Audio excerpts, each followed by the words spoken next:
me and the Lord, we got an understanding. We're on a mission from God.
Ladies and gentlemen, boys and girls, citizens of planet Earth and beyond, stretching far off into the galaxy, as far as your mind's eye and your imagination can take you.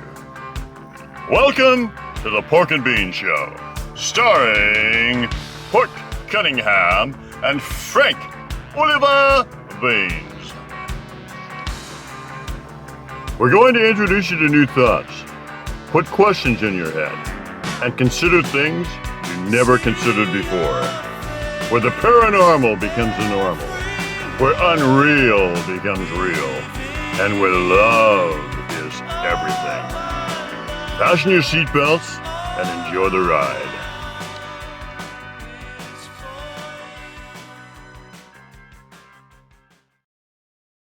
Six, 5, 4, 3, 2, 1.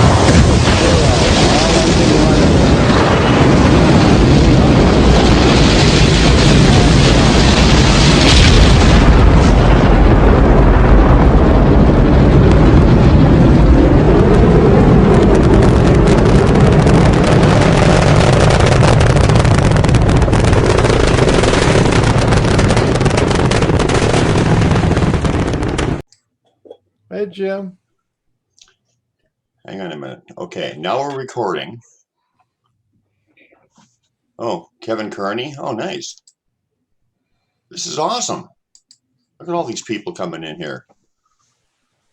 Oh, there we are. Anyway, anybody who hasn't been on this show before, it's usually like complete chaos and like nothing goes right for the first little bit. And the last few shows has been going pretty good, so we're having a reset. So anyway, hello everybody. We'll get it figured out eventually. Hey, Leanne, how are you? Can you hear us? There we are. Yeah, Pat McCrae's wants to join. Okay, let me try to get everybody's sound and everything going. Then I'll try to. Can you guys hear me at least? Yeah, you're good. No, we're not. Hello. Hey, there you go. Hi, guys. Hey, Brian. Hey, how you doing? Good. Hey, Brian, try turn your audio off for a second. Maybe it'll stop that banging around in there. Yeah, what is that? Simple Everybody's cracking. got it. This is the craziest Zoom. Struggle, Brian. Struggle. It's his new haircut. Cosmic. It's a cosmic. It's a cosmic pork and beans. That's not me, We man. just entered into an alternate reality. That's not me. Somebody else is beeping. You just check this. Oh, I don't know what any of it is, but I think your computer's connection is weird. Anyway, this is like our 35th show or something. Like this is the last show of the year, right, Mr. Beans? Not 35, it's 30, maybe 32. I wonder if I should I turn know, that but I light did a off in the couple corner. twice, and there was a couple that didn't turn out. The sound didn't turn This show needs to be ixnayed right now, and then start up a new one. Send everybody another link, or I don't know, try something different because the echo's too crazy when you talk. When I talk, No, it's all right. And now when everybody talks, oh my God, what are we doing? Okay.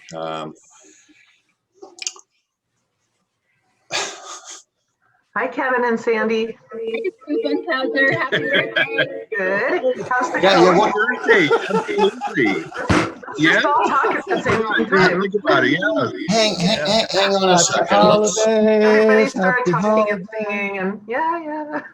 Happy holidays. Leanne Dubin. Happy holidays. Hi, Leanne. Right? Hey, anyway, Oh, why they is talk. okay? You know what? Wah, wah. What? Somebody's It's trying. crazy, man. We got the ET people. Oh, it's the ET people. Hey, thank.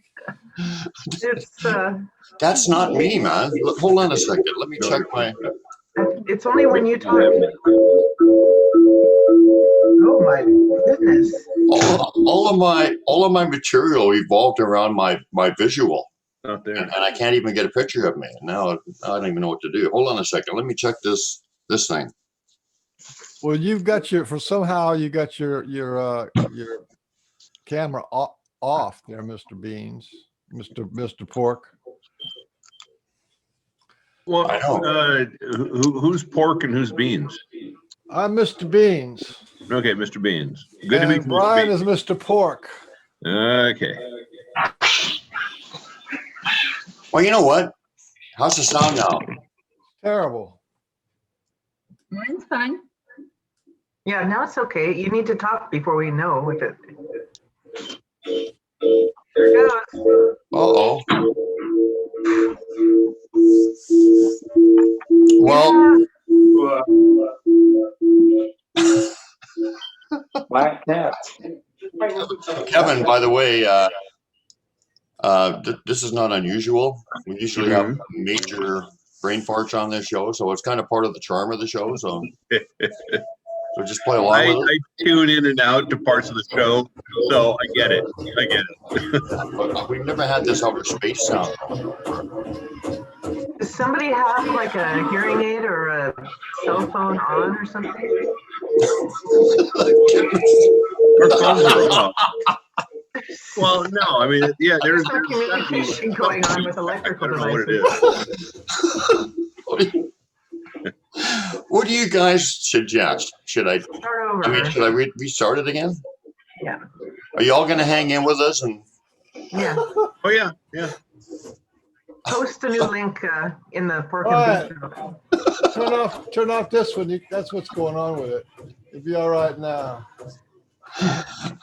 okay. You Hey, guys all you- hang in there though. If any of you take off, I'm going to be awful heartbroke here. We'll Brian, reconnect. It's okay. Brian, We try gotta, again. this is a lot.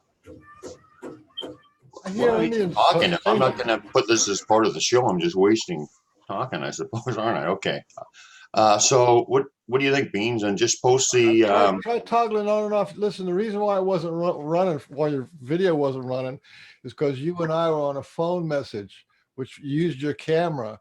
So the phone message tied up your camera. That's why I don't have a camera. So I don't know what you got to do. Refresh your. Oh, you know what? You know, man, just whatever. I tell you what, you're sounding great right now. I don't hear any feedback right now. Yeah, I think I That's might have because resolved it. the Sasquatch went out there and demanded that. Now here he comes. Oh, he didn't. Yeah. There it goes. Here I Oh, am. he ended up in the South Pacific. How'd you do Here I that? am. Oh, I know. I'm traveling all over the world, even in And you got a haircut too. Damn it. No, he's not. No, he's not. It's just got tucked down behind his jacket. Oh, that's what it is. No, he got it Well, cut. there was a couple of reasons why I got my hair cut. And then one of them was kept getting hair in my eyes, which I'm not used to. The other one was I kept eating my hair. Like eating my And? meal, you get hair in there. Yeah. Well, no, I can't relate, but I understand. But The main reason that didn't deter me. But when I lit my hair on fire, Oh, when yeah. I did that, I thought, yep, it's time to get a trim. Yeah. It literally was flaming, right? When It had that charred black stuff that you pull out. Literally Like, flaming. Yeah. It was going up pretty good, yeah. When it becomes a fire hazard, then I think you made the right decision. Yeah.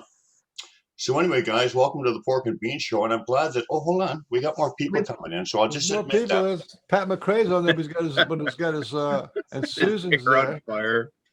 So let's catch up a little bit. So I thought we would have this, like I was saying, this is about our 35th show or something. It's amazing. So I guess we'll be going into a season 2, and thank God we started off so poorly, because I was kind of losing heart that we were getting too professional. But we screwed it up pretty good, Beans. But anyway, I thought we would end this year with, like, such a tough year or a positive. You're year, recording, but depending you're on how you not look at live it, right? on Facebook. So maybe you should try to go live on Facebook when you get a chance, sir. I don't want to interrupt you, but since we're not going live on Facebook, I thought we were already live on Facebook. That's the weird thing. Hi, this is the Pork and Bean Show. Why am I setting this? Why am I setting this up if we're not already live? You are live. We're talking here. You're recording, Well, buddy. You're Facebook, yeah. recording, You guys, but you're not I on have a message. Facebook. Okay, hold on. And if you're not on Facebook, that just means it's us. So it's a private meeting. We're gonna hold on. I'm Don't doing get it. uncomfortable. I'm doing it. I have a message for you guys. See that? A message. What is it? Igor called me from Russia today, and he will be here. Oh, that's nice. Yeah, he left a message on Pork and Beans.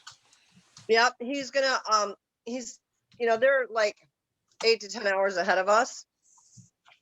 So he's gonna be about an hour late, but he will be there, and he's going to talk about the latest case he's working on. Okay. Very cool. If Hey, we're live on Facebook now. Okay, you can start doing you're your live on sharing. Facebook. Hallelujah. So anyway, I just wasted talking about a bunch of stuff. So basically, what I wanted to have today is this is the last show of the year, kind of thing, and whatever.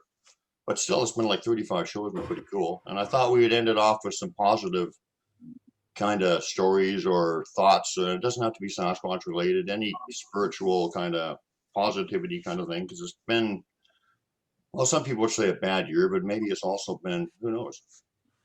You can always take some goodness out of bad too, right? So Always. yeah. So hey, I'll go over to my immediate right. And how are you, Leanne? How are you today? got her mic off. Oh, she's above. She's up. Is she talking? She got her mic off. Okay. Microphone, no. I don't know if I can hear you, Leanne. Is it on now? How about go to somebody? No, I can hear you. I can hear you now. You're good. You're good. You're good to go. So don't be scared. Can you hear me now? We can hear you. Yay! Okay. All right. I'm so sorry. I got these new headphones and they're cordless, and I'm still figuring out how to use them. So first of all, thank you so much for the invite here, Brian and Michael, and so nice to be in the company of all of you. And yeah, it's been a pretty interesting year, I think, for all of us for lots and lots of reasons. But I guess to finish this year with a special thing that I experienced just today, actually, Michael, I mentioned in a text to you earlier that I mentioned is just a little bit about me. My YouTube channel is called Southern Ontario Sasquatch, and I've been documenting stick structures for about 5 or 6 years now. And there's one particular area that I've been visiting for about 5 years that I call the Seven Structures area. Because the first time I found it, there were 7 beautiful structures. And over the years, they've continued to evolve and change and disappear and be knocked down and be rebuilt. And when I first met Brian through his research, I noticed that, Brian, one of your locations looks so similar to the Seven Structures area in that there's a really lovely ledge where some structures were built right up against, where it kind of drops off and there's beautiful evergreens beyond it. And so I went there today. It has been snowing a lot here in Ontario for the past, I'd say, 36, 48 hours or so. And I like to go there after snow to photograph the structures. And there's always seems to be a surprise in some way. And as I was walking towards them, there were no other footprints in the area. And I actually found it's absolutely mind blowing. What I called a snow squatch. It was a small little built up snow Sasquatch, like a snow person, like a snowman. Wow. like a snowman, but it has a cone head. There's even a brow ridge, and it's just like this log with little sticks. And this, I could show you a picture actually. Anyway. Oh, did you have pictures you wanted to share? Because I can do screen share. Do you know how to do it? Here, if I here, let me just pull up. I could pull up a screenshot for you. Yeah, if I could share. Okay, hang on a minute. I'm just giving somebody the link that wants to come into the show. Yeah, I would love that. Okay, I'm back. Okay. You let me know when I can share my screen. Yes. Bingo. Can I share it right now? Yeah. Okay. Was that your share? I've seen some guy there. That like Patty McRae, but we don't want to stir him around too much. There we are. Okay, can you see my screen? Yeah. So this is what I came across today. This little guy in the middle of the forest. No way. I'm not. This is completely true. Oh my God. And I wonder. And yeah. Look at the Y sticks for the arms. They're so perfectly symmetrical.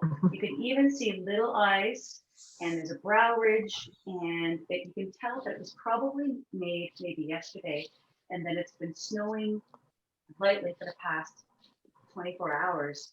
And so in every direction, there was no visible print. There's lots of deer that come through here. But in my video, just beyond here, here's another picture. It's just magical in the middle of the woods. And just beyond here is the Seven Structures area that I've been documenting. So I put together this video today where I mean, do you want me to show this? Yeah, sure. Yeah. As long as it's not like 20 minutes. Yeah, no. Oh, yeah. Can you hear? We'll play it. Okay, hold on. Can you see my video? No. No, it just says Pork and Bean Show. Hold on. Okay. Watch here. Here we are. 20 minutes.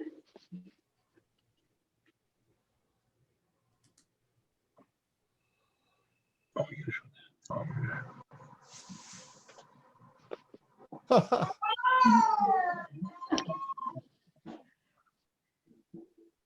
Yeah.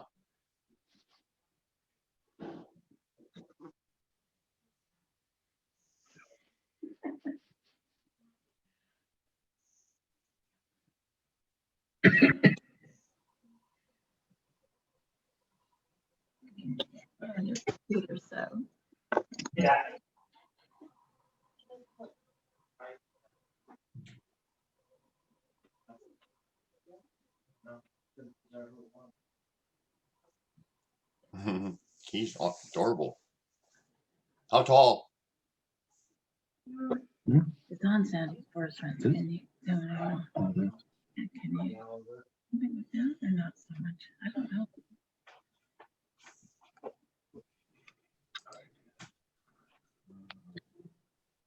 I might take a chance on.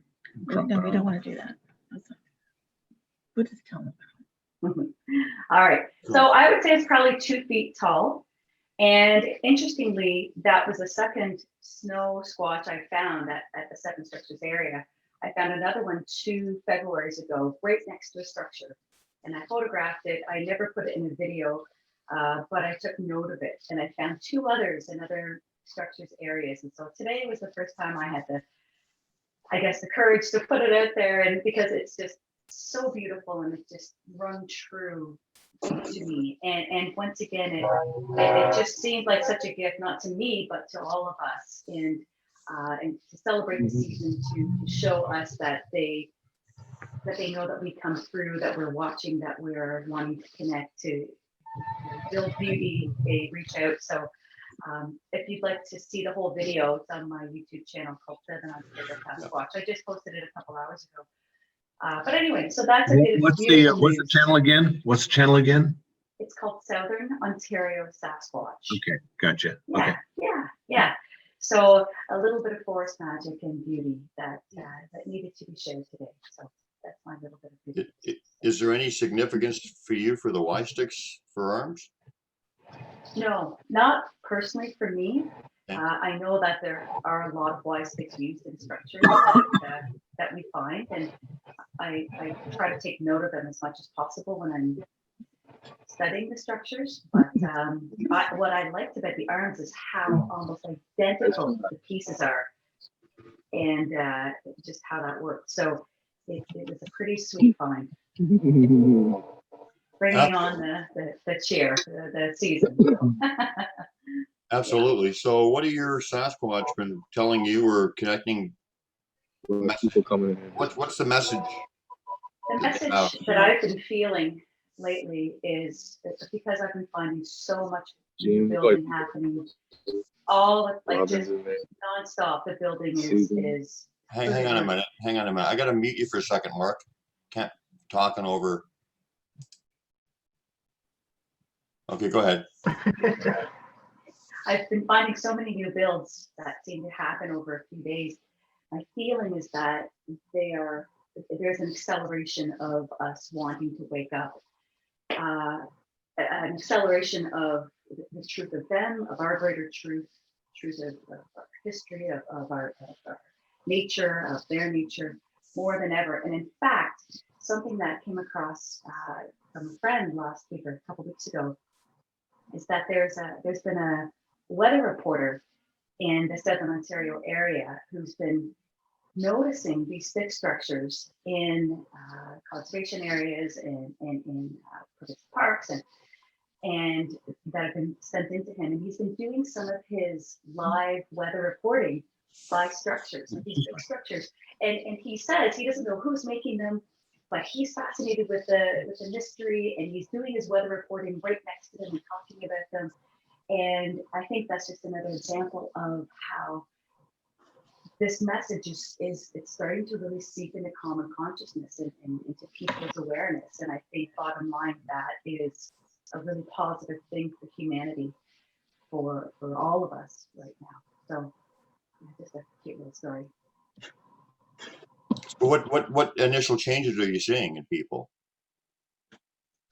Well, the fact that this weather reporter is talking so casually about them, he doesn't mention Bigfoot, or he may not even know, but I think it's causing people to notice them, and I in my heart feel that even people noticing them means they're off their phones, they're looking around, they're being more present in the woods.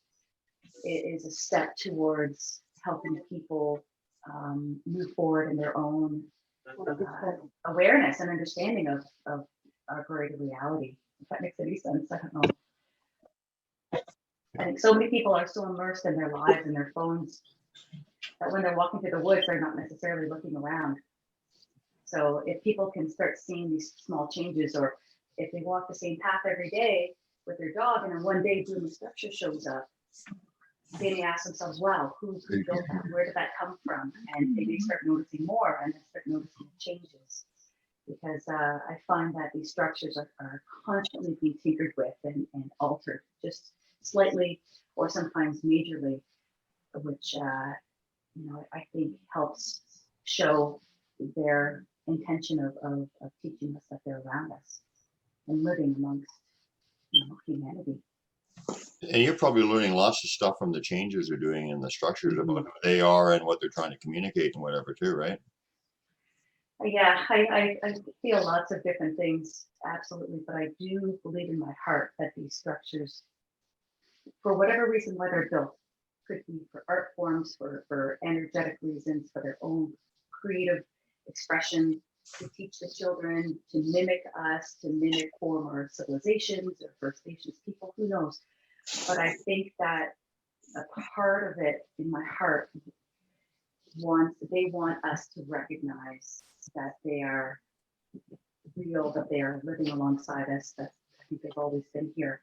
And their structures can act as a tool of language and communication with us that makes it not so scary for people, that can be a very creative and engaging middle ground for us to learn from each other.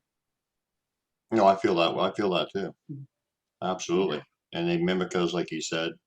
I found that with the fire pits and whatever. I mean, they're obviously, and the energy around the campground with the kids and whatever. It's just, no, I agree with what you're saying. So absolutely. Yeah. Anything else you wanted to chime in with? I think that's all for now.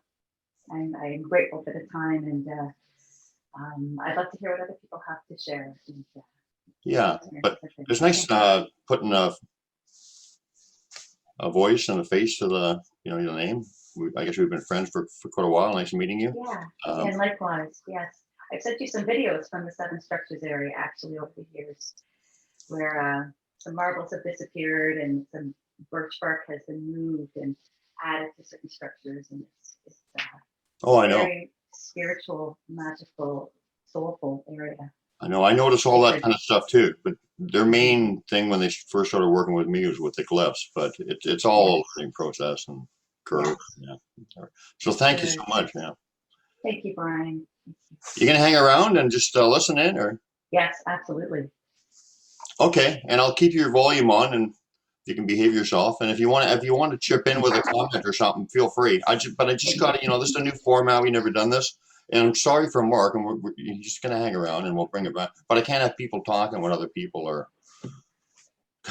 it's just, doesn't work. So if somebody can slip a comment in there appropriately, then do it. And thanks, Lan. Thank you very much. Hey, Kevin Kearney and Sandy.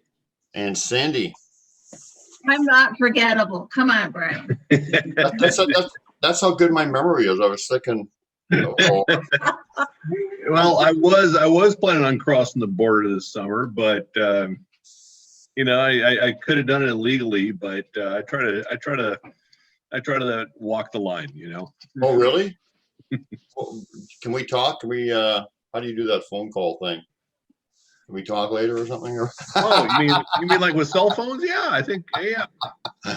Forgot about that. In case I want to get somebody across illegally or go across illegally. I don't know where you go. Yeah. You guys have been having the campouts and everything going on? Yeah, we've had a really busy summer. We were actually just going back through our calendar this morning. Every year is busy, but that's the way we like it. So we've had not only campouts with the Barb and Goldie group, but our own campouts with various people around Washington State. So we live here on the coast, out of the ocean, Pacific Ocean. And so we travel all the way to the Blues. We'll go into the Cascades, up to the whole rainforest, and down to the Gifford Pinchot near the Oregon border. So, and we've had a really busy summer. Really Just busy. yeah, despite all the negativity, it's like, you know what? We're just going to the woods. Yeah, we've been pretty much kicking ass this year, really. Yeah, it's been Well, great. Give us some of the highlights, but I just wanted to tell you, Kevin, I don't think that was one of the most joyous moments that I've ever shared with anybody is when you were up here for that camp out and I saw your face when Ari or the owl or whoever he was went off the ground and Ari's glyph was right there where he left the ground and then he like walked through camp to sort it out. I mean, you were like, there was a big turning point, I think, for you. It was huge. It was huge. I You mean, want to talk about that a little bit while I go and fill my coffee up? Oh, fill it up. Yeah, we had been hiking. We'd been setting up camp, and as we came back to camp, I forget the exact details, but we were away from camp. As we came back into camp, you could see this owl that was on the ground, and it was just 40 yards from me. And is me and maybe Barb with us. Brian was with us. So it was just three of us. I mean, there was a number of us there, but myself, Barb, and Brian were there. I mean, and the owl was hanging out with Barb for hours. I never saw the owl on the ground, but I saw him just off of the ground, right here. I mean, just off of the ground. And he took off, and it was so close, and it was daytime. It was an hour before sunset, at least, and it was very I don't want to say it was an emotional moment, but it was like it was significant. It was a significant moment, and I don't know why. And then Brian and I walked over there within 5 minutes, and son of a gun, there was a glyph right there where the owl had taken off. I mean, I'm not kidding. And I'm skeptical a lot of the times, but this glyph was very noticeable, and this owl stayed in the campground for hours. It would go from tree to tree, but it was always within sight of us. And owls don't do that, especially during the daytime. Watchers. What's that? Oh, the Bigfoot, they use them as watchers. Oh. They literally, they will. I mean, they literally will send crows, owls. I've had them use raccoons and possums, and they will literally watch you. And they send them as watchers. To spy on you, to watch you, whatever you want to call it, they will do it. They can watch me all day, and they did. They all the way. They used to do it with cardinals at my house. Yeah. Yeah, we have a lot of ravens. You're watching through all kinds of different birds. Ravens are huge, yeah. Yeah. Yeah, we have a lot of raven where we go that come every day. It's like clockwork. They'll just fly over and look. Yep, they do. They send them in. They use mind control. They can do it on anything. I've had them do that with deer, and I'll be like out in the woods, and a deer will come up and be like 6 inches from me. Because as you're out in the woods, deer randomly come up and look at you. And one time I was sitting at a fire pit, and there was 6 mice, and they came out all the way in a row. Came all the way in front of me. All 6 I swear to God, all 6 of them sat up and looked at me and then turned around, and all 6 of them just marched back in the woods. That is really, really cool. They did that with raccoons to Igor Borstuff and I. And I would put gifts out for them. And they would every night at the same time, the same 3 raccoons would come in and go from bucket to bucket to bucket, go to the top of his tree and scream over in the direction that the Bigfoot came in. They would never touch the food. They knew better. And it was like they would give them this notification that, okay, it was here, it was safe. Then they would come down and they'd leave the opposite direction. And within a matter of minutes, the Bigfoots were there. Amazing. How fun. Anyway, so Kev, anyway, like I was saying about that, who's got that screen share picture of a picnic table on? That's me. I'm fixing my tripod. I think it's Ricky. It's Jim.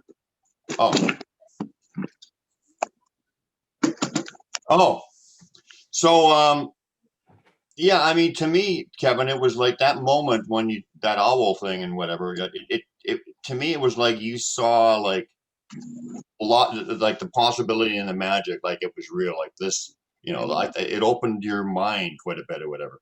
Not like it was real. It was real. Yeah. I mean, I could see it. We could see it. Yeah. It was absolutely real. And that owl stayed till sunset. And it was there in the morning as well. Yeah. We had another, that does not happen. No. We had another camp. No, we had another camp out this year. And about a week after I went back, and there was an owl hanging around with me all day. Like I got some great videos of them, and same kind of owl, and it was just amazing. So tell us something, tell us a highlight or two or something. Well, we're going to try to keep the show as positive as we can, which the Pork and Bean Show always is, because we had enough negativity. But anyway, tell us a real positive, cool story from your year camping. Oh, I got one. Okay. It might be the thing you do. Well, Go for it. I was thinking of early in the year, we had a glyph appear in the house. And it was some grass, some dune grass, that if any of us would have brought it in that morning, it would have had to come in from outside through the downstairs, up the stairs, up 2 levels, and deposit itself on the rug here. And I had walked over it, Kevin, the dogs, we've all walked over it. And she vacuumed. And I was starting to sweep up some little crumbs. And I see this glyph, and it looks like an eye. It looks like a purple with an eye, and it was spring loaded. If you touched it, it fell apart. Do you remember that Alan Parsons project album cover, the eye in the sky with the type of, that's what it looked like. And that's it was fantastic. right at the top, meaning they're watching you. Oh, and so that's what I took away from it, was that they are, it's a watchful eye. Well, so, and I appreciated that. We kept it, we framed it, we said thank you. And I've always remembered that.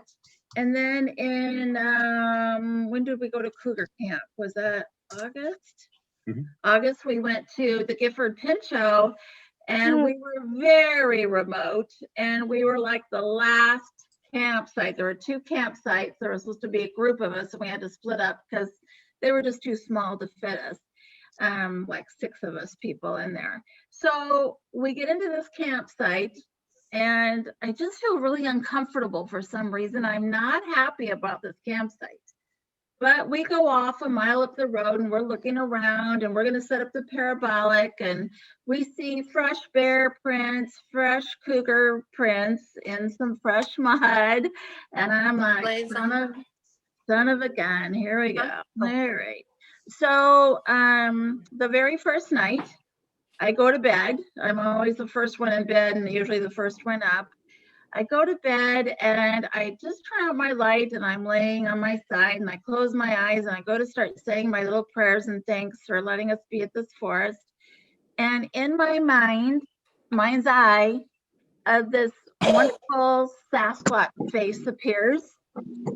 And he is, I took it as a he, just looked at me like, woman, what are you doing?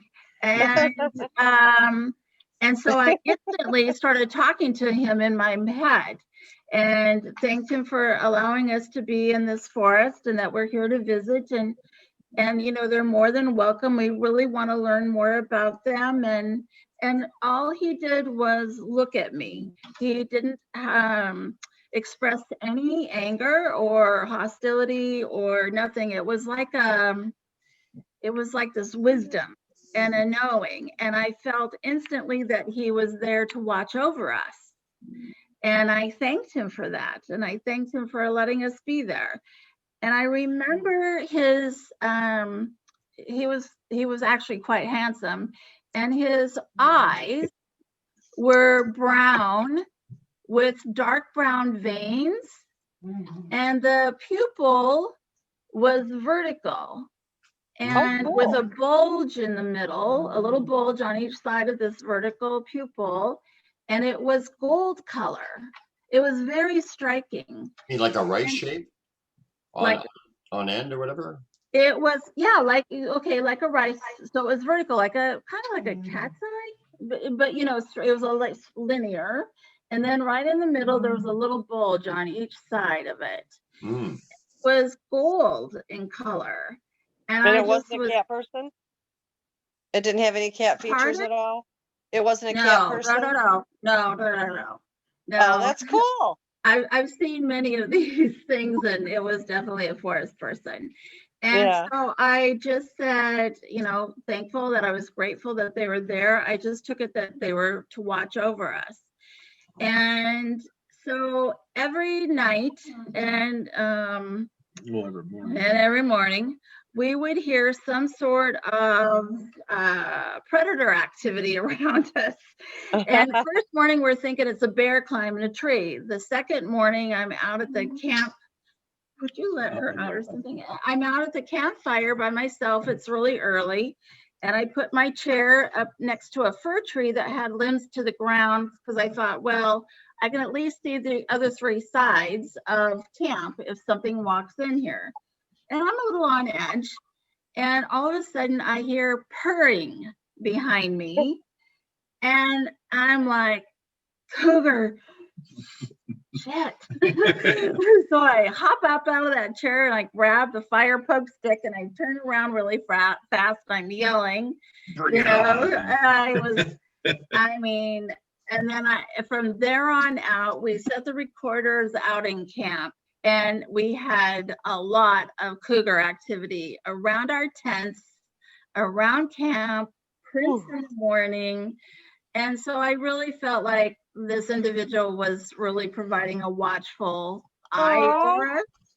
And so, I mean, talk about grateful. We were there for 4 nights. And trust me, on day 5, I was ready to go home.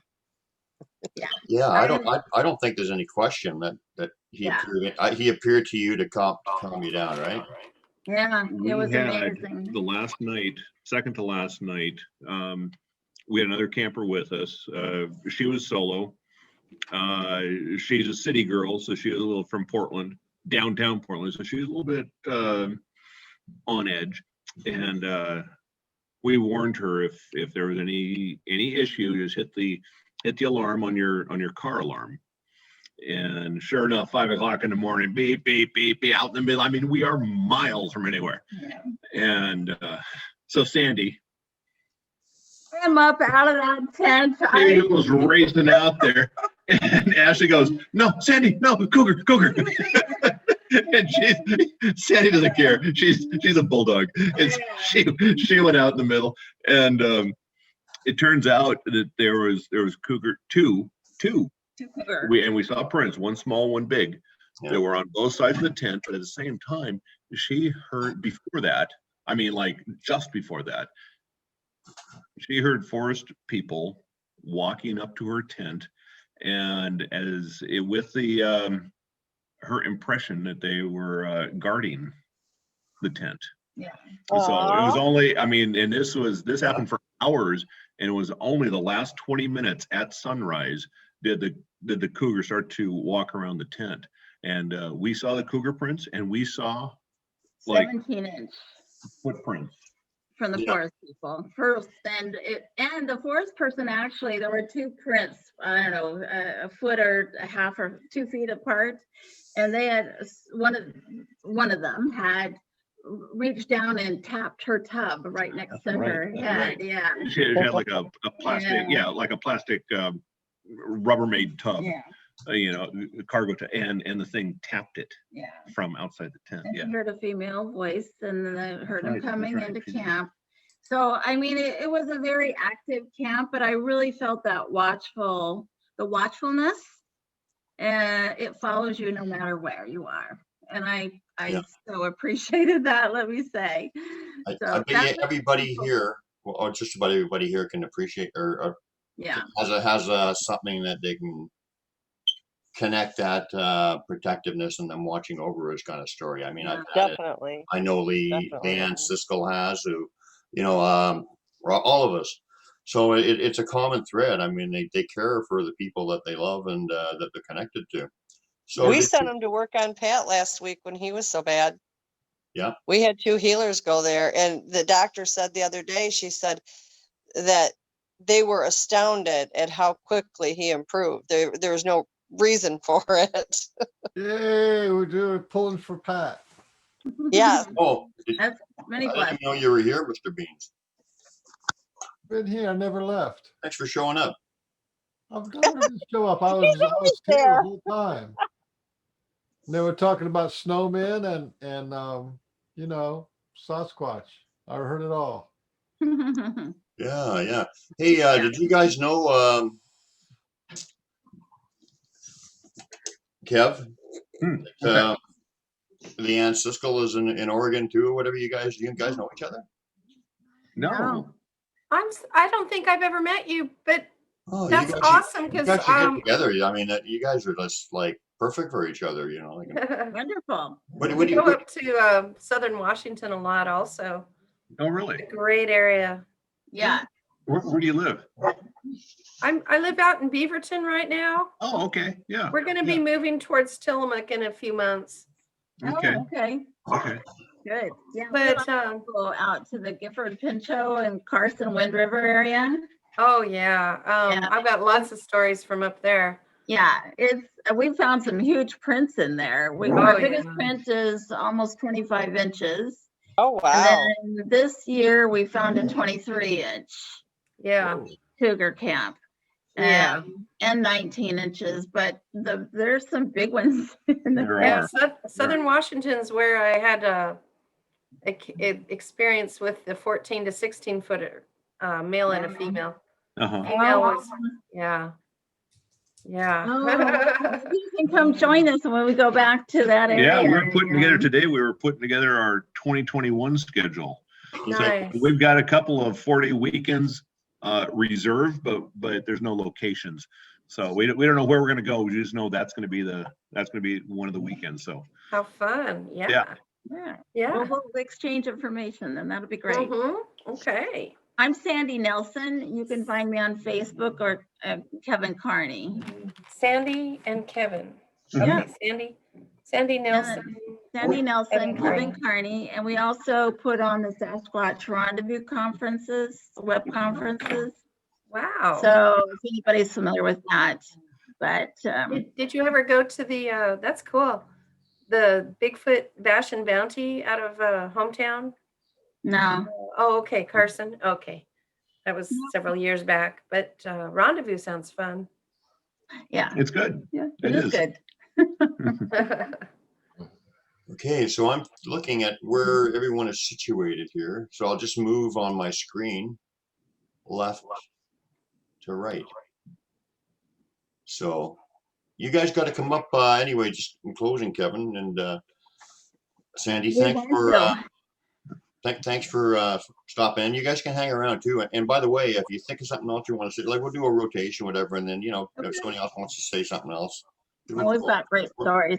We'll but you can get back into the rotation again once we go through whatever. But as soon as they open the border, we're coming up, Brian. So brace yourself.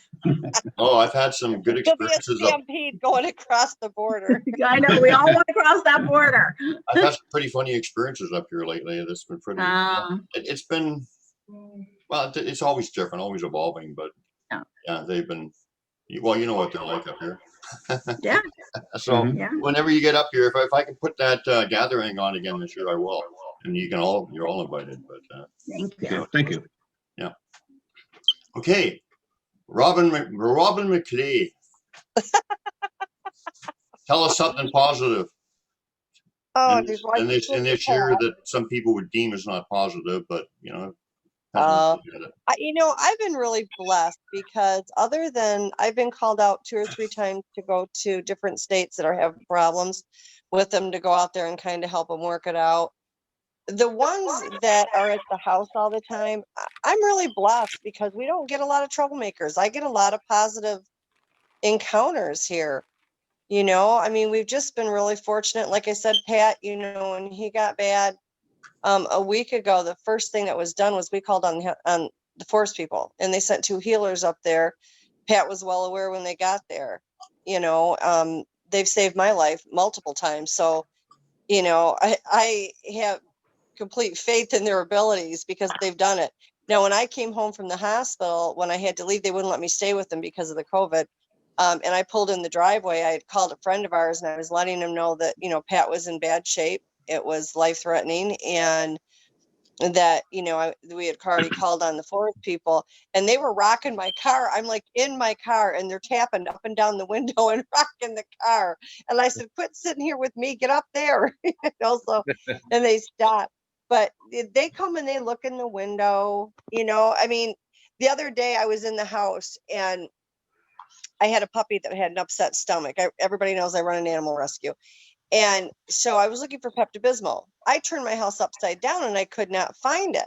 And I knew where I keep it in the cupboard in the kitchen. Could not find this bloody thing. Took everything out of the cupboards and it was gone. So Christmas Eve day, I'm in the kitchen. We decided because of Pat's health, we were going to stay home. So he wasn't that far from the doctor's office. And we are blessed with a wonderful doctor. She calls and checks on him. And didn't matter if it was Christmas Eve or Christmas Day. We were texting back and forth to the doctor. And I'm in the kitchen and I heard a thud.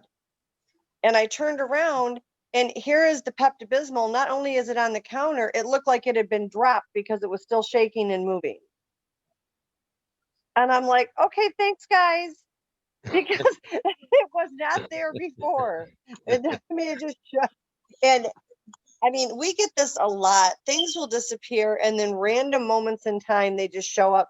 Pat and I had bought matching slippers and neither one of us could find them to save our soul. And we had just got done talking about, we got to find these bloody slippers.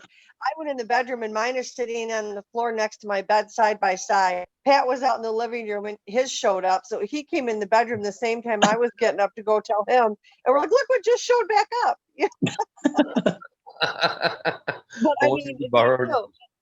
Yeah, and they get in the cupboards, they leave us food, but they're obsessed with my mini pig pellets. They're forever getting the mini pig pellets. They love that. Yeah. Yeah, they do. But they've been really good. Like we're very, very fortunate. They, anytime we've had any rogues or any troublemakers come in, they run them out.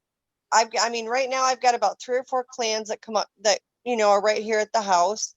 And anybody causing trouble, they get out. They don't let them stay. We had them when I was in Michigan. We had a couple times where we had some that were not so nice, and I was outside, and they just kept saying they call me mom because they heard my kids. My kids grew up with them around them, and so they would hear the kids call me mom. And so for a long time, they have a name that they call me, tribal name, but then they would also call me mom. And I think they call me dad too. Yeah, and your dad. And they would say, Mom, go in the house, go in the house. And I'd be like, what's the matter? And they'd say, no, bad one. And I'm like, okay. And then you'd see rocks flying through the air over into the woods on the other side of the yard because they were running, and they would literally run them off, Now, here, they're not the ones in Michigan where I lived, they walked uncloaked all over the yard all the time. It was just very common. Here, not as much. I catch them, walking through the backyard. Or they'll go across the yard. You'll see them uncloaked, so you'll see body parts, and then all of a sudden they cloak again. They come up on the porch and they get the feral cats that I feed. They get their food. Let me stop you there for a second. I love the floating head. I want to ask you something because this is very funny. You said, and Mike Carroll told me this, and you've related this before. You saw one walk across your yard, and you saw just the bottom half and not the top. We see arms and shoulders, the top of a head, and it's like body parts as it's going across the yard, floating and then they recloak. Yeah, floating heads. It's just crazy. I had put stuff out for them one time, and this was before I moved here. It just continued here, but and normally all of them would come in to eat, and they did. I heard them coming through the woods, and this very, very large, he had been 12, 13 feet male, he was new to the group, and he came in, and he went over to where I had put the food at, and he saw me, and he instantly cloaked. Well, he was one that had the conial head. People seem to think the conial head or certain shapes of their body has to do with what region they're in, and that couldn't be further from the truth. Yeah. They're as individualized as we are. They have them like that all over the place. They're all individuals. They're different. Every And so face when is he, different. yeah, and when he cloaked, everything cloaked, but the top of that cone, it looked like a yarmulke floating through the woods. And I'm like, buddy, I can still see you. We had one, a friend of mine and I were driving, and we were actually out looking for them. And one was walking along the tree line, and he was out, and we stopped, and he saw the car, and he got mad. And he was mind speaking, and he was getting really mad that we had seen him. And I'm like, listen, dude, you're the one walking around naked. You know, if you don't want anybody to see you, cloak. You know, but they do that here. We'll see body parts, or they will, because our house is built 5 foot off the ground. So it's all bricks underneath of it, and the bottom of the window starts at 5 feet. And then when the window itself is like another 5 foot. So it'll go up a total of 10 feet. Hang on a minute.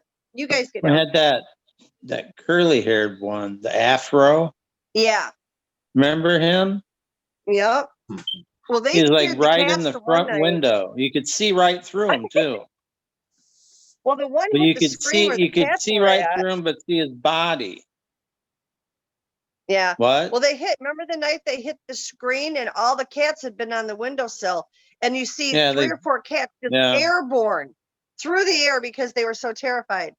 You know, The dogs were in front of the window, and I was watching this, and then all of a sudden they must have showed themselves or something, and they every one of them ran from the window. Same thing with the cats. I mean, boom! It's like on a cartoon, you know. Yeah, we have 2 kennels out in the front yard, and we have them in the front yard. So when we get foster dogs in or whatever, a lot of times they're sick. They're isolated there, so they can't get to the back of the property where the other dogs are. And I have one dog out there right now, and I have a feral dog that we've been unable to catch, but she doesn't leave my yard. She's really problematic.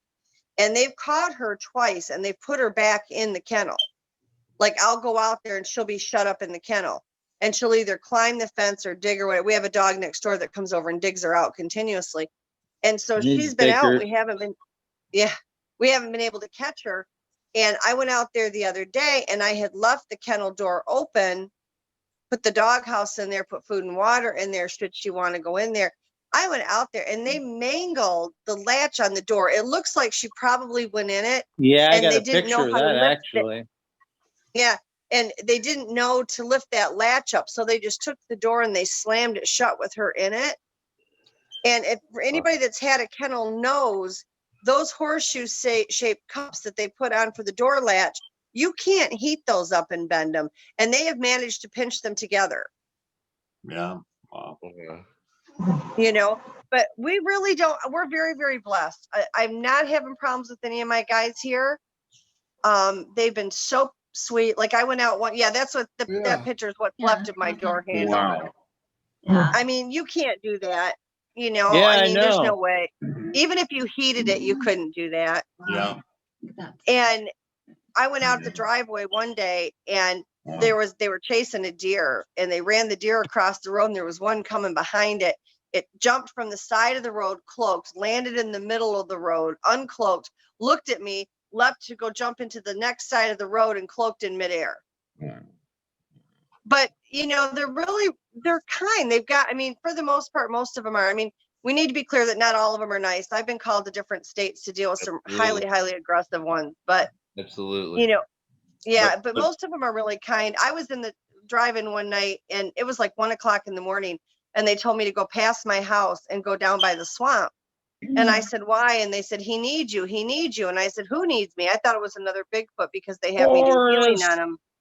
Yeah. And so I go down there, and here's this little kitten somebody dumped off by the swamp.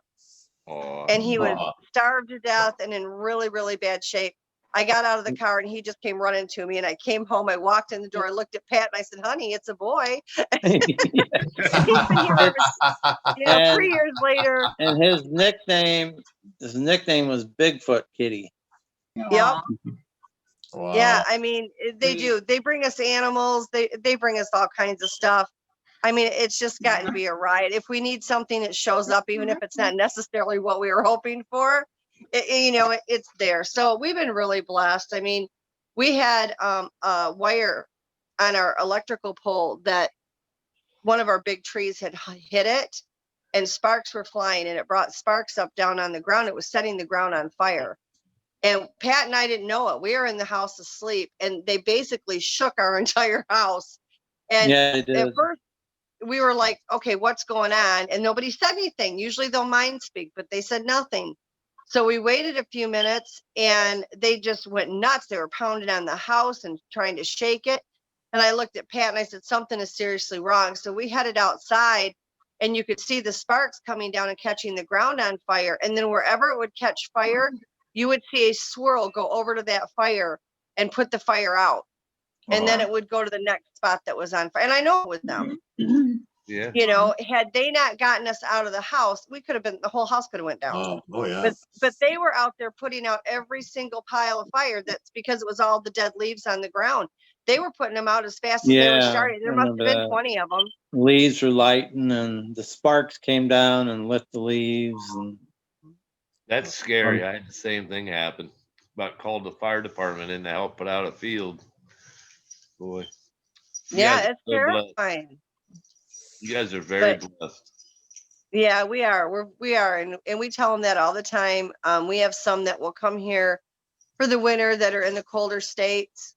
We have Misama's got really, he's old and arthritic, and so him and his family come here, and we know when they're here. We know when they're here. We can hear them running around in the upper half of the house because there's nobody up there.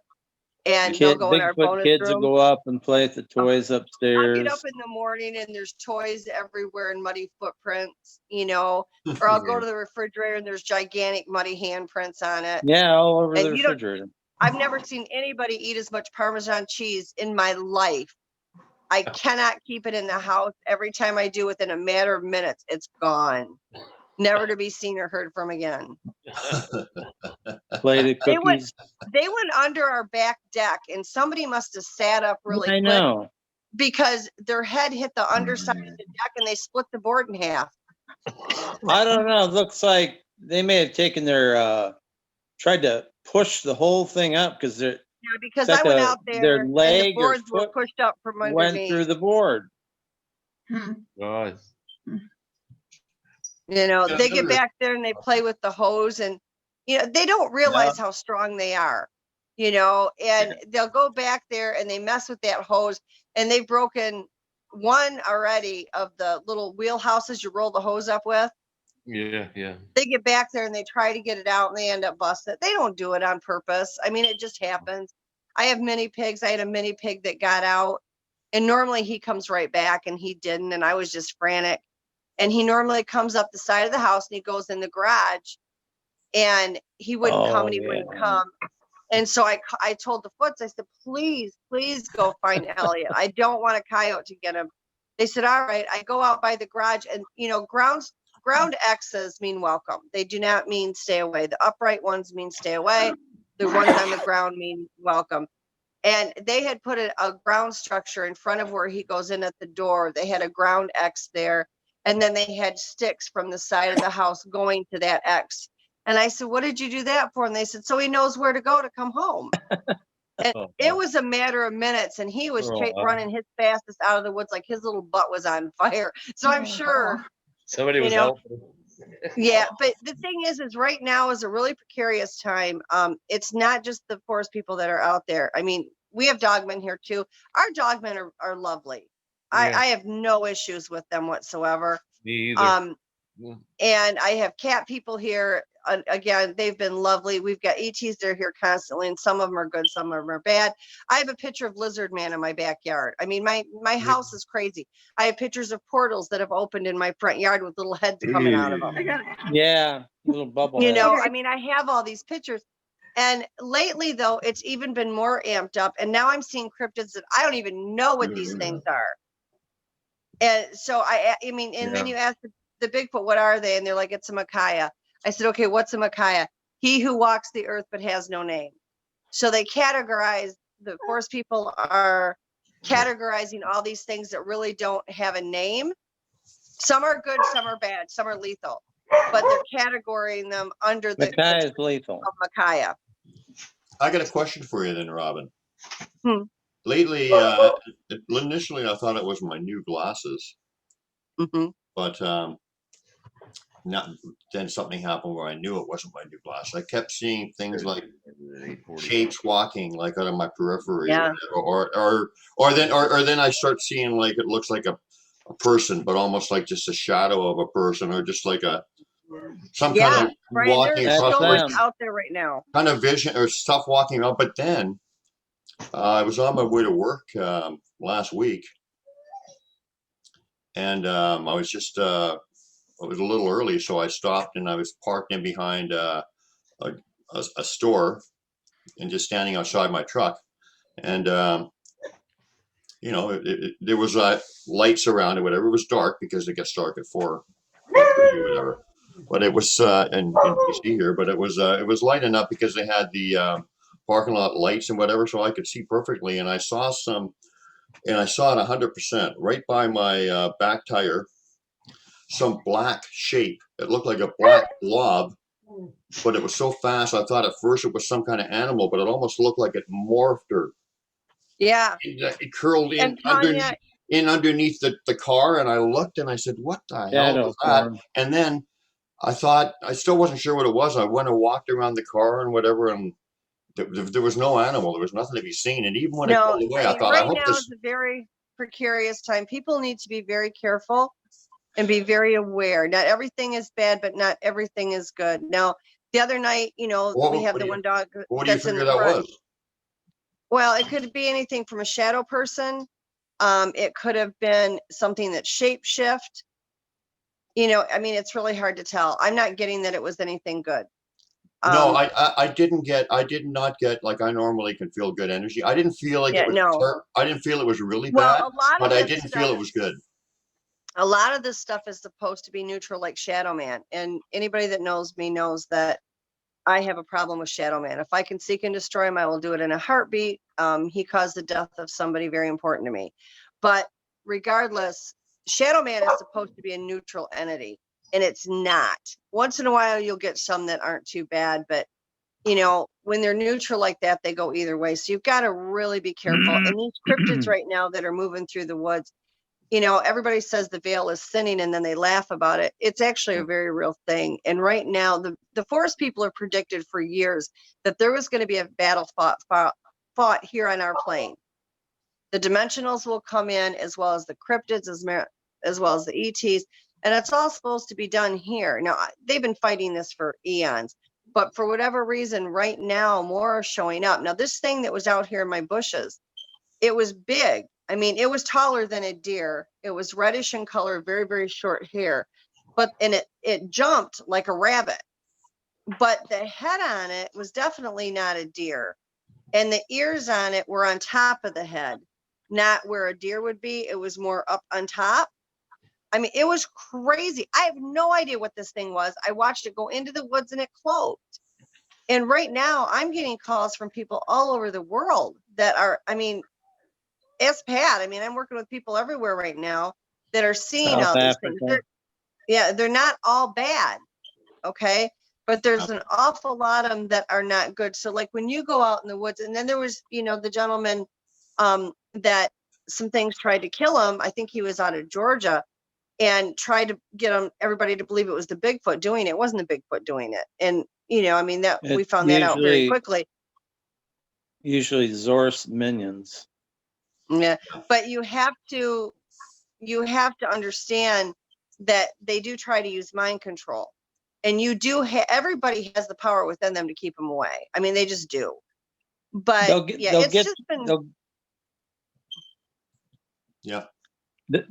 you to try to see. You gotta base what Robin told me was they try and get you to agree with them. Yeah, and you just can't. They'll try sneaky stuff to try to get you to agree and stuff like that. To agree to, do whatever they want. Communicate whatever they want to do. As many crazy things that we have here, we have been very fortunate. We don't have any issues. We get an occasional bad ET in here and we deal with it, but for the most part, everything's been really peaceful. It's very calming. I had a friend come and visit from Alaska and she had never been here before. She pulled in the driveway and she's like, oh my gosh, I feel like I just went through this energy wall. And as soon as I crossed into your yard, it's so peaceful. And I'm like, well, thank you. I've been working on it for 3 years. But you know, there it is. And we just don't have a lot of problem stuff. And whatever is problematic, we run it out. But it's, I mean, it's crazy at any given time. I mean, people come to my house and they crack you up. don't invite the dark energy in. Robin woke up.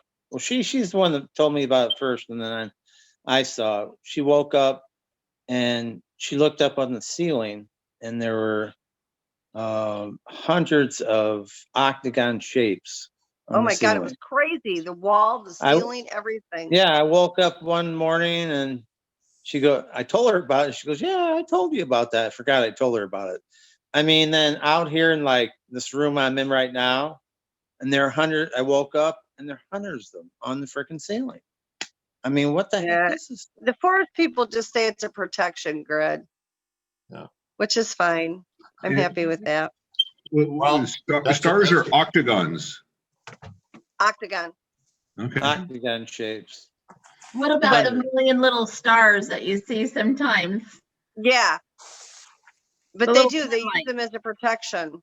It's all a protection. That's interesting. And if you notice with the stars, is it more like two triangles than, you know, like sometimes you'll see stars and they don't really look like triangles. Other times you'll see them and you'll see one upright and one upside down triangle. And the triangles have a specific meaning to them.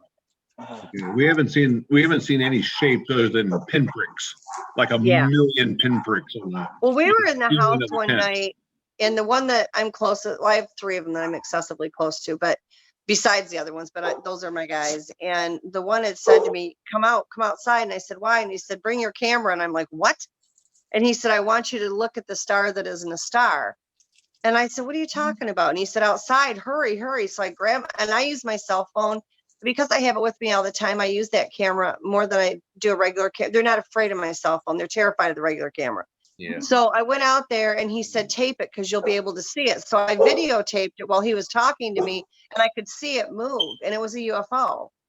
And he wanted me to know, he's like, be careful, because they will search for you, which they've been searching for me since I was 4. But, you know, he wanted to warn me about it. And they're very protective. Like if there's a problem outside, they'll be pounding on the house. You know, I've had countless people here that have experienced the stuff with them as well. You know, I mean, it certainly isn't just Pat and I, you know.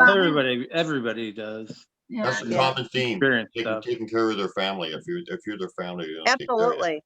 So we're gonna get back. If you want to come in with something else, we you know, we can go around and around and around we go. Sure. Until we want to stop. But let's say hi to Douglas for a bit. Hey, Doug. First of all, I want to ask when we switch over for, you know, and once again, chip in or with a comment if anybody wants. But Robin, you know Doug, and you guys know each other? Yeah. I know his name, but I don't know him. But hi, Doug. Hi, Mark is always Robin. talking about you. Oh, he's an amazing guy, man. He's had some, Yes, you know, yes, we've all had amazing Here's the thing. I don't know that many people. Like, I really don't. I swear I live under a rock. I just listen to all the stories. I love it. Listen, I can relate to so many of them. So many. My hair on my back of my neck stands up when I sense any kind of danger. They always warn me if anything. Yeah, absolutely. Yeah, so give us on this. Give us in this year, or you know, 220 or whatever. Give us a real positive, loving, uplifting message or story from your Sasquatch, or something you've experienced, or a message that you've given you. Give us something that you know. Good. Funny walk too. What? The message I've had this year is when they gave me my walking stick. I mean, it was just blew me away. They just telling me it's so I never forget it. They're always with me, always. It's so great.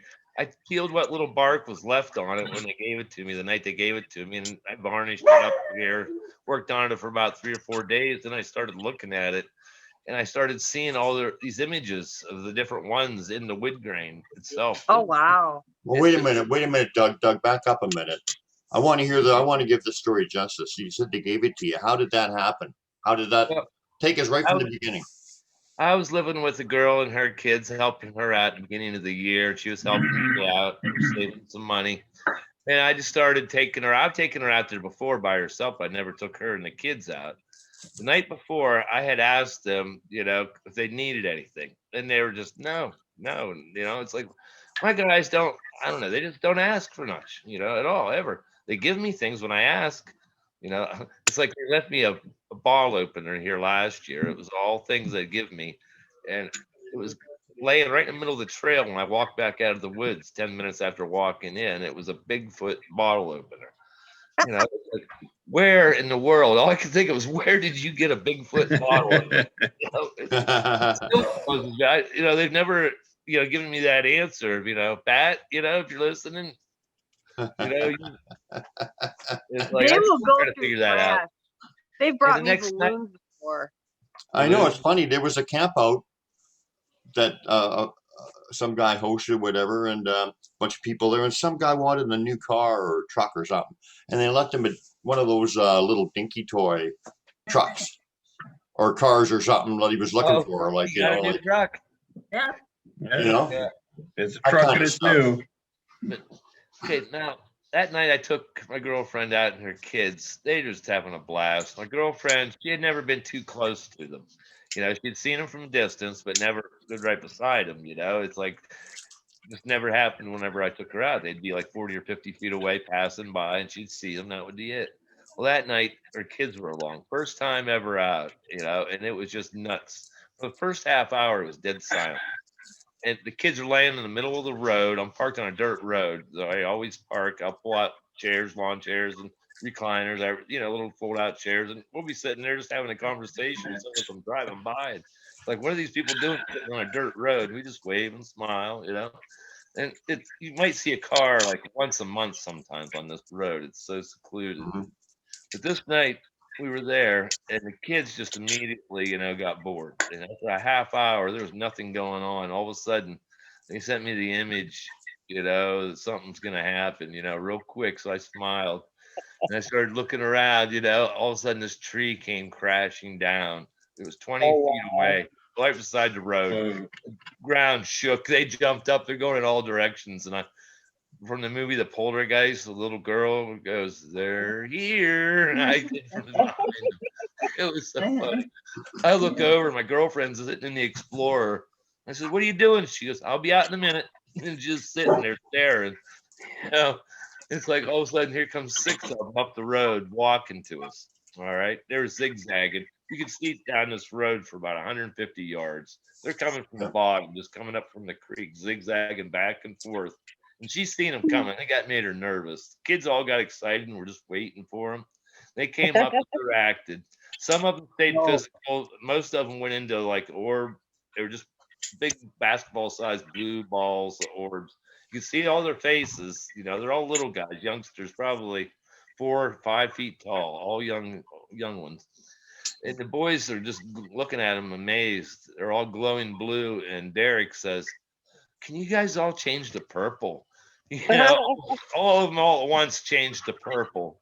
And it was so beautiful. You could see them in the woods standing. They lit up purple, and it's like everybody that was around all lit up purple for them. I go, man, I'm jealous. I could ask them probably 100 times to do that for me, and I'd get laughed at. It's like they're like, "Yeah, we ain't doing nothing for you." And then all of a sudden they'll give it to me like behind my back and like tease me, and I'll get glimpses of it, just like messing with me. I laugh though. It's like I appreciate anything they do with me, interaction wise.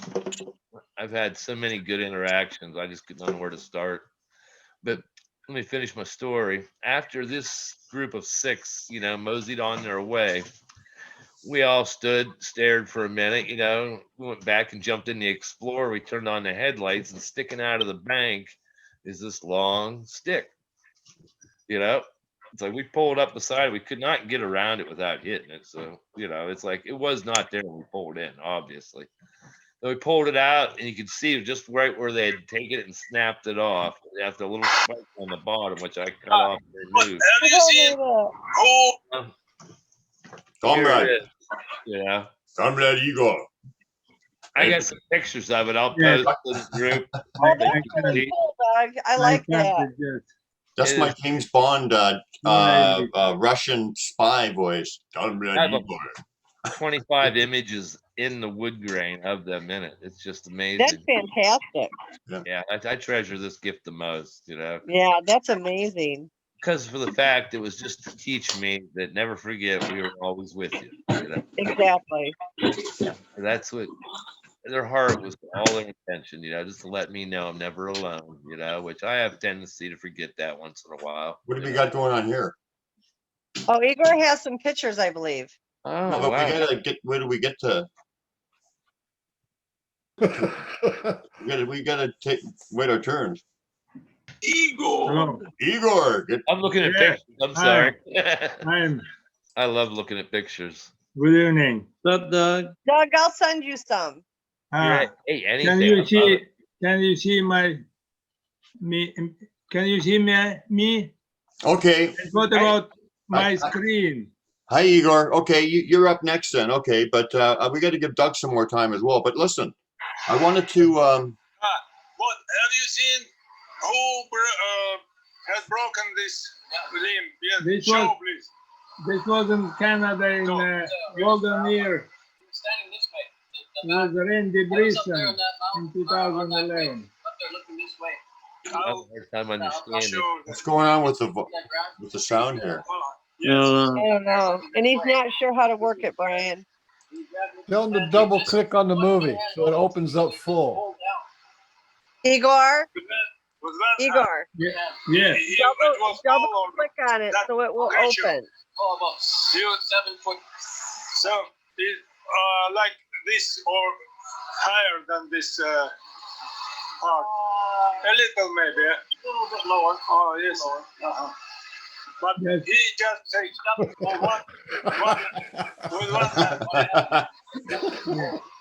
And then he did it this way. I'm not seeing anything. I'm just seeing. Yeah, Igor, the pictures are not opening. How about we just talk to you, Igor? Guys, I'll be right back in a second. Before, I think, yeah. Back in 30 seconds. That was another. 30 I don't seconds. know what year that Very was. nice. You're lagging. Yeah. That means you are that person who said that you saw how they been, how they. Извините, пожалуйста. God, Извините, пожалуйста. I don't know what to do. Доброе вечера. Доброе вечера, Igor. Извините, пожалуйста. Just a moment. What have you seen? Who Okay. Now I stopped it. I stopped it. Sorry. It was the shooting in 2011 in Canada, Golden Year, BC, with Randy Brisson. Yep. Yes, I just wanted to show this before speaking. Yeah, Yes. I'm sorry. Yeah, it didn't. Now, can you see me? I can see you. We couldn't really. The video wasn't working, but so what's been going on with you? Tell us some new stuff, or tell us some positive stuff or happy stuff. What's going on with you lately? You see, excuse me, just keep slow a little because I did not hear properly. Okay. And How have you? understand. What's been going? So we're doing this show, and we're trying to keep it on a positive note because we've had not a very good year. Well, depending on your perspective. So we wanted to have some positive stories and share some positive stories that we've experienced. So do you want to share something with us? You see, I just came back from my expedition 1 month ago here in Russia, and there were very interesting things there happening, and that is why I wanted to narrate a little about the results of that expedition, last Absolutely. expedition, because it was very, very amusing. Yes, that is the main subject which I want to discuss. Go ahead. to tell you. Yes. How shall we work? How shall we do this? Just tell it. Just tell what happened. Yeah, What? tell us about what the exhibition or the expedition was all about and what you found. Why don't you go? Ah, yes. This was, you know, if there are Ural Mountains between Europe and Asia in our country, yes. And I was on the in the western foothills of these Ural Mountains for 2 weeks in November.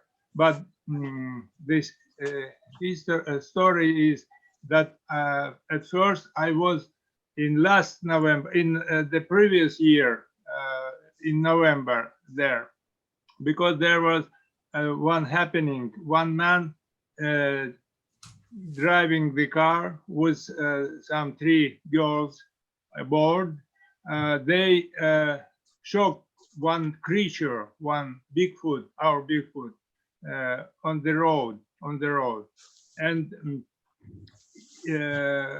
they stopped to look what happened, but they see that there is no human there, and they wanted to escape, but that creature jumped over the trunk to the car, on the car, and after that pushed with its palm the back glass of the car and broken it.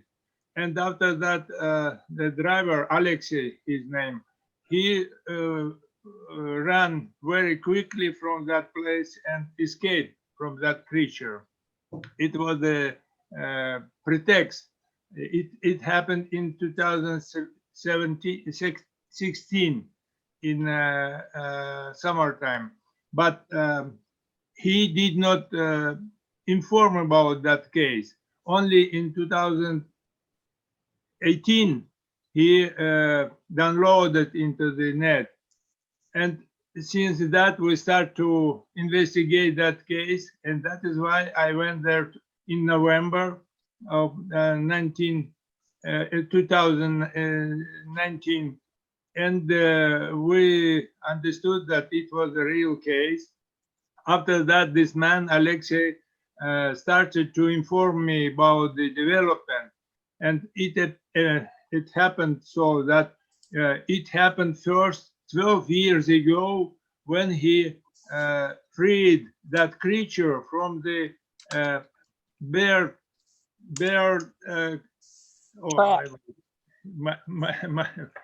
trap is here is better to see me. This is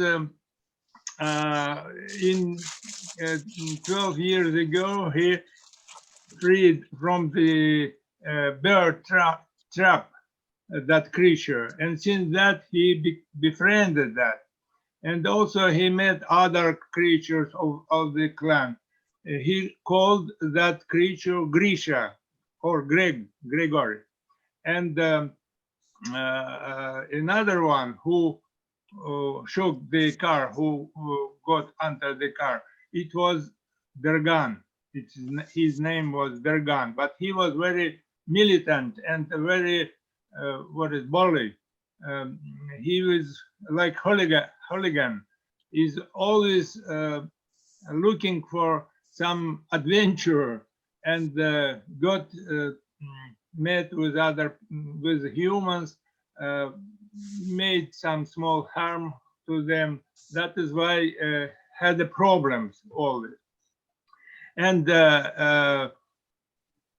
we went there at the same place in July of this year. In July, we spent there two weeks, and once happened at that time when we were in the camp in the forest. I was with was Andrei, biologist. He is a PD in biology. He is also aged man. Now he is 70 years old. This December just happened. So, and he was with me and another our colleague from St. Petersburg. We were there, and that very creature which shook the car, he came and started to speak something there, not satisfied, like so. After that, our guide Alexei, he went to make him calm that creature.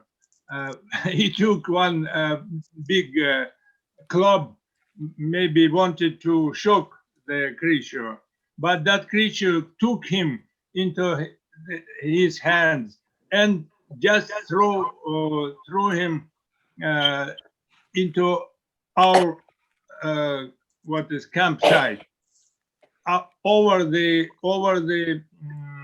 bushes. He was flying about 4 or 5 meters and just fell down into the onto the tent and broken that tent. We saw this personally by eyes. That happened in the evening. I did not photograph. I made photograph of this broken tent. It happened in July. After that, we somehow arranged the relation between us and that Dergan. It's called Dergan, and befriended. Step by step, he became calm. This was happening of that time, July. After we found some footprints of the creature there close to our campsite, and also Greg was coming. We were giving them something food left in the pack there. They were taking this food. It happened in July, and in November, this November, we went away to that place, and I could show you the outlook of that. Sorry, just now I will try to find. I have a couple pictures, Igor. Do you want me to post those?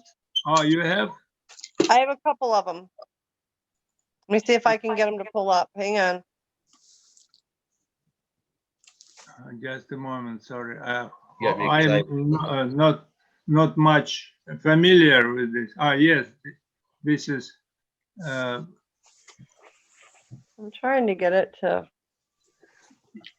Please, Robin, you can show. Yeah, that. I'm trying to get it to come up for you. Go ahead and keep talking while I'm trying to do the picture. I find here what to do.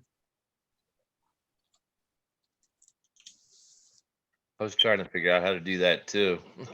Yeah, there's a button to do it. Okay, it says I can't while other people are sharing at the same time. Sorry. Igor's trying to share it. Igor, do you want me to try it? Because you can't, that's not open, hon. Yes, I found this, but yes, sorry, I can't do anything. That's okay. It is from Canada, from 1918. Well, just finish telling about what happened. 2011. Yeah, just finish your story. It was good. Your story was fine. It was great. Yeah, I loved it. Keep going. Please, Robin, you show that. I will try to get them. Yeah, I will find. Okay. Yes. I'm trying to get it to pull up. You do. Can you show that pictures? I'm going to try. You talk and I'll try to do it. Okay. We went this time. We went. Just a moment. Oh, sorry. I can't find. I'm looking for it. Where is Igor, my... just continue with your story. Robin's taking care of the pictures. Let me see if I can find it. Just continue with your story. Don't worry about it. It should be very interesting to show. Okay, we went the same with that biologist Andrei.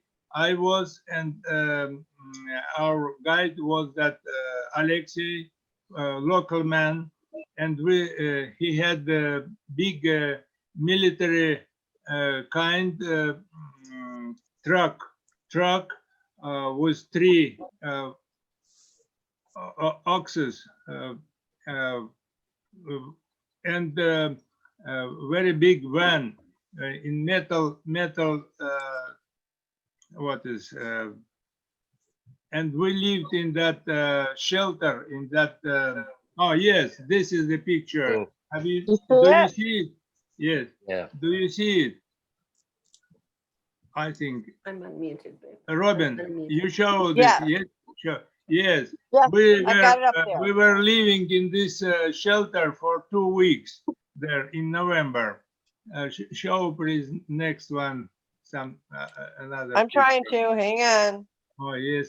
Also, and from the first day our existing there, they start to bother us. They were throwing the pieces of wood into the walls, in our walls. Also, they were shocking. They were trying to open the door.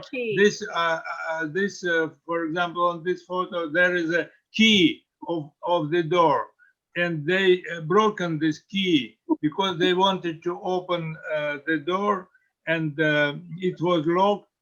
Somehow, I don't know, when we opened the door, somehow this key was bent. Also, some another picture actions they do. But what we met at first time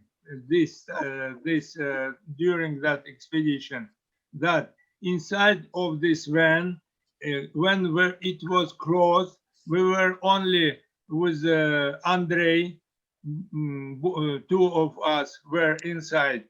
Just some things started to fly inside of the van.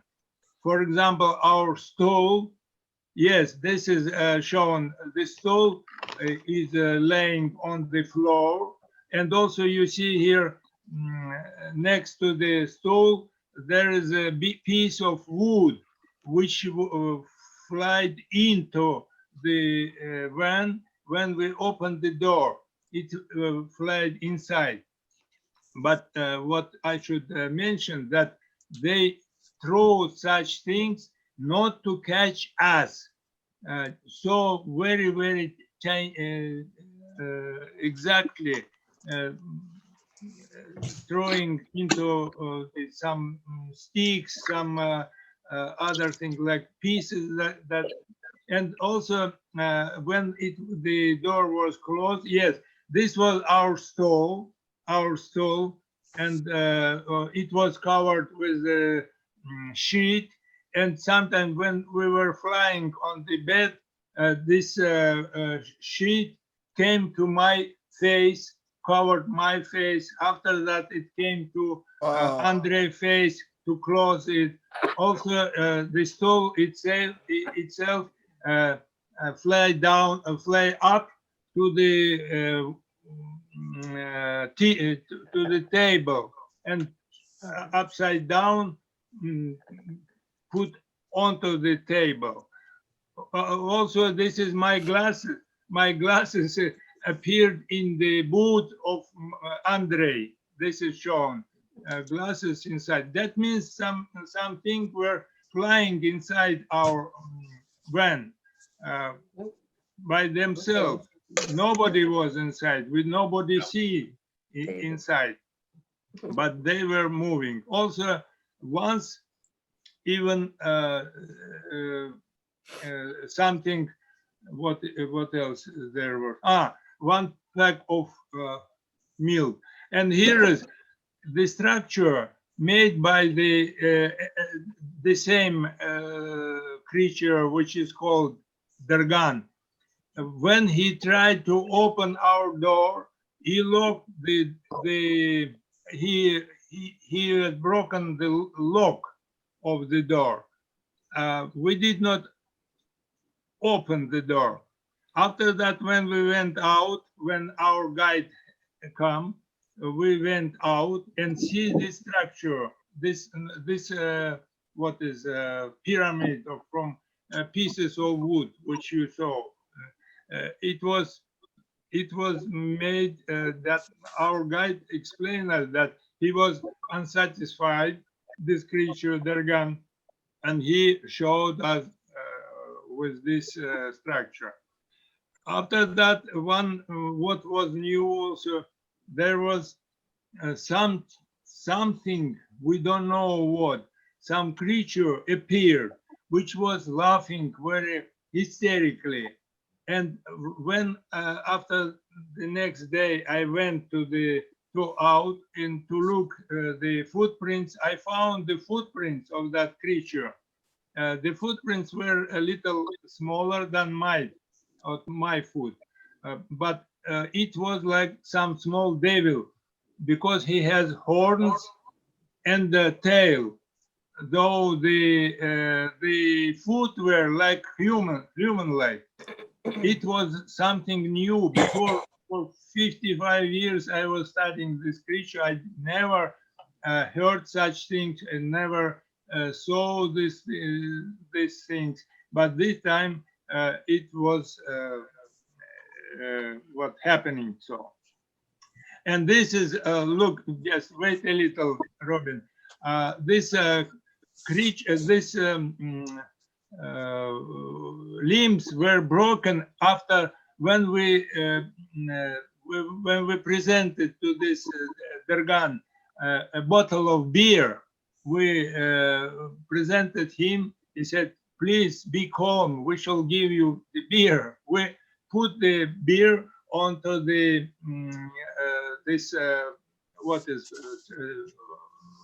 truck, and he took the beer and immediately broke this limbs to show that he received that beer. Thank you, like so. We understood so, because these limbs were broken just after he took the beer. Twisted. This, I just say about something happened during that. What else to say? Also, when we went out, once we were standing, three of us. I was, Andrei, and Alexei, near the campfire. Near the campfire, and it was dark in the evening, late evening. Just we hear that somebody is running through the bushes, breaking the bushes, and this Alex jumped away from his place, but I was sitting on the piece of wood, and this creature, it was Dargan. It was Dargan. He was running very quickly, very fast, and just shocked Andrei with his palm to the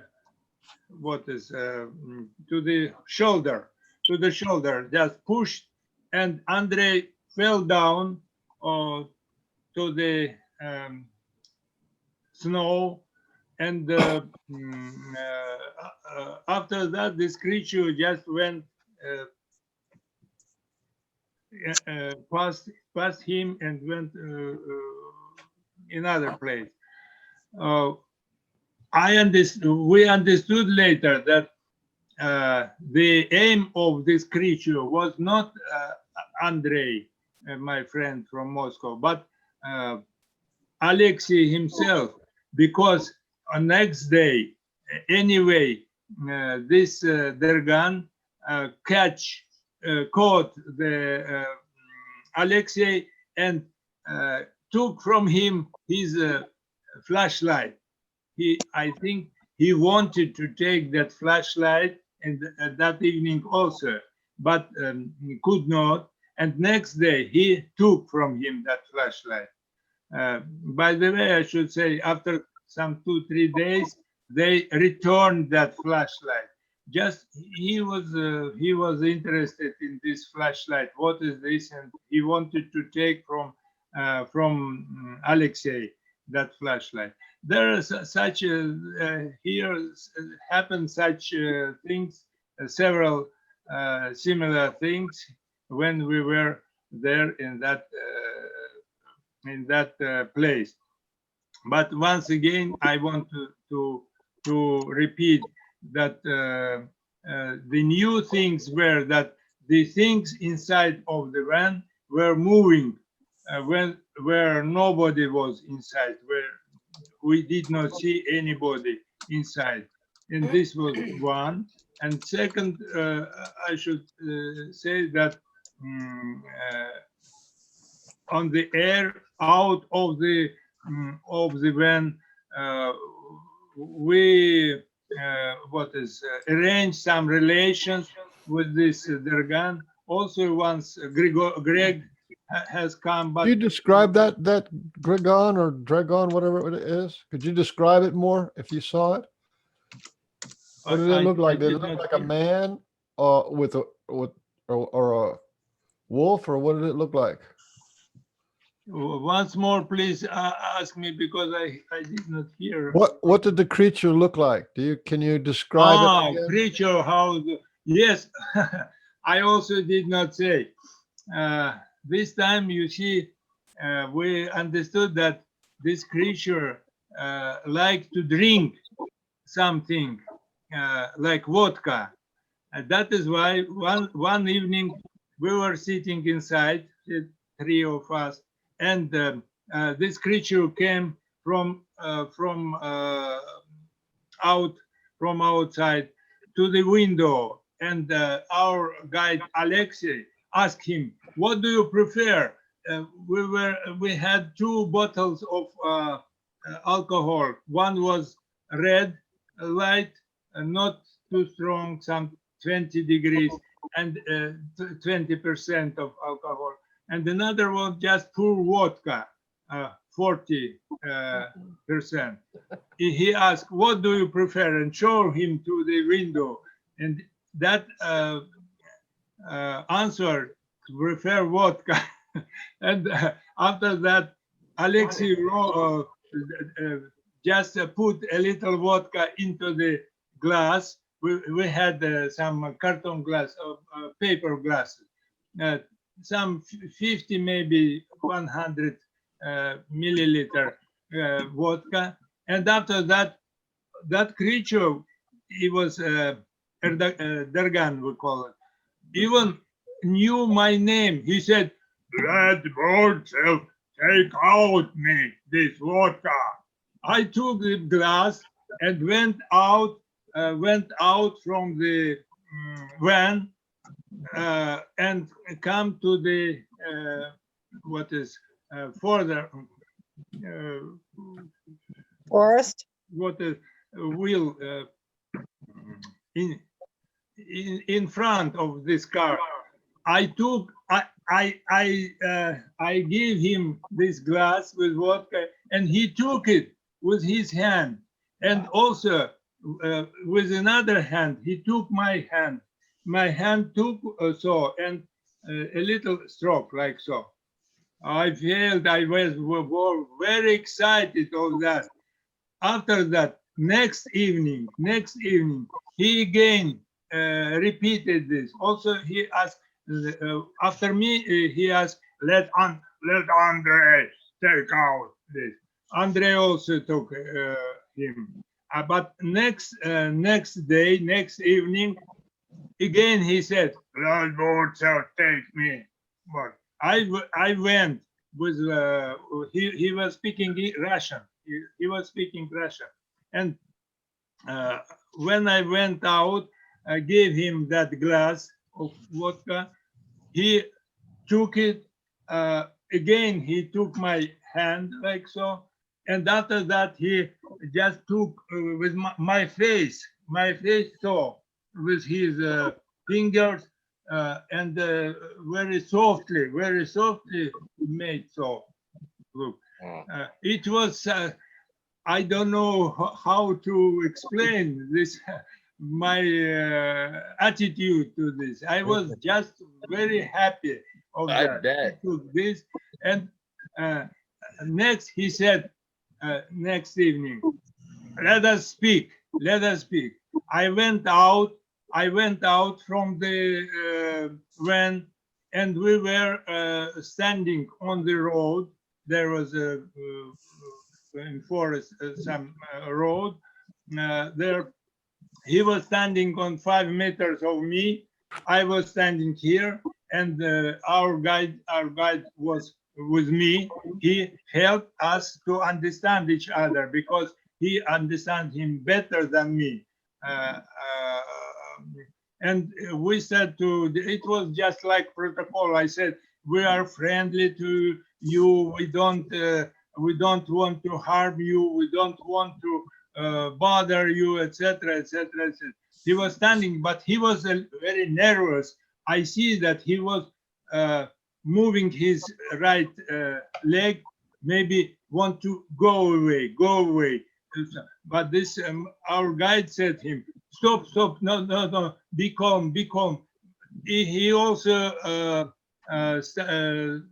told me not move, don't move, because he will go away.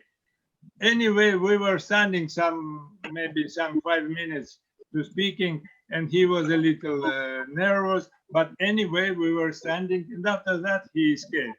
It was very, very impressive meeting, and finally, that our guide was called with them and said, you go to our elder to discuss something. Our Alexei went there. It was also interesting how to describe this action, because he said, I appeared. It was a winter time. It was snow around, much snow. The temperature was about 20-25 degrees over the frost. Alexei was in with his coat, winter coat, very hot, and he said, I just appeared in summertime in the same forest, the same wood, but in the winter time, in the summertime, all was green. The leaves, the trees were green. I was very surprised. He said, it was very hot. I was in the winter coat. It was very hot. I appeared in the summertime, met with this elder, and that elder said, please help us to arrange here the reserve. People not to come to our place, not bother us, not hunt us, not cut the trees, etc. Let them leave us alone. Please tell the people to arrange here such a reserve, etc. They were discussed. After that, he, when he was returning back, this Dergan even was there. He took some sticks, making some manipulation with the sticks, and he said, I just walked into the winter, into our place, and we heard, we were with Andrei, we were inside of the van. We just hear something bump, fell down to our plate in front of our door. He fell down in front of our door of this van. We opened the door and see that Andrei is lying on the on the floor. He stand up. He was very red of hot. I say, oh, you're like after bath, after sauna. He said, because I was in the summertime, it was very hot. That is why I'm so. And doctor here explained us how he was in the evening, in the summertime. You see, there such things happen. It was something incredible. But anyway, that was happening there. This is what I wanted to show you. It was something amazing. I don't know. I don't understand what happened. Until wow. now, we continue to communicate with this creature through our guide Alexei. He's informing us what is happening there, etc. There were some people come there with a gun. With guns, they try to catch of this creature, but they could not. They could not do this. I don't know. We try now. I myself feel that I should be responsible to help them to arrange that reserve in that forest, in that very place. Absolutely. What I wanted to say. Hey, please. Robin, do you know what these creatures look like? Did you?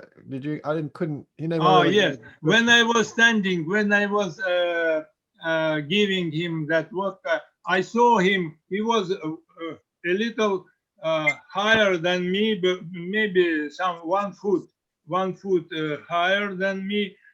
Is very powerful. That is very powerful. But I could not see details of his face because it was dark. It was dark. I just noticed that his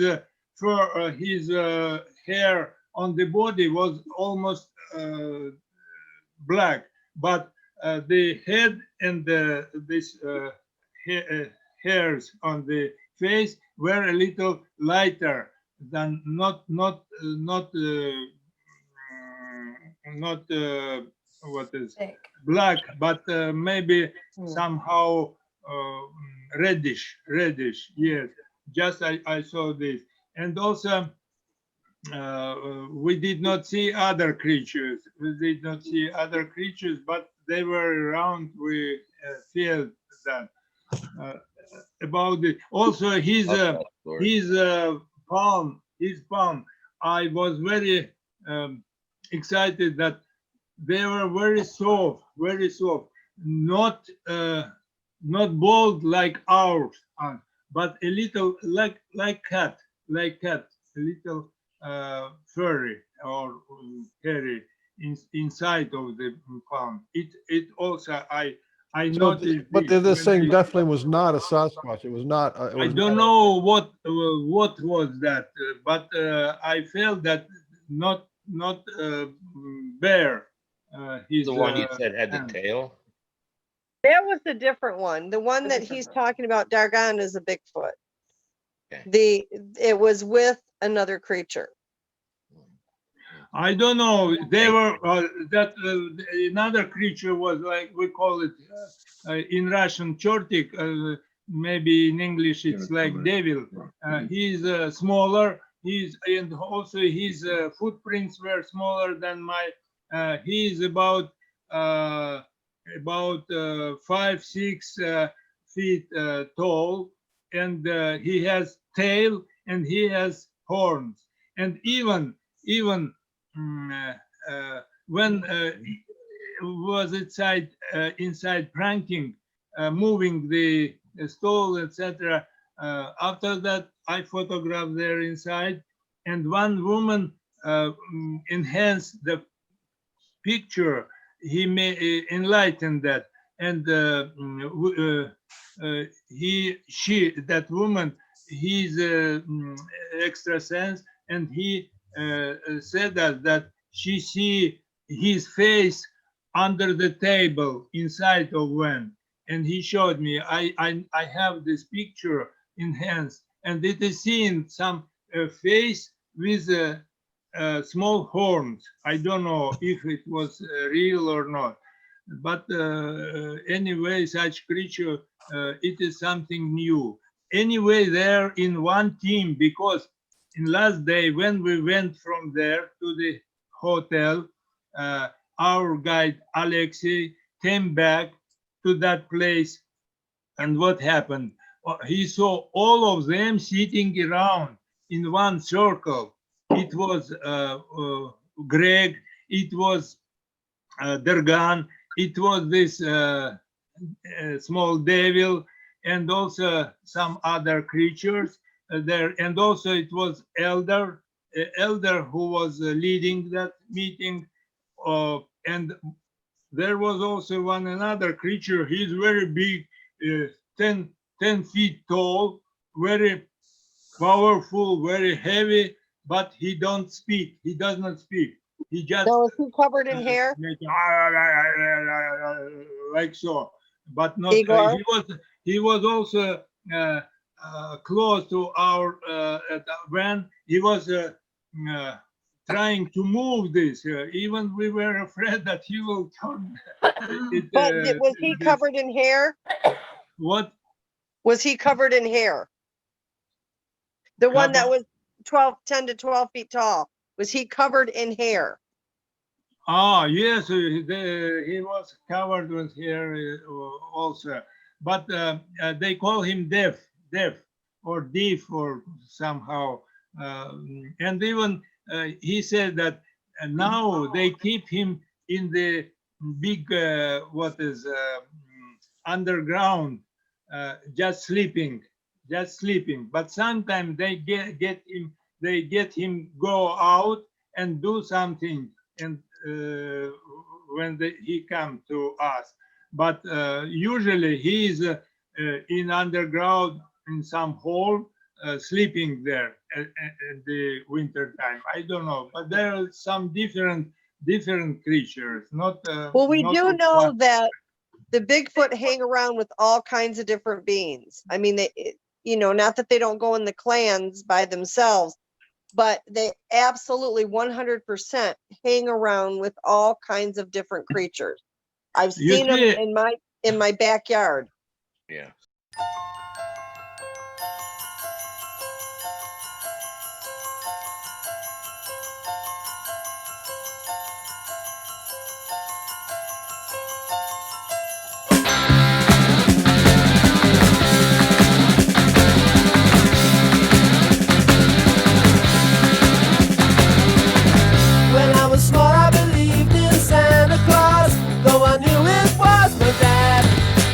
I would hang up my stocking at Christmas, open my presents and I'd be glad. But the last time I played Father Christmas, I stood outside a department store. A gang of kids came over and mugged me and knocked my reindeer to the floor. He said, Father Christmas, give us some money, don't mess around with those silly toys. We'll beat you up if you don't hand it over. We want your bread, so don't make us annoy. Give all the toys to the little rich boys.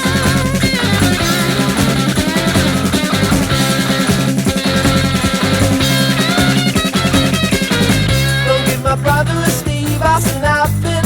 Don't give my sister a cuddly toy. We don't want a jigsaw or Monopoly money. We only want the real McCoy. Father Christmas, give us some money. We'll beat you up if you make us annoy. Father Christmas, give us some money. Don't mess around with those silly toys. But give my daddy a job, cause he needs one. He's got lots of mouths to feed. But if you've got one, I have a machine gun, so I can scare all the kids on the street. Father Christmas, give us some money.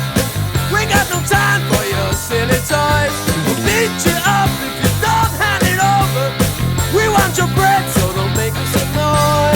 Give all the toys to the little rich boys.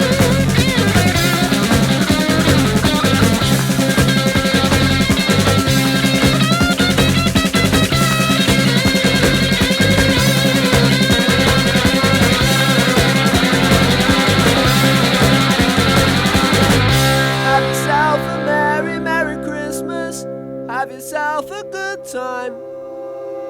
But remember the kids who got nothing while you're drinking down your wine.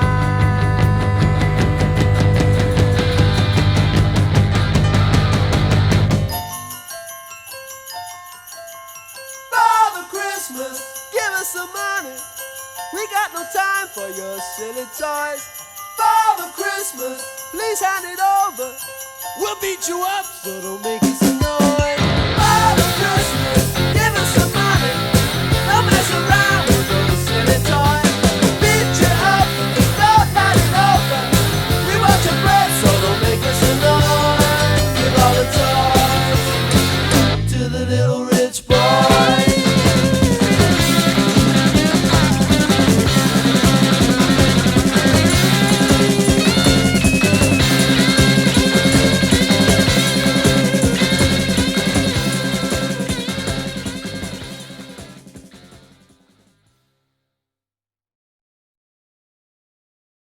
Robin, yeah, I remember when I was in your home in 2018, once the handprint appeared on the pillow. That showed that that pillow was his handprint. It happened also in closed house, and also in 2011, when I was there also in your house, another handprint appeared on the window of the bathroom in your house. Inside also. That means nobody was there. You did not see that there, but somehow this footprint handprints appeared. And the same happened in our van.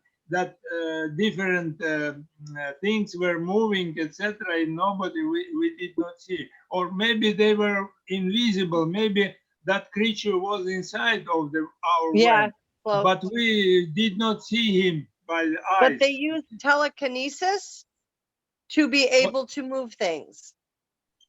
They use telekinesis. They use mind control to move things. They do that with the vehicles, the cars, to unlock them. I've physically seen them do it.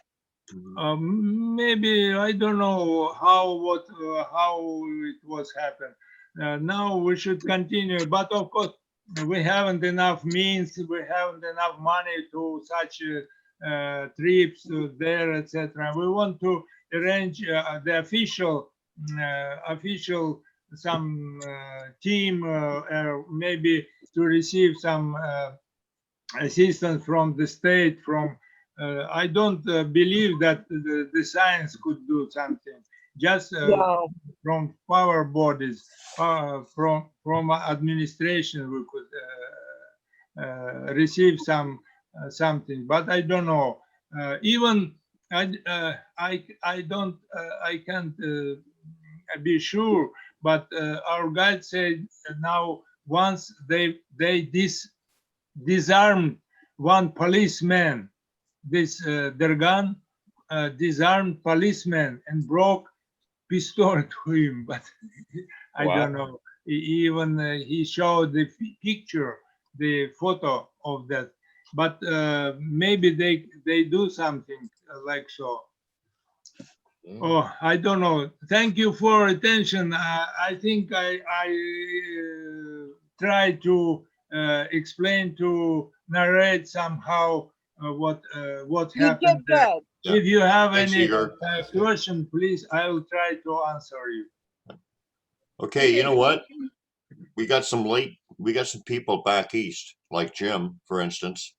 He's probably, you're in the Eastern time zone, right, Jim? Yep. Well, so why don't you chime in? I mean, you're welcome to stay the whole time, but just in case you're getting tired or something, well.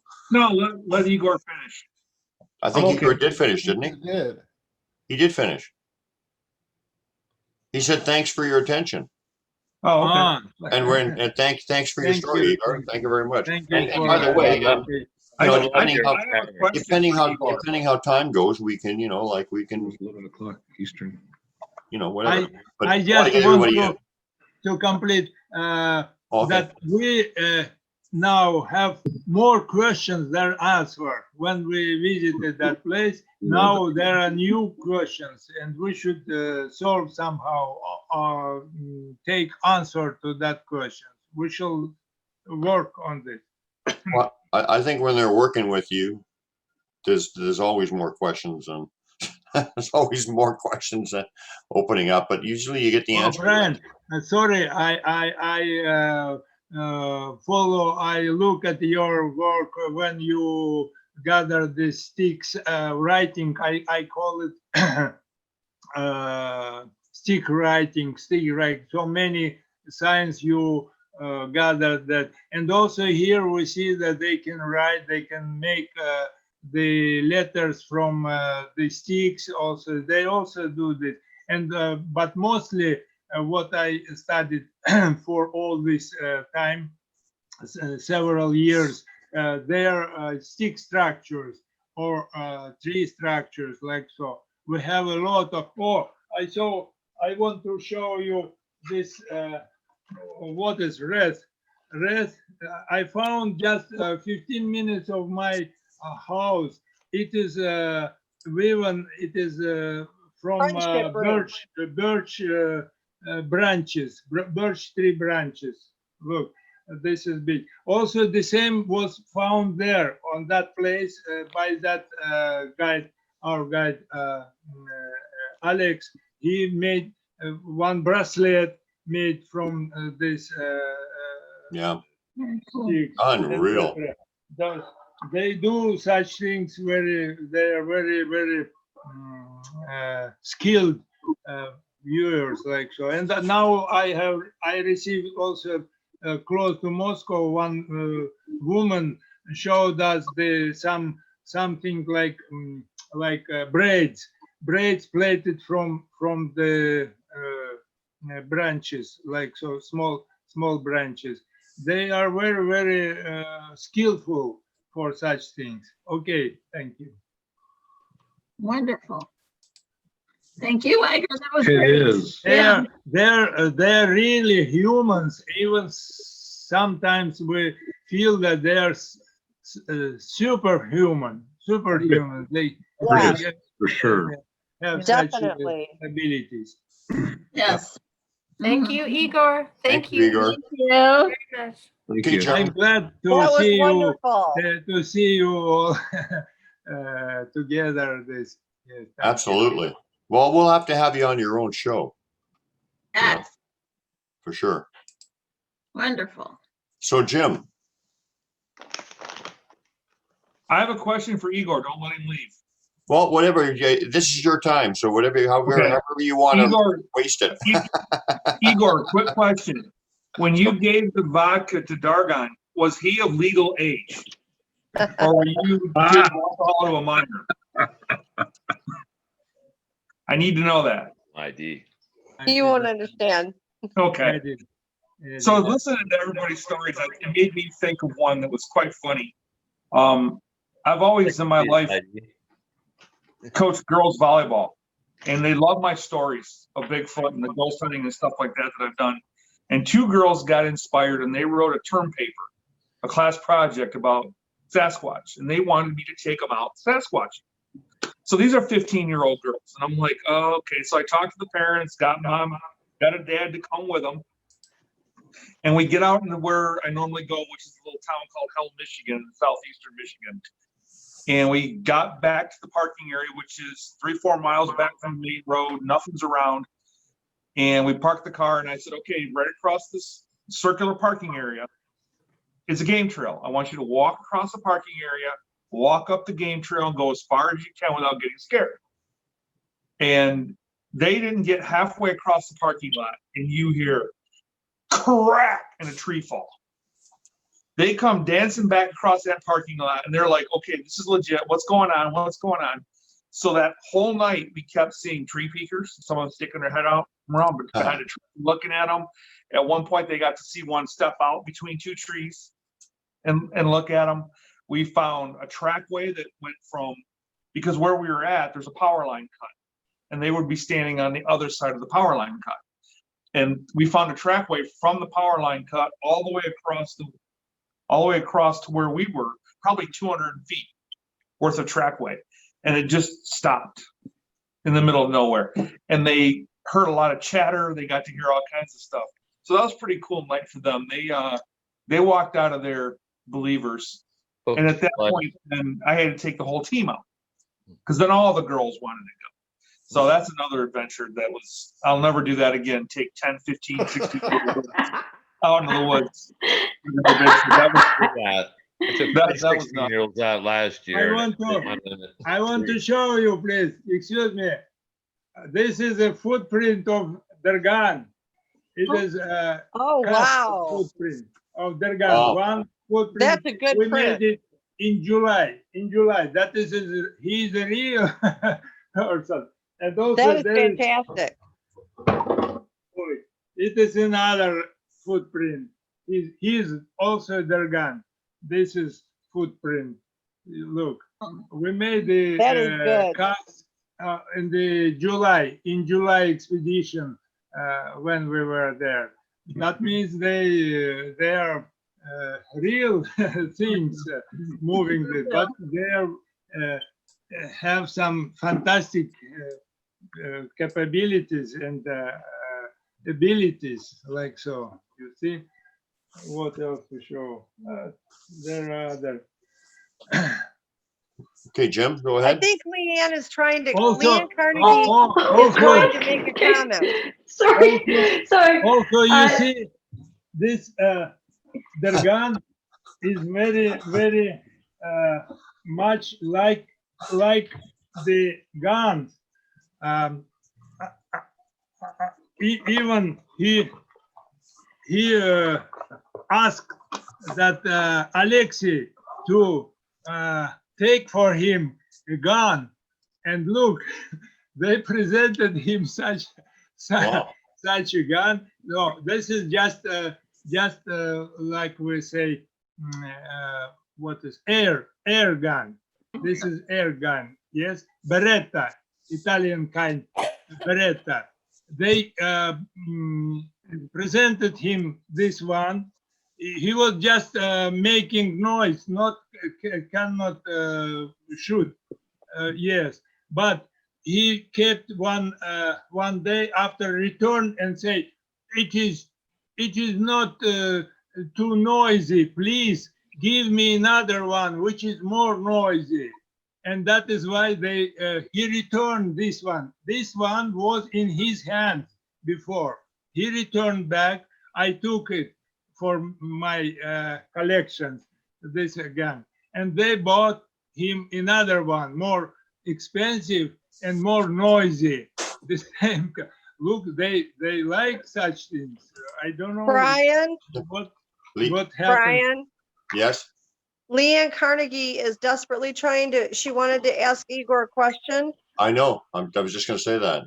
Okay. Thank you. Sorry, I didn't mean to. We also have to get back to Jim too, but Leanne, jump in there. Hi. Yeah. Thank you. I'm so sorry. I know that there's a lot of stories here to come through, and forgive me for butting in. But Igor, first of all, it's an honor, and it's so lovely to be in the same space with you. And I just wanted to add something. I find the subject of the forest people often brings a lot of coincidences and really beautiful moments that really tie together magically, unknowingly until it happens. And so you just raised a reef that you found. And if I may share my screen with the group, is that okay if I do that? Yes, yes. Absolutely. So here's my latest video that I shared today. Sorry. Here's my channel, Set of Ontario Sasquatch.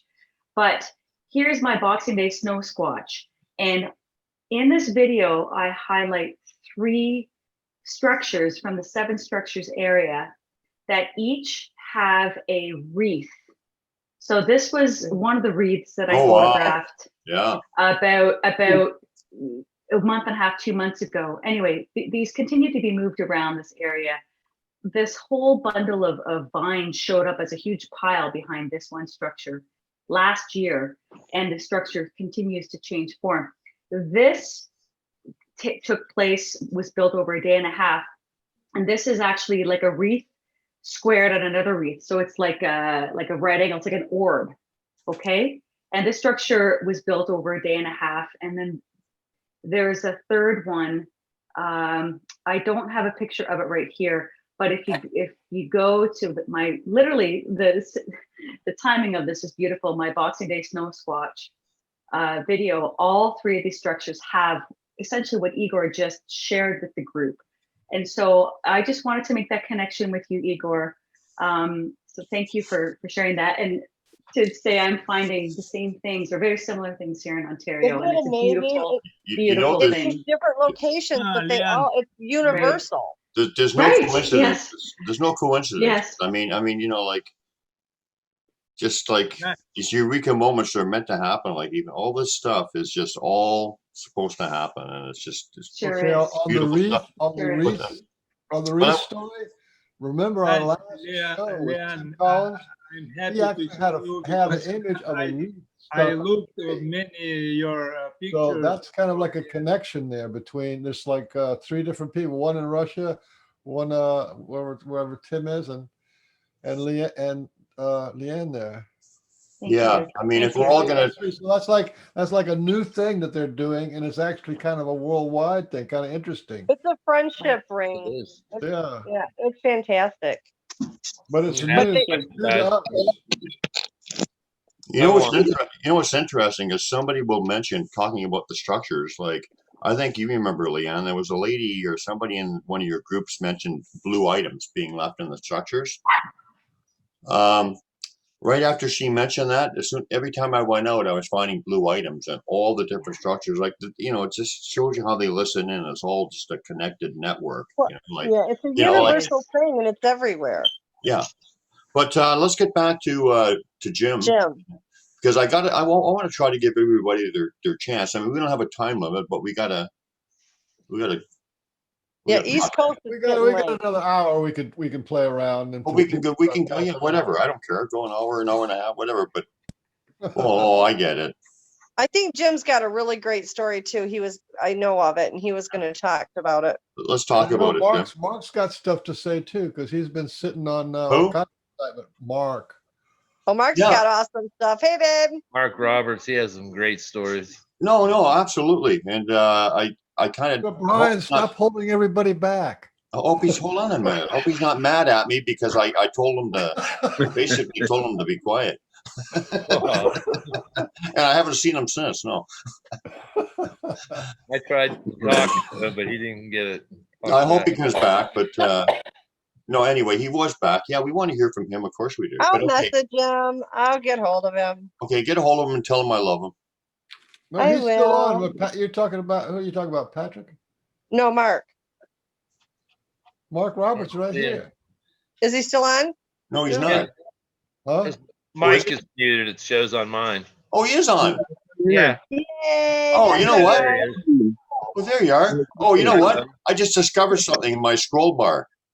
I was wondering why everybody disappeared. Hi, Mark. I'm sorry you didn't mean to hurt your feelings. I've been You're like, listening. hey, I'm buying all this new stuff too. Yeah. We're all computer illiterate. Okay, so hey, this is good. Okay, so let's move on with Jim, and then we'll get Mark next in the loop. Sorry. Yeah, okay. Okay. Definitely. And then we got to give Doug a little more time too. Doug got cut off, so we got to kind of move around. Jim, my advice to you is to speak loudly and fast because that's the way it goes. Okay, Jim, continue with your story. All right, so Robin wants me to tell this story. When I first met her a few years ago, I was up at Tim Collins' property, and we had been introduced to Robin, and she was walking around the property doing some energy work on the property. And that day, she was spent most of her day talking with Tim and Andrea. She'd chat with my son Jack and I a little bit. At the end of the day, she looked at us and said, "A Bigfoot is going to go on your trip with you." And we were like, okay. We barely mentioned that we were going on a cross-country road trip. We were going 6 weeks out west of all the national parks, hiking, camping, and stuff. And we got in the car, and I looked at Jack and Andrea, and I said, "Oh boy, how am I going to fit a Bigfoot in my car? I don't, with all the camping gear we're going to have." So to us, it was just, we didn't know Robin. We thought she was kind of crazy, actually, to tell the truth. Robin, sorry. People do. But Until they I get to really changed know his you. mind on that. I'm just putting that out there. His mind's been changed. So yeah, my mind's been changed. So we go on our trip, and I start noticing wherever we go, whether it's a rest area, it's a gas station, it's a restaurant, any place, there is a big ass crow somewhere on the property, sitting on top of the building, hopping around the parking lot. And I was like, there's a lot of crows in this country that always seem to be right where we're at. It was really weird. So we're halfway through the trip. We're out in Yosemite, and we have not had any activity yet where we could attribute it to the forest people. And we're camped right on a river. And I'm looking across the river one night, and I can see green eyes looking back at me. And the thing is, the moon was behind where the eyes were, and there was no light in the campground. Everybody had gone to bed. So that was odd. And I was like, wonder what's over there is creating its own eye shine. So we move on through our trip, and we get to Tombstone, Arizona. And we're doing a ghost hunt at a place called Nora's Place, which is called Sisters of the Paranormal. They have the Watt and Tarver Undertaker building, which they're the ones who did the gunfight at the OK Corral, the bodies. So we're doing a ghost hunt in there. And when we signed in, she'd asked me, are we going to run out of there scared if we get any ghost activity? And I made the mistake of saying, no, we look for Bigfoot, so we're not scared of much. And she then proceeded to tell me about her parents' sighting of a Bigfoot, which I really don't care. It's like, I don't know you, just let's go through the evening. So we go through the evening. We have all kinds of spirit activity. They have an Ovilus spirit box working. And at the end of the night, she goes, Jim, is it okay if I ask a question? And I knew what she was going to do. And I was like, yeah, go ahead. And she says, to any of the spirits here, have you ever seen a Bigfoot? And this cowboy type drawl voice comes through, and he goes, yep. And she's surprised her. She was really, where? And he says, here. And she's like, here in Tombstone? No, here in the building. And a woman's voice came through and said, we're scared. And my son piped up. My son was 17. He goes, what are you scared of? And the woman's voice says, we're scared of Jim and Jack. They brought the Bigfoot. And Jack turned and looked at me and went, holy shit, Robin's legit. And I'm like, yeah, that's what it sounds like. So she asked the question. She goes, okay, Mr. Bigfoot, if you're here, back in the back, there's a flashlight. Turn it on. Light goes on. And the light had turned on all night long. And Jack goes, okay, turn it off. The light goes off. So I hopped up and I ran back to the mortuary table where the flashlight was to see the Bigfoot, and there was nothing there. And I was like, okay, and I come walking back out, and there was another couple that were there with us. And the guy was, I got to go see this. So he jumped up, got 2 steps, and stopped. And he said, I can't go any further. I'm scared. So he came and sat back down. He was freaking out. And she asked the Bigfoot, she said, Mr. Bigfoot, if Jim and Jack want to see you, where do they need to go? And through the Ovilus voice box, this big, deep, gruff voice comes through and goes, hell, like that. And scared the crap out of everybody in the building. And my son and I were laughing because the town we go Bigfoot around is Hell, Michigan. It's got a bar and a little store, and it's all it's got. And you could actually hear in the audio recording it said Hell, Michigan, real quiet. And she asked his name. He said his name through the Ovilus. So my son said, he asked him a question. He goes, what do you look like? And the male ghost voice come through, said he's big, he's tall, he's hairy, and he's red. So we're like, he's red. Okay, that's interesting. And we get through that, and I said to the Foot, I said, listen, we're not here for you. You need to leave. You're scaring the spirits. We'll see you when we get back to Michigan. Well, when we walked out to my car, if you've ever been to Tombstone, it's the old Allen Street is a dirt road, and you can't drive on it. It's a historical road. There's parking at the end of each street, at the end of the street. We had parked at the southern end of the street, pulled into the first parking spot. We were the only car in the lot. We walked out to go to my car. There was a 16-foot long metal pole with 2 pieces of rebar literally shoved through it. laying right next to my car.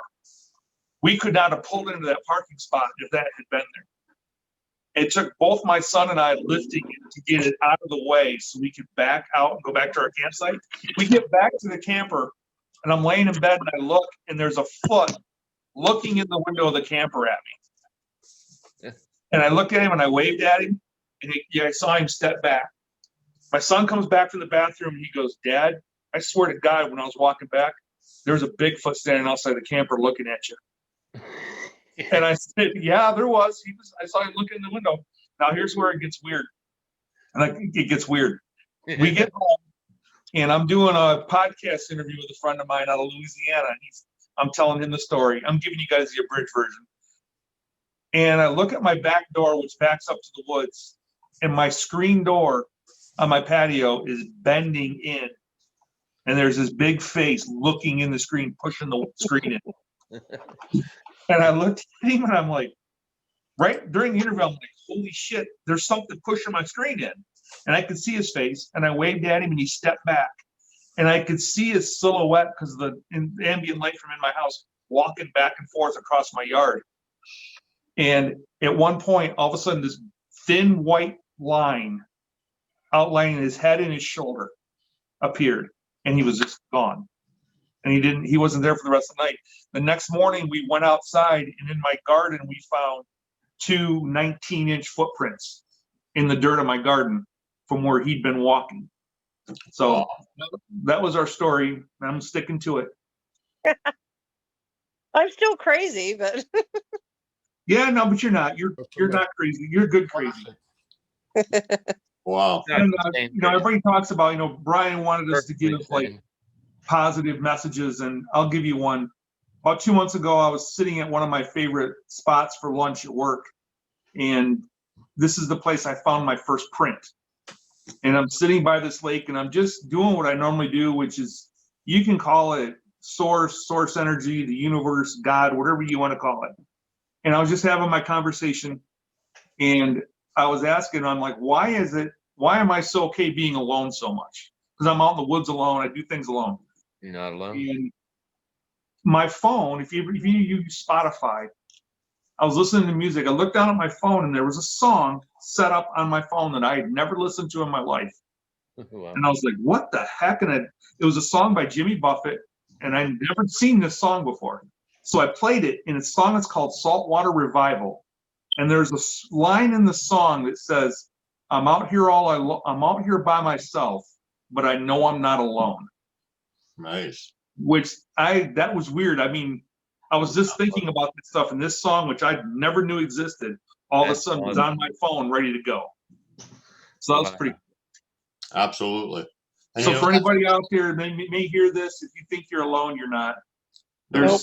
That kind of stuff is beautiful and as magical as it is, and it is, but it's something that we have all kind of experienced. So we're familiar with it, yeah. So it's not, you don't take it for granted, and it's no less magical. But we've experienced, so we can connect with what you're saying and understand it on that level. So well, on a more of a like on a religious front, a couple years ago, a guy I used to Bigfoot with, we always do like a Halloween live broadcast on YouTube. We'd go out and we'd do a Bigfoot hunt.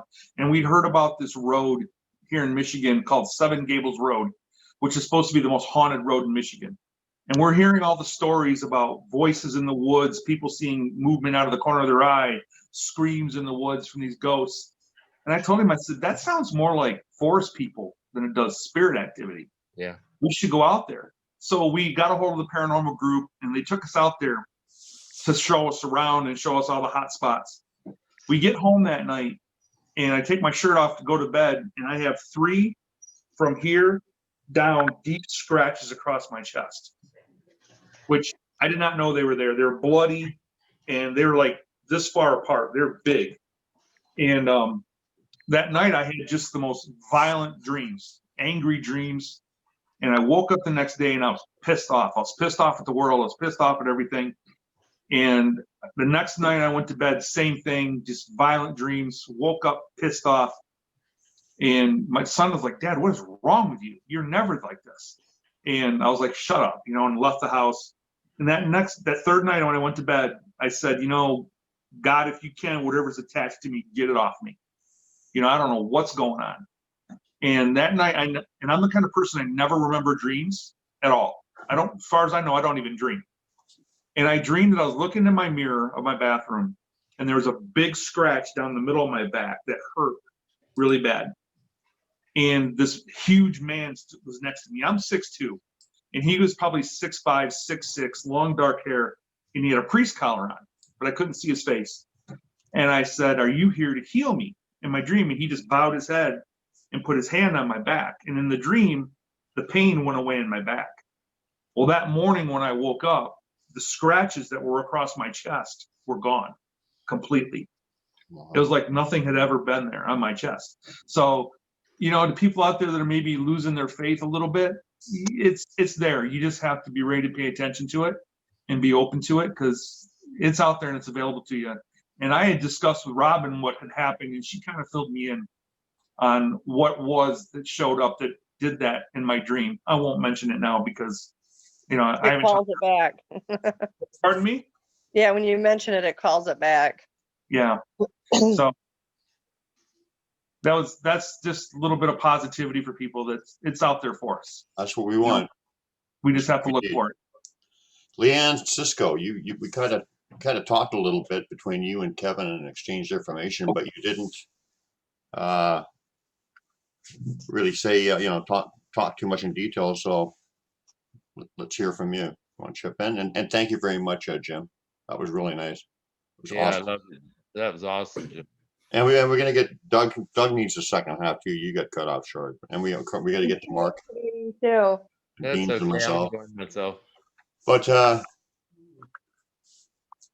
you on, Leanne? I mean, not Yeah. Leanne. Oh, I'm on. Oh yeah, Leanne. Oh yeah, there's two Leannes. Oh yeah, there's a Leanne Carnegie, my Canadian chum, and then there's Leanne Cisco, my American chum. And I've actually met Leanne Cisco.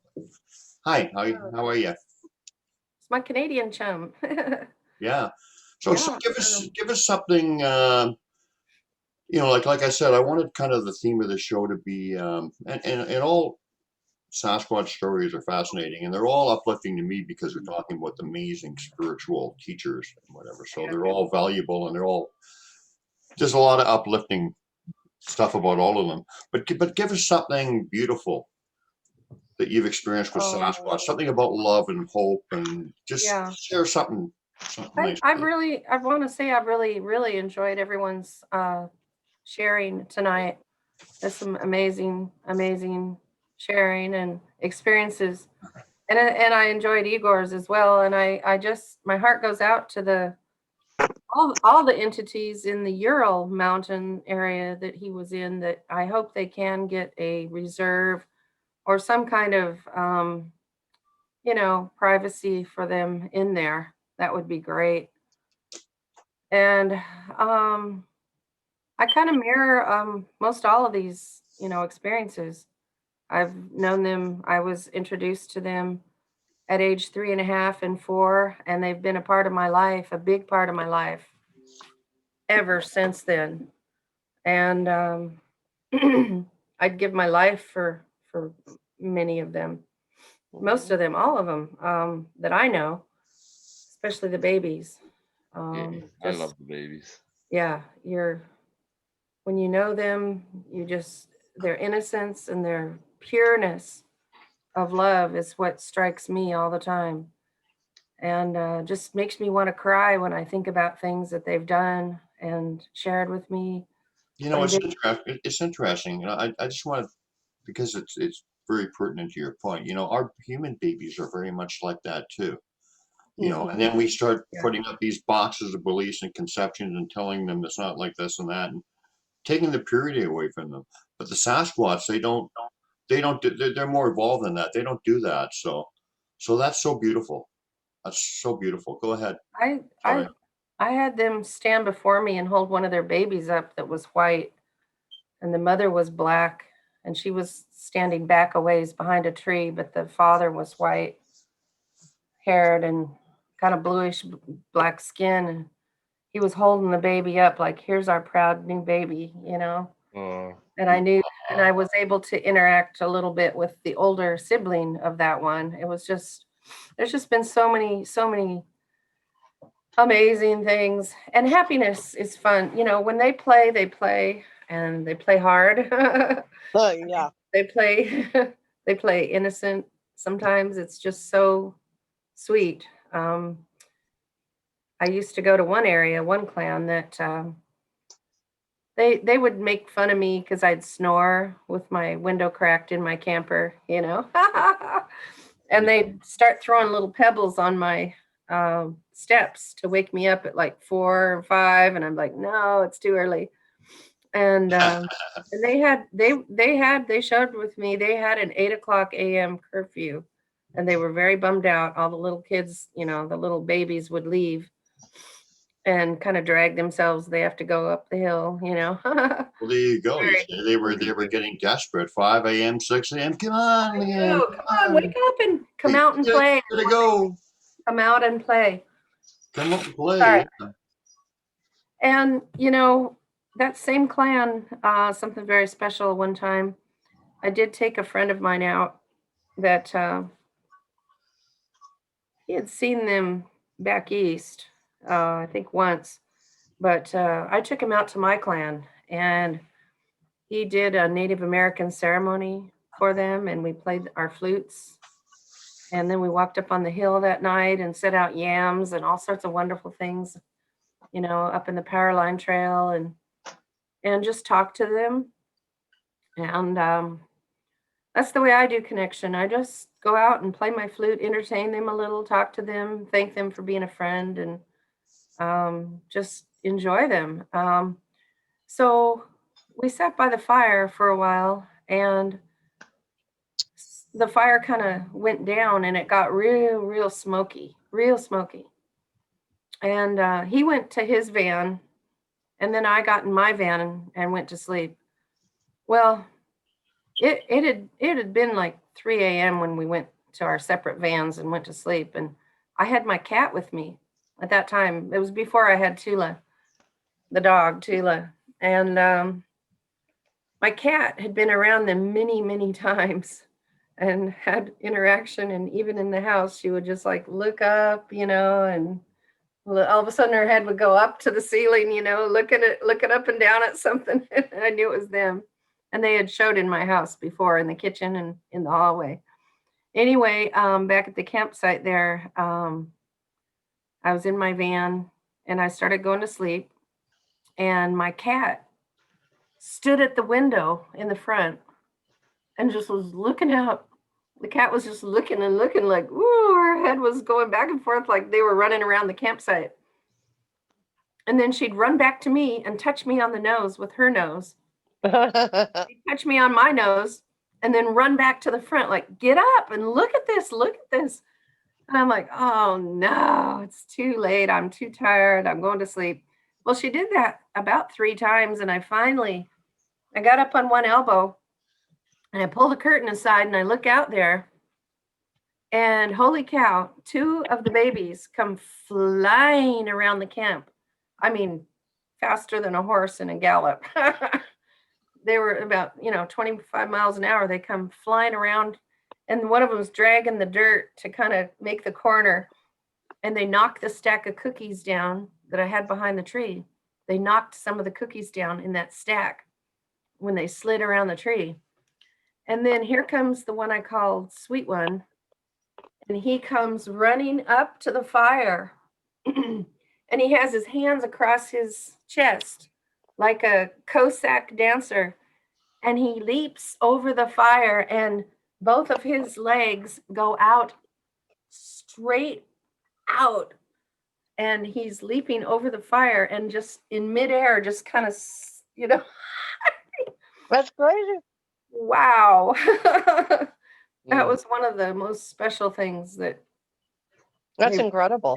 So it's like a give and take. It's like, we're going to entertain you with our flute playing, and now we're the show, and we'll let you enjoy what we have to offer. And he was dancing over the fire, jumping and kicking his legs out like a Russian Cossack dancer.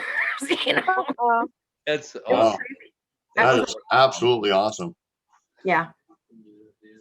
I'm sorry, I've got a little bit of a cold. It's not COVID, but just a cold. Did you want to say? Curiosity. Did you want to say? Did you want to mention something else before we? Well, there was another let's see, Sandra and Kevin mentioned, Southern Washington, which is another, I have several clan areas up there that I would go to. One time, I'll skip the first part of the story. And we had been there years and years before that in this area, before there was even a real road in there. And the Sasquatch came all around our tents that night. And I didn't know them. And it was pretty scary for us. And we all wound up in my sister's van, all sleeping on the same bed, like 4 of us. And anyway, back to this area. It's got lava rock around the area. And at that time, my boyfriend and I pulled up and parked. Oh, I got to back up. Before I went on this camping trip, I was in a store and they had an end cap of tire fix-a-flat for trucks, for big tires. And the Sasquatch said in my head, they said, "You'll need that." And they kind of pulled my hand towards it. And I said, "Oh, okay, I'll get a couple of these." So I got a couple of fix-a-flat tires. And I thought that was so odd, like, I'm going to need this. You'll need this, right? So we get up to this area and pull in, and we had to go over several sharp pieces of lava rock to park in this one spot below the lava beds, or in the lava beds area in Washington. And this is by Mount Adams, south of there. And so when we parked, it's like pulled in and went over these sharp lava rocks. And I got out and I, did my thing. I go out and I call in the Bigfoot and I say, "Hey, Sasquatch, Silatik, I've got a watermelon for you and I've got a cantaloupe for you." And I set my fruit out around the area and some other goodies and just went to bed because it was dark. Well, I'm just drifting off to sleep when all of a sudden one of the Sasquatch comes up and slaps the back corner of my van where I'm sleeping, right next to my head. He just slaps it really hard. And I'm like, "What?" I said, "That was so rude." I said, telepathically, I'm like, "That was rude. Why did you slap my van?" And it was just like, slap the van. And well, in the morning, I found out why he slapped the van. I got up and I'm thinking, oh, maybe he left a big slap mark, in the dirt on my van. And I walk around to the back of the van, and sure enough, my back left tire is flat, completely flat. So I had popped the tire on the volcanic rock. And that's why I was told I would need the fix-a-flat. That's wonderful. So that was one of them. There was I more really to enjoyed that story. That's good. There was a lot more to that, but yeah, That is awesome. just You knew wonderful you have kind that of flag. interaction stuff is.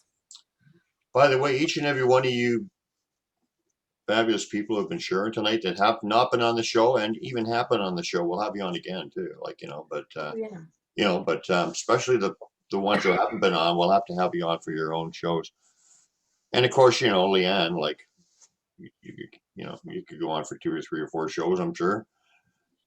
Information wise and just sharing wise. I mean, I just start babbling and I have to be told to stop talking. I go don't ahead. muted on here. So. No, jump in. It's okay. Jump in. Thank you.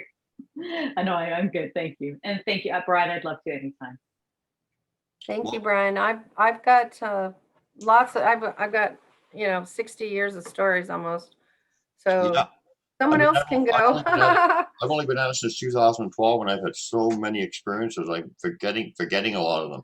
Thank God I wrote most of them down. Right. But right. then we'll have all you guys on it, whatever. Kev, come on. No, we could talk just about 2020. We've had so many experiences this year, so Absolutely. Well, come on, and we'll have you on for your own show. Okay. But anyway, so let's. And I want to share something, and we'll get Beans to share something. I think Sue's going to come on. Oh, And good. Mark's waiting too. Yeah, and Mark. Oh, of course, I haven't forgotten him. And we've got to get back to Share Doug. because I care. Doug has to. Doug got kind of ripped off. He's got to do a little bit. So let's kind of move on then, and we'll go to. Well, where do we want to go? What do you guys say? Who's next? Mark. Okay, Mark, come on and say hello. Mark has some great stories and interactions. I like your hat, Mark. You got a fedora on. Does he? Yeah, thank you. Well, look at him going there. And sorry, There's Mark. my I hope buddy. I felt bad. I hope you got off right after I said to be quiet or whatever. And I hope. And Yeah, I didn't even know I had my mic on. No, it's just You that should see I his thought I little had it off, girl. She is absolutely stunning. She is drop dead gorgeous. it's just that I had it on a setting where if somebody's talking and somebody else is talking, it automatically goes to them, and then it was like, okay, this is really not working. So sorry about that. Anyway, nice to see you back. So how you doing? I'm doing good. I'm just sitting on the patio, relaxing, and they're all making weird sounds around us right now. Oh well, yeah, because probably because they're happy because so many like-minded people are gathering. Like the energy is pretty great. I figured we did my volume. It's not. What state are you in, Mark? All the Sasquatch in the world are watching us. Yeah, I've gone down there recently, given them a lot of gifts for. I went down there Christmas Day and gave them a bunch of stuff and some little toys for the young ones. Yeah, they've been coming around often. Mark's in British Columbia. I keep threatening. Oh, BC. I Okay. keep threatening to get together with him because we just actually got introduced to each other. He's not that far away from me, so one of these days I'm going to disappoint him and show up. Good. But anyway, so go ahead, Mark. I'm not going with the sound. It's so weird. Go ahead and tell us something positive on to counterbalance the negativity or whatever. Or they've been so I guess it's all perceived. Lately they've been trying to get attention to my girl here. They've been like, this is Kaya. Hi, Kaya. Kaya. And they've been speaking out a lot lately. I'll be sitting here with my music on, and then Kaya is telling me to take my headphones off because he's sitting over in the field right next to me saying hello. And it's staticky, but you can hear him. He's you can feel him more than anything, right? But he's trying to say hi. They've been doing it a lot lately, coming around and just saying hi and watching over on my girls and stuff, and it's beautiful, right? So yeah. No. Let's clarify that a little bit. Are they actually audibly saying hi in English to you? Oh yeah, exactly. Hey, is that what they were saying? It was he was saying hello. I was sitting there and he was had his headphones on I knew it wasn't that. Oh, the sound went funny. Yeah, losing her. Oh, my. Oh, okay. What happened to the sound? Pick up on that. All of her sound cut out. Sad. Yeah, that's basically around exactly what happens around that time too. Because we're out in the middle of the farmland, right? We're out here there's not really, we don't have very many neighbors, right? So what was she saying? Obviously right away, and we can feel them, but they're doing that a lot more. They always coming around, right? They're always here every single day, every day. they're around right now. I have a tarp set up behind me, so I'm sitting on the patio. So I'm literally sitting outside right now, right? So they're I'm hearing 5-10 minutes ago, right before Kaya came out, I can hear them 20-30 feet behind me in the field, just tapping 50 times in a row, really fast and repetitive, just something. I don't know. It's yeah, I don't know. They're always around, right? So, and then there's one over here in the field. He's trying to sound like a duck, he's making duck calls, but it's not a duck. So weird. He's been doing it for days now. I came outside last night and it was dead silent outside, and I was just leaving myself. I just heard the weirdest non-duck noises I've ever heard. I was just okay, hello guys, hello to you too, because it was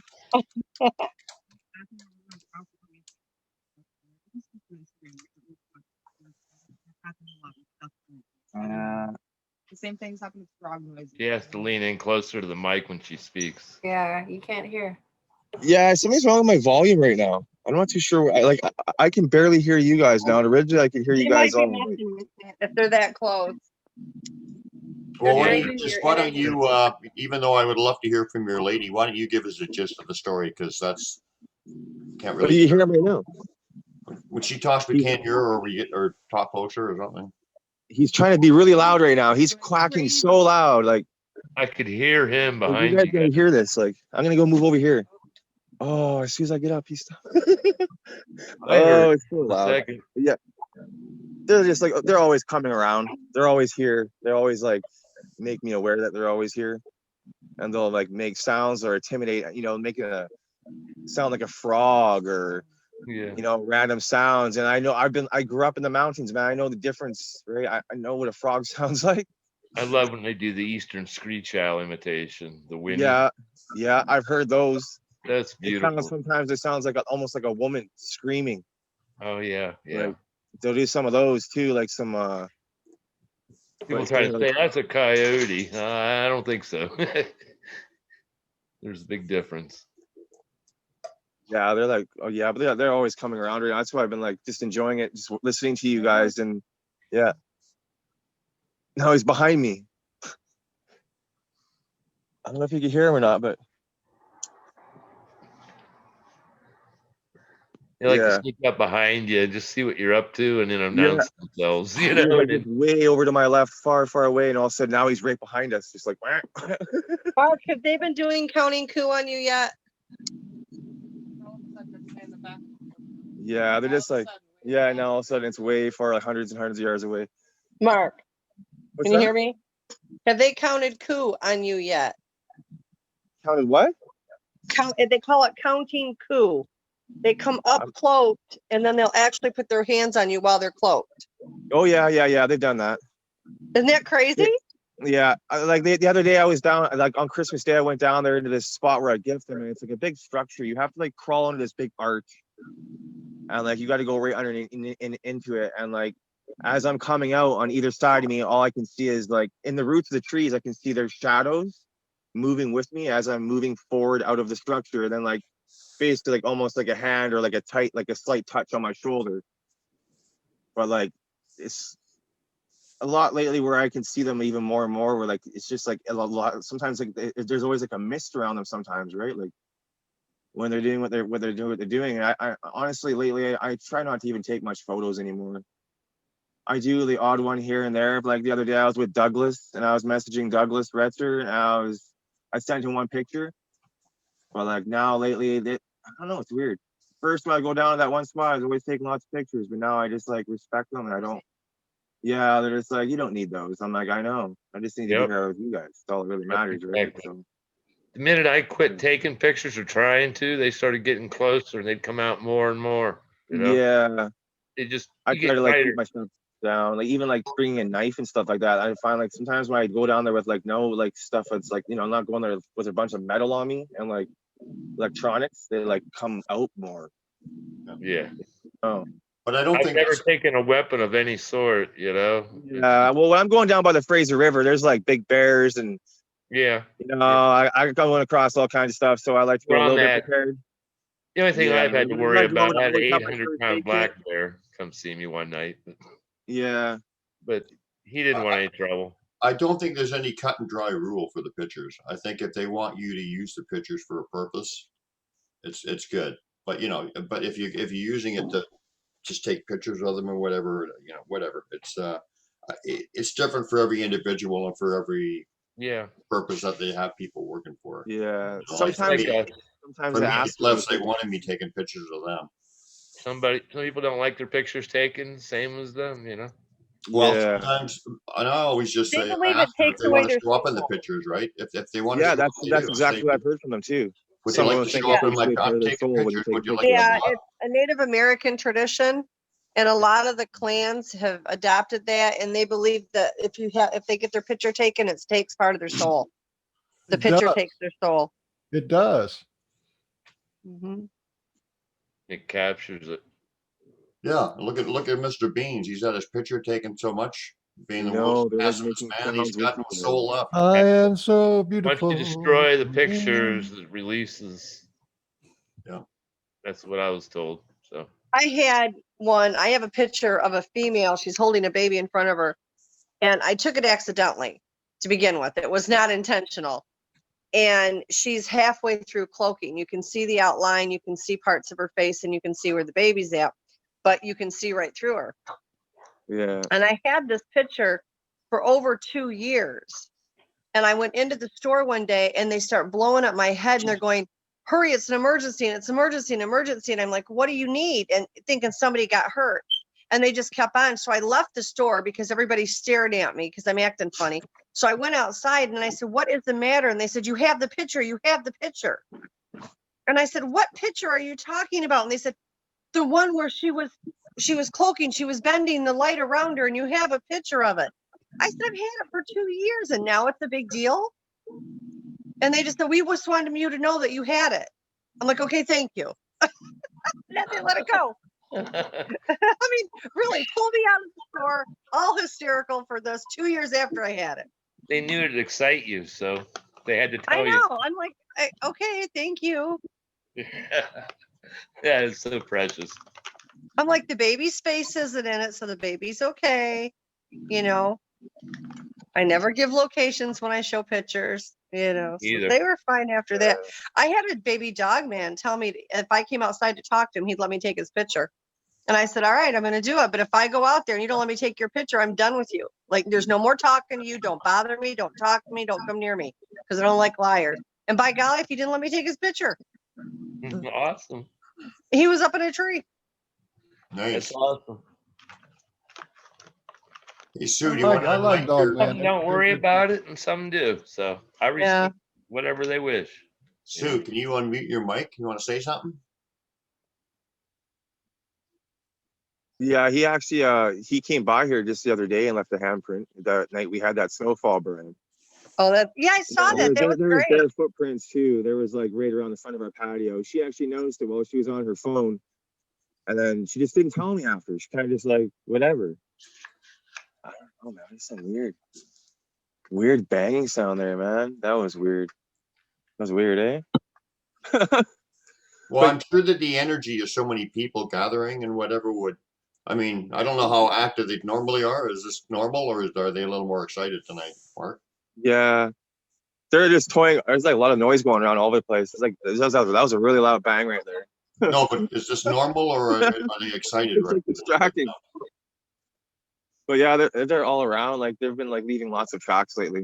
Just like the handprint was huge, man. I was like 3 or 4 times the size of my hand, and my hand's very, very big. It's just really cool. It's like you're just saying hi, you know, just by leaving the print. You know what I mean? Awesome. It's like just say, hey, I'm here. I know you're here, and it's just like 3 feet from where I sit on my patio behind me. So yeah, it's I love pretty cool. interacting with people that understand them at all. They just love growing your relationship with them. They love that.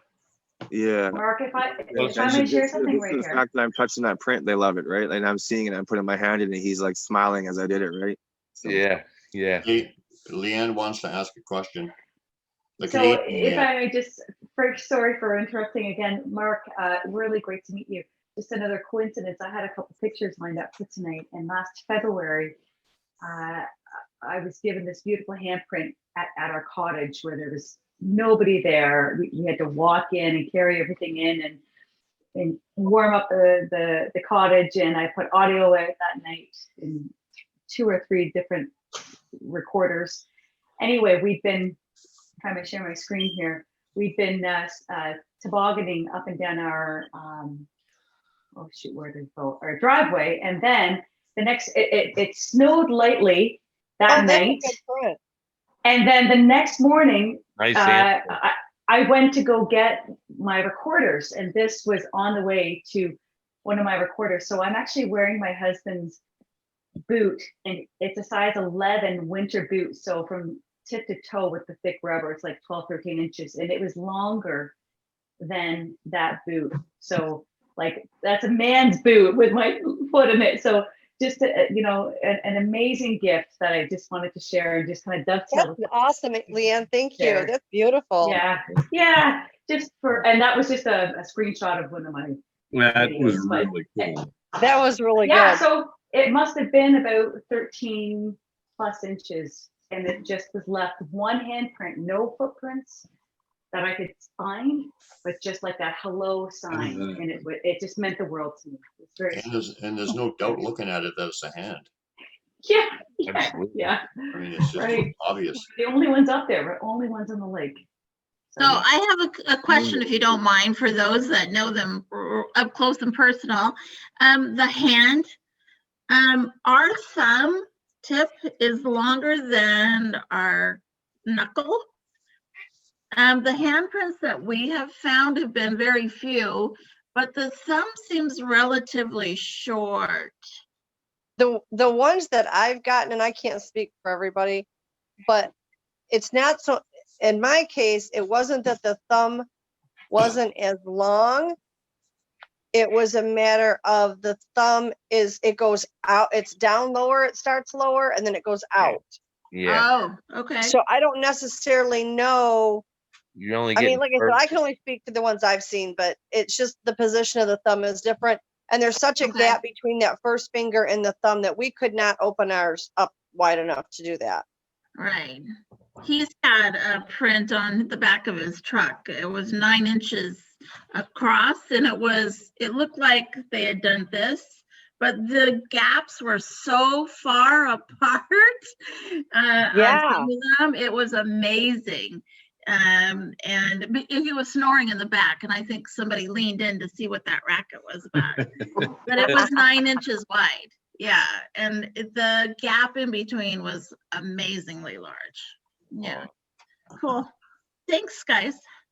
You're welcome. Yeah, this is one that was left on the back of my Jeep when I was in Kentucky. And you can see the hand was probably curled because you don't see the pads here from his fingertips. This is about an inch. I have big hands. This is about 1.5 inches wider than my hand, but the thumb is about 1 inch farther up than my thumb can go, but the fingers are shorter, which told me that his hand was curled like this when he put his hand on my feet. Right. Right. Now, we were the only people in the campground, and I was the biggest guy, and that handprint was bigger than mine. So I knew it wasn't mine or the other gentleman who was there. Yeah. Very cool. That's awesome. Hey, Sue, did you want to chime in? Say hello? Yeah, Sue, tell us a story. I'm just enjoying listening to everybody. It's been a pretty quiet year for me, and the border being closed, I haven't really had a lot of opportunity to be camping or up in the woods. And so yeah, I'm just here, just listening to you guys and enjoying all this. It's good to see you. That's okay. It's still good to see you. It's good to see you guys. Experiences. She's just shy, I guess. No, I really haven't had too many experiences, not with them physically doing anything in the last year or so. And I think a lot has to do with just this isolation that I'm kind of in here. And borders being closed, and the forest actually, Mount Baker, they actually, when this first whole COVID thing started, they actually had big reader boards up, forest is closed. You know, I couldn't even get up there. I mean, I could have, but you know, I couldn't really stop and spend the day or spend any time up there. So Why don't you tell a story about the little doll that they left when you first moved in that place? oh, well, that was a couple years ago. Yeah. It doesn't Yeah, matter. just unpacking my. Oh, I know. Yeah, you know, they've been here. They've done a few things while I've been here. Left some glyphs right outside the door, and I mean, very obvious. It's a paved driveway here, and sticks don't just appear, you know, like a glyph right in front of your door for just randomly like that. But yeah, I guess I think it was the second day we were moving boxes and stuff in, and nothing was unpacked yet, but right by the sink, I had just been standing in front of the sink doing something, and left for a little while and came back in, and there was a little woven grass, just a little figure, you know, it's tied in the middle. And you know, I've seen examples that other people have been gifted that before. Just a little grass tied figure. Very nice. Just a little recognition. No, it was a little welcome. It was like a little doll, but where was it again, Sue? It was right in front of the sink, right on the floor, and I had just been in there, and I hadn't unpacked anything in the kitchen yet. And it's something I'd never seen. You know, I would have known if that was something I had. You know, it was very small. It was just maybe 2.5 inches tall. And, That's great. and it was fresh grass too, which, I mean, it wasn't green. It was dried grass, but it was pliable. It was bendable. You know, it had come from outside. It was something. It wasn't anything that had been packed, stored, because it wasn't dry. It was dried grass, but it was, you know, it had been moist recently. So No, I seen it. It's that pretty was kinda incredible. cool. I wish I had a picture of it. That's pretty special. Yeah, it Very is. special. That's Hey, really Sue. cool. They've done a couple little sweet gifts like that. One time I was camping. I was with Tom down in Northern California and a few other people. And we were on our way. There was a lady that came up from Oklahoma, and she had invited us to a pipe ceremony, which was, I felt really privileged, and it was a blessing to actually participate in that. But we were just kind of all moseying towards the area where she was going to hold this pipe ceremony. And I unzipped my tent and went to walk out, and there was a little rough piece of deer hide about that big, but it was in the shape of like a Sasquatch. I could, and it was one piece, but it had been sliced. Like the arms were sliced, and so that they expanded That's out. awesome. Yeah, and the head was a little kind of like a pointed head, and it was just beautiful, and it was just raw deer skin. It was just right there, like 2 steps from the front of my tent. Oh, how beautiful is that? Yeah, that was really nice too. That's But awesome. they were all around. They were all around that trip. I mean, there were sightings, and one lady in the party. It was a small group of only about 5 or 6 of us. One lady was actually frozen. She left the campfire to go to her tent, which was kind of isolated, and she went down a little hill, down a ditch, and as she popped up the other side of the ditch where her tent was, she, you know, her eye gaze came up because it was kind of a little incline, and she met face to face with a Sasquatch man. And wow. He froze her, like absolutely. She couldn't look anywhere. She couldn't move anything. It wasn't her own adrenaline doing it. He actually, like, Yeah, they can do it. They put you in a trance. Right. They actually, I believe they actually like access our central nervous system and all the, you know, all the systems that control our fight and flight and yeah, like of course, time our stop. thoughts. Right. And so he held her like there for a while, and she started yelling for help. And Tom Cantrell again came out and talked to him and said, "It's okay, I've got her." And then he like, I guess, slunk back into the tree line, and she was okay. She was freed up at that point. But that was a real thing. I mean, Wow. That's amazing. so we know, we know they were all around. They were leaving gifts for everybody, but that little deer hide is really special. That's They awesome. did that to me once, and they can also keep you from speaking as well. Or they can make you move and control your body. They can do all of that. Yeah. There's They can make everybody just turn their head and look at them. one time, but yeah, they can. Yeah. They can do it with the animals too, and the dogs and the cats. There's, You know what I like such a about that lesson story? in all of that for us to learn, you know, about. What I like about that story too is that they do the same things with certain people or whatever. Like the thing at that camp out was a doll. The thing they left at the house is a housewarming present was a doll. It's little figures. Look here. It's no coincidence. It's kind of neat. Yeah, go ahead. Go ahead with your story. Yeah, well, it was mind speaking. Yeah, it's when your mind subconsciously moves to a certain place. Talking to my son at the same time. Sorry. Yeah, I don't know where I was going with that. I just think it's fascinating that they can actually intercept our you know, our physiological and our biological actions and our mental. I mean, all of it. They can access it. I suppose we have the same ability to do that if, you know, if we knew how to do it. Yeah. No, I think they're the jinn. They're very powerful. We're not like that. Most of us can't do that. I wanted to ask you one more thing as a pitch, Sue, for the pork and bean show. Do you remember when they left that pork and beans thing that they did or whatever? on the chair? How did that go down? Oh, that was amazing, actually. Pork and beans. Yeah, let's hear it from Sue's mouth. What happened? It's just the silliest. It's just the silliest little thing. You guys had just started this show, and I was outside. I had my little camp chair right outside my door, like literally 6 inches from my door, and nobody walks by my doorway because I'm on the end of the apartment building. It's the only door on this side of the whole. It's a barn actually, but it's an apartment, and I had just been outside sitting in the sun or something and came in and then went back outside again, and there was 2 pieces of meat, like 2 little pieces of meat sitting on my chair, like raw meat. And I'm like, what in the heck? And it's like, it's not chicken, it's not beef. God, what kind of meat is this? And I went, oh my gosh, it's pork.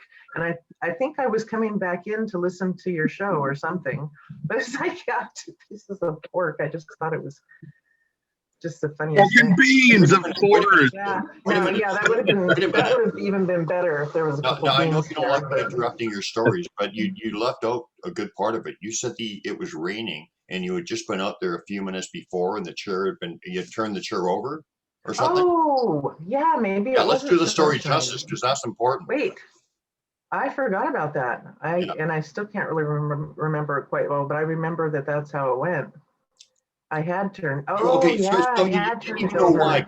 Some reason you got the thought I have to go over and turn the chair over because the rain, and so That's you turned it right. over and put Or it to back, and then you went back drain out it. Yeah, 10 minutes later, and then that's when you found the pork on it. yeah, Right? yeah. You're right. That's right. Yeah. Well, sorry Yeah, about that. I just know that it was not a person. There were no kids playing around or nobody walking by, or there was no reason for anybody, to put 2 pieces of raw pork on my chair. I think that's awesome. One of those things that makes you go, So the Sasquatch people are fans of the Pork and Bean Show.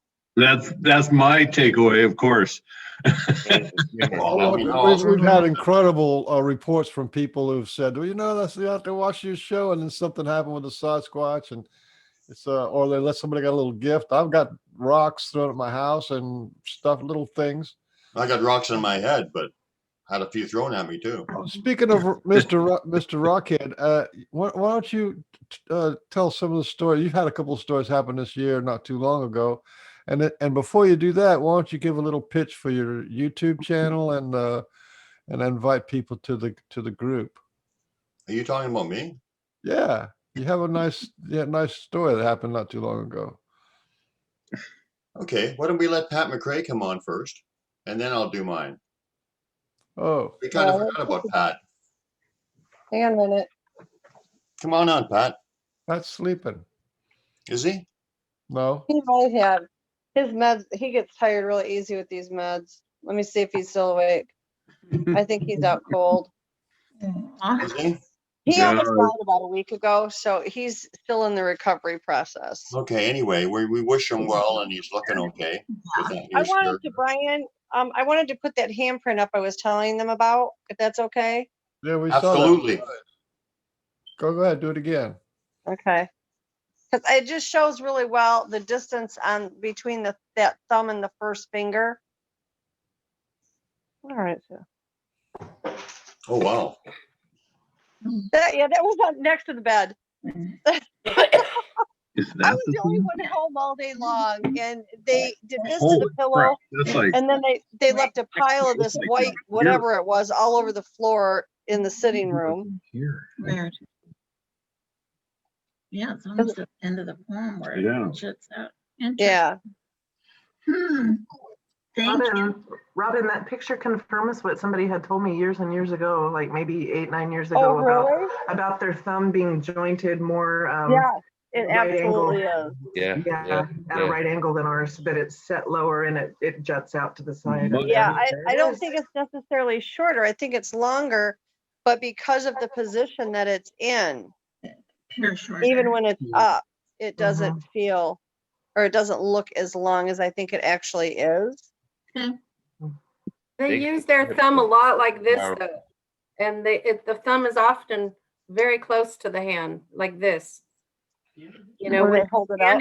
When they're standing a lot, the hand will be just down like that, and it'll be all together, the hands, the fingers. That's And what I thought. sometimes they'll grab things like this and like a stick, Yeah. a branch, like that. Yeah. Yeah, it's just crazy. Yeah. Yeah. Okay. Did you want me to share my story then? Sure. Of course. Well, I mean, I got. I'll Invite, share invite some the people most to recent. your thing too. Don't that? forget. Invite people to go to your YouTube channel and give them the name of the channel and things like I that. forgot what the name of it is. I think it's the Pork and Beans. Because you got me to change it. Like it's a bunch of. It's a real long name now. What was it before you changed it?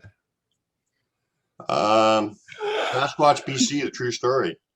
Yeah, so this is Pork and Beans Sasquatch BC, isn't it? Something like that. Something like that.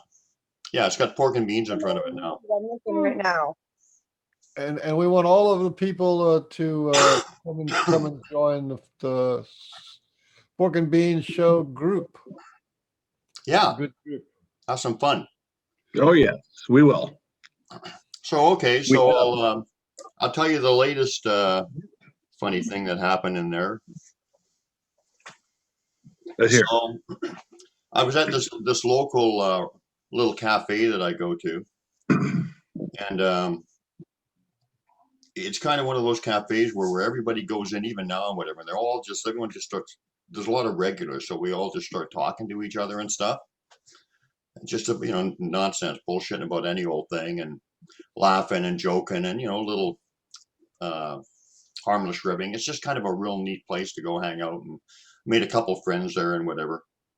And so I asked this one guy, and he knows I have an interest in Sasquatch or whatever. So I said, hey, you want to come up and check out my area, and we'll go hang out, show you a few things. So he said, yeah. So we drive in, and as we're driving in, I'm telling them, I said, if my focus was on finding tracks, I could find them every time in here, and that's literally probably the case, because they show up so well in the moss, and they're just walking all over the place.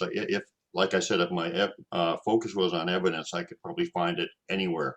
So I was telling him, I do find evidence everywhere, but I'm specific tracks. So I'm telling this guy that, and as we're going in, and he was telling me, well, in my past life or whatever, which was this life, but in his past kind of things he was doing in the not too distant past, he was a tracker, helping guys, track animals or whatever, and doing that kind of stuff, and quite good at it. And so he was very aware of being out in the woods and whatever, and tracks or whatever. And when he told me that, I said, well, keep your eyes open, because you'll probably see some. And the other thing that the guy was very interested in was mushrooms.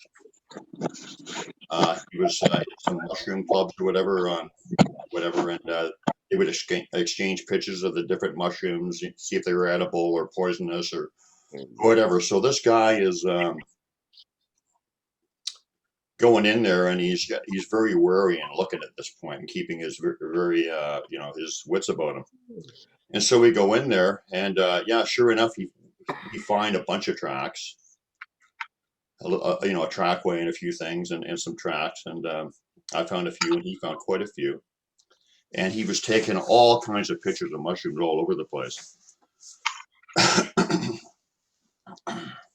And so his focus is on mushrooms and whatever, basically, which was, I'm showing him all these like Sasquatch structures and tracks or whatever, and he's still like, his main interest seems to be on mushrooms, which I found incredible, but he was also paying attention to the other stuff. But anyway, so we go to another area, and I showed him these two really incredible structures, but in order to get to them, you had to walk around a fallen tree, and it was just a narrow way to go around to get to the other side of it, where the structures were, and to come back. So there was just a limited kind of entrance and going out kind of thing. Oh, I'm sorry. Let me back up. I had to back up. So anyway, this guy's focus is on mushrooms, right? Okay. So he's noticing every mushroom around. So like, as we know, the Sasquatch, they know what you're thinking. They know your intentions. They know how to get your intention. I mean, they've done that with me like countless times. I'm sure they've done it with all of you. So we know what that's all about. So he's walking by just as I'm taking him to this other area I said that was around that fallen tree.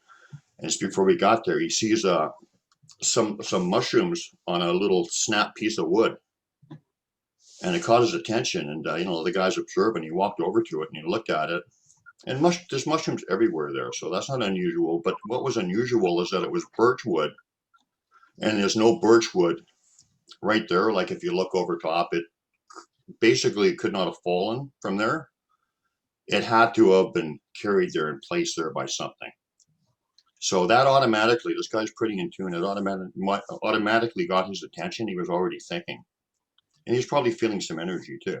So, okay, so carrying on. So then I showed him the structures and behind this area around the fallen tree. And as we're coming back, he sees this foot-long spike right where he had just walked. This big nail kind of thing. And he says, hey, this was 100% not here just a few minutes ago when we came here. And so that really got his attention or whatever. So he picked up the spike, and I believed him because, I saw him. He was paying attention to everything. I don't believe the spike was there. So he picked up the spike, and we decided when we're going out, and you see, all this stuff is about, they play onto your strengths. That you like put the spike there, and like this guy's a tracker. You see that they will play and give you the clues according to what you will personally pick up on. What you're going to notice. So there's all that throughout this story. So anyway, so we go back to this restaurant where we started out, and I had a bowl of wonton soup or whatever, and we're talking to this old timer, another old timer in there. We're telling him about the day's events, right? And I just met him the day before, and he's kind of an open-minded old fella, and telling him about it, and he was really interested. And I said to this cowboy guy, this is the guy I took in, called him Cowboy, I said, show him the spike. So he pulled it out of his pocket, and I'm sitting kind of in between them, social distancing and blah, blah, blah.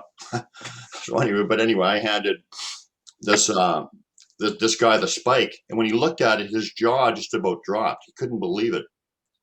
He said, you won't believe this, I was just on my way to the hardware store right immediately after I leave the restaurant to get 5 of these exact spikes. Okay?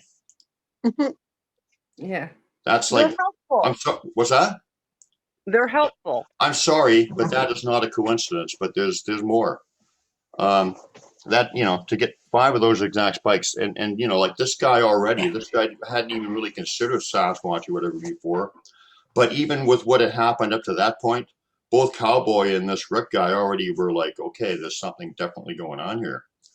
He's going to get these exact things. So anyway, he did end up going to get them, but he said, I'm going to put this one up on the mantelpiece.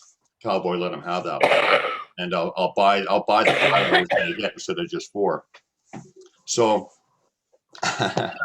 so that was very, very cool. And then as the restaurant is just about to close, so I'm saying, okay, let me share one more story with you guys just before they leave. So,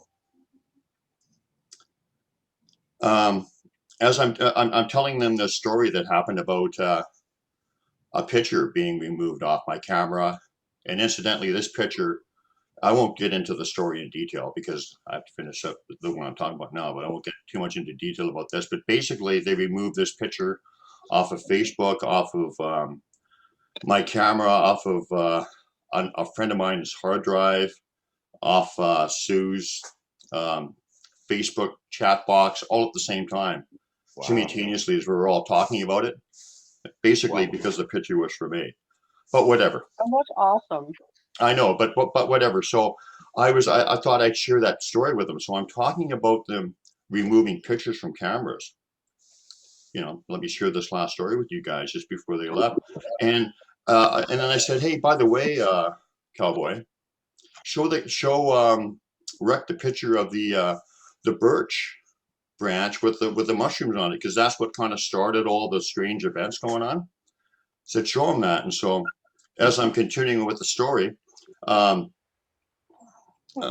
Cowboy's looking through his camera and he says, that picture's gone. That picture was gone. I'm talking about them removing pictures. I'm talking about a specific picture, and that specific picture is gone. Okay. So that's a little weird for sure. That's Magical. totally And but nothing that I haven't, but nothing like it's common kind of stuff that they do, but whatever. But that was magical. So that picture's gone, and that's just like, whoa, talking about it and there it is. It's like, how about proving it or putting it right in your face, like proving it. So anyway, so as we're heading out, Cowboy wanted to go and grab a 6-pack of beer or something, and I gave him a ride to his place. And so as we're walking to the store, I said, let's have a look at that camera one more time. And he started looking at it and he said, holy shit. I'm going to just say the S word because he was excited, right?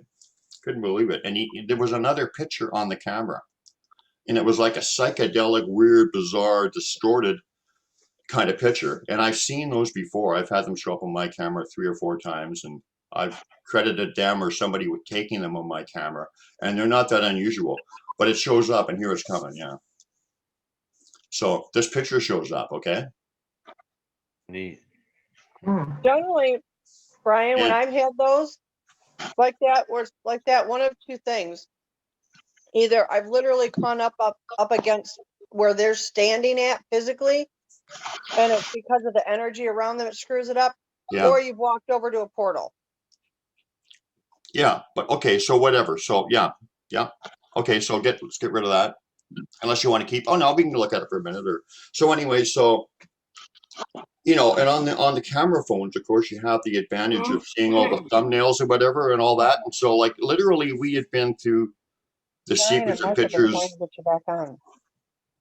Literally, we had been through the sequence of pictures probably a dozen times. So, and then we had the thumbnails for reference. So we also figured out that with absolutely no question. Oh, by the way, I saw him take the picture of the birch branch and the mushroom, so I know for sure he took it. So it was taken, then it was gone, then this picture shows up, and then, like I said, when we reviewed the thumbnails, the new picture was in exactly the same place where the original would have been. Wow. Yeah, so That's amazing. I know, and then we get to his place, and after I grabbed the beers and whatever, and I didn't have any because I was driving, responsible, but had a few afterwards. But Yeah. we're standing around talking by his truck, and he's got some bicycles all propped up pretty securely in the back because he buys and sells stuff. And it wasn't shaky or moving or anything. We're not propped up against. All of a sudden, bang! One of the bikes just flipped right over, like from one position to the other, and it was just like, okay, nice cherry on top of the evening. It was a bizarre, wonderful. So that's just the latest thing that's happened, but I got Pat back on.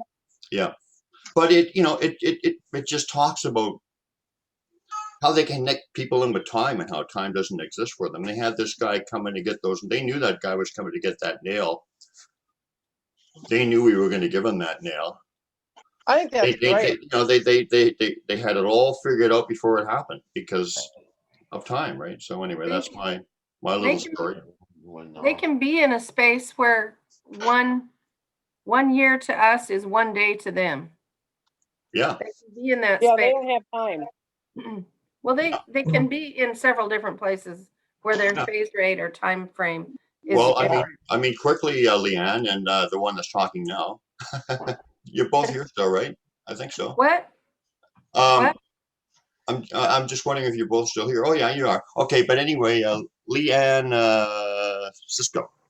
Yeah. Just quickly revisiting on that. You said you've actually walked through people that were frozen, like in Star Trek or whatever.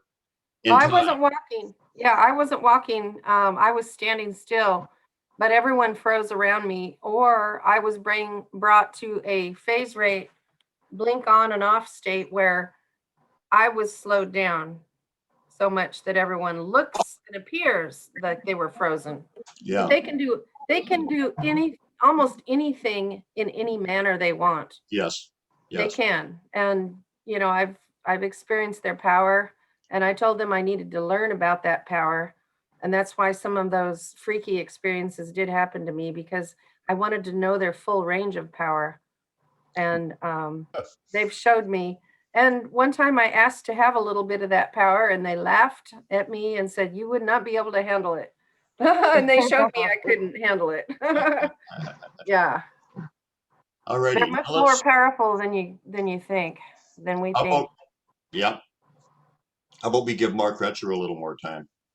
Yeah, and then We're going on like It's And then- 45 hours. Oh, it's Yeah, 45. and then Brian, Pat, I let Pat know you were looking for him, so he's waiting too. Okay, yeah. We'll go on however long it takes, whatever. But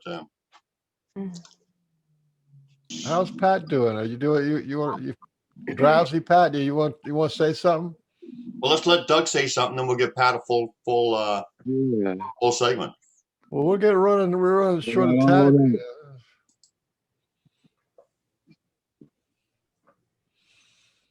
Douglas, are you there? Douglas, we invited you to talk, so you have to unmute yourself. I'm back. Okay, we only, because we've all been sure you only got a couple minutes, so go on and tell us a little more. Okay. Give us some hope. Give us some hope for the future or something.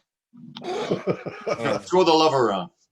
We're the ones that alter the future. If everybody just joins together, has the right heart, the right love in it, there's nothing we can't do. I try to explain that, it's like we're responsible for ourselves and our world, and it's like there's so many bad hearts right now going on. There's so much hatred, so much of this political stuff that has drawn our country apart, and we got to get past that, start searching up, the love that's in our heart for everybody. We can't, we're fighting too much. It's really weakening our country. It's what's going to tear us apart, if anything. And we're the ones that are responsible. We're the ones who's going to be responsible to fix it. We got to change our heart. People get rid of the hatred, of all sorts of hatred in their lives. Anything, just eliminate it altogether. It has no part in your life. It doesn't. The Sasquatch teaches about no judgment, and all that hatred and all that stuff is all about judgment. Exactly. It's tearing us apart. It's tearing everybody apart, that it's affecting. Anybody that gets, drawn into it, it's weakening their heart glow. It's weakening their strengths, everything. And we just got to stay focused on the good, keep on the love, stay on that channel always, no matter what anybody says to you or does to you, just turn the other cheek, ignore it, realize they're in a worse place than you are right now, they need help, and treat all anger with love. Just turn it around. Yeah. That's what we got. Well, that's what the Sasquatch are trying to get us on, that vibration of We gotta be an no example. judgment. And if we can get there, it's all going to change. It has to. It will. It will too. Yeah. We're the ones, that can make a difference. It's people you're looking at in the mirror every day. It's us. It starts with us. And everybody has the power to alter it. I thought it was really amazing, the study the Japanese did in how it affects the water in our ecosystem, in our environment. I don't know if any of you've seen that report that they did a couple years back, where they tested this multiple times. They put people that were having very bad times and having a lot of hatred and anger in their lives in a room, and then they were freezing water droplets with them around them. Then they had people in totally the opposite scenario in their lives, where they were having the most love and everything was going good, and they froze the water droplets in that room. And every instance, the water droplets in the love-filled room were the most beautiful crystals you ever seen in your life. Wow. And always, in every instance, in the room where the hatred, the anger was filled up, every time it was just a glob of water, droplet of water. It had no form, nothing. It was just an ugly glob of water. And Just can you imagine what that does to your body? It's 70% water, you know. Yeah. It just tears us, it destroys us, it kills us. It'll kill you, you know, inside. I like Slow. the way you said that. You know, I mean, when you said it like that, think about that. That's really powerful. It really is. If we could change our world, we try. We really, really try. We have that power. You know, they gave me this message about 2 years ago that informed me that something was going to happen. You know, I knew something was going to happen. I didn't know the extent, but I knew something was going to happen, you know, soon. You know, now I see why and I understand why, you know. I said, we got to get that message out to everybody. Yes. No matter what. No matter what, man. Always turn that You over. know what? You know what I think? You know, we know the Sasquatch time and the Sasquatch or whatever, it doesn't really exist for them like it does in our 3D linear understanding of it. So they must know that we're going to come out of this okay or something. I don't think they'd be putting all this energy into contacting so many of us. And it's such a profound contact. They wouldn't, I don't think that they would be doing that for something that was useless or not going to come out Absolutely. okay in the end. Unless we didn't have the effect of something here, you know, we're not neutral bystanders. Most people think they are. They can't do nothing, but they have so much power just in their fingertips by what's going through their mind and their heart, you know. Yeah. Well, the fear of the media and worrying about all these things, where people ask me what's the best thing you can do. I'm no guru or anything, but I know what the Sasquatch told me, and that is to, you know, raise your energy. And fear is the biggest enemy, right? Don't worry about that stuff. Yep, it's a waste. That's what's controlling us. Waste of thought and energy. It is. Totally. Yeah. So thank you, Douglas. You're most welcome, Brian. I love that you, was brother. so beautiful, especially on this, you know, on the subject of this. Man, I'm getting like little goosebumps, or like not goosebump, but sassy bump. They've gave me this message for the last year and a half, and they pushed me to get this out. I get so many responses back from people. They look at me like I'm crazy and everything, but it matters. It really does matter. It does. Your energy changes everything. And if you don't change your energy to the positive, these ET bottom, what I call them bottom feeders, I don't know what else to call them. They come in and they feed off that negativity, and you're a buffet. Yep. And you become under their control. They can control you once you reach They that. do. You can't. I mean, it spreads. But Douglas, it's been wonderful to meet you. I've heard such good things about you. And I see your name on Facebook, but we've never had a chance to talk. So I've been really happy about that. We'll have to change that in the future. Absolutely. You contact me anytime. I The will. same with you, Leanne. Yes, wonderful to meet you too. Robin, and I feel the same way. So Yeah, special. and I was really Kevin, looking forward and to I'm having sorry, this I'm time terrible with to names. I don't remember your name. But you guys contact me anytime. You It's guys been are great so to blessed. meet everyone. You guys are so blessed. Robin said, "Never get a hold of me again." Not hardly. So special. Thank you. I'm so grateful. Nelson, and I'm going to send a friend request to all of you. Well, that would be wonderful. Please do. I look forward to it. Brian, is there a way that we can all get each other's contacts from tonight? Yeah. Why don't we all? Well, I'm going to put out in the. Well, what do you have a suggestion? Can I put it somewhere in the? How about put it in the group? Why don't you just put it in the group and just say these were the people that were on the chat tonight? Put everybody's name. Great. Okay. Make everybody able to contact everybody. You know, I did want to say. I'd love to hear from everybody. I did want to say something in conjunction with what Douglas Retzer said. You know, like it's too big for us to worry about all the big problems or whatever, and it's just like it's too much. It's everything in the meat. Everything's going here. That the best way, and that was what my point really wanted to be, is the best way that we can help ourselves and everybody else is to really just work on ourselves. Like just kind of, you've just got to put your vibration above that and just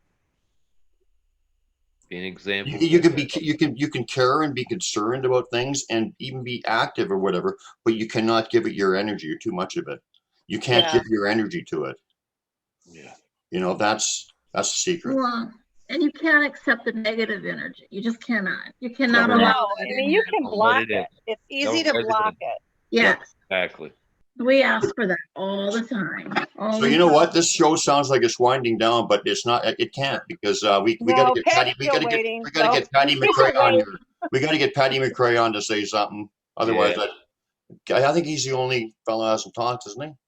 Yeah, he's the last one. He's awake now. Come on on, Pat. Wait And by the way, now. thank you so much for all the guests and all the stuff you do for the show. And we're He glad that you're There he feeling. is. We're glad you're feeling Gotta better say again. goodnight, everybody. Hi, buddy. Gotta say goodnight, okay? You still I've got a muted, phone call to buddy. make before it gets too much later. Good So I just night. wanted to Night, say Susan. thank you. Night, It's good to Sue. see you all. Night, Susan. Bye, So Sue. lovely to Take care. chat with you. Take Love you. care. Yeah. Love you Love you guys. too. Love. One Bye. love. Okay, see you Yeah, guys. he's there somewhere. He said he was waiting. He was waiting for Right it. there. He's on. Yeah, he's there. Okay, good. Oh, here he is. Hi, bud. Words of wisdom. Dun, dun, da, da, da. You got the floor, Pat. Words of wisdom from Pat McRae, huh? And now, ladies and gentlemen, words of wisdom from the whimsical Irishman, Patty McRae. Oh, That's not Patty. right if World's I'm smartest man, terrified now. Pat McRae. Hey, we got the world's smartest man, the world's handsomest man, and the world's guy who doesn't know how to do anything. Careful on that one. We got some champions here. It's bro. Go ahead, Patty. Tell us the story, lad. Okay. A story, what do you want to know? Tell us something. Look, what Something we were just talking positive this about year. with Jim and Doug and whatever. It was so beautiful. I'm just buzzing with love and energy. Give us something. End us with love. Give us something loving, man. Brian needs a fix. He's a junkie. You know? Don't bring me down. Don't let me down like the Beatles. The Beatles song. Sasquatch junkie. Give me some of that good stuff. You got any of them good stories? You got any of them good stories? I got people back over here who pay good money for them good stories. Good story. Yeah. I've got What is it, many of one? them. Well, pick one from around here. Huh? Pick one from around here.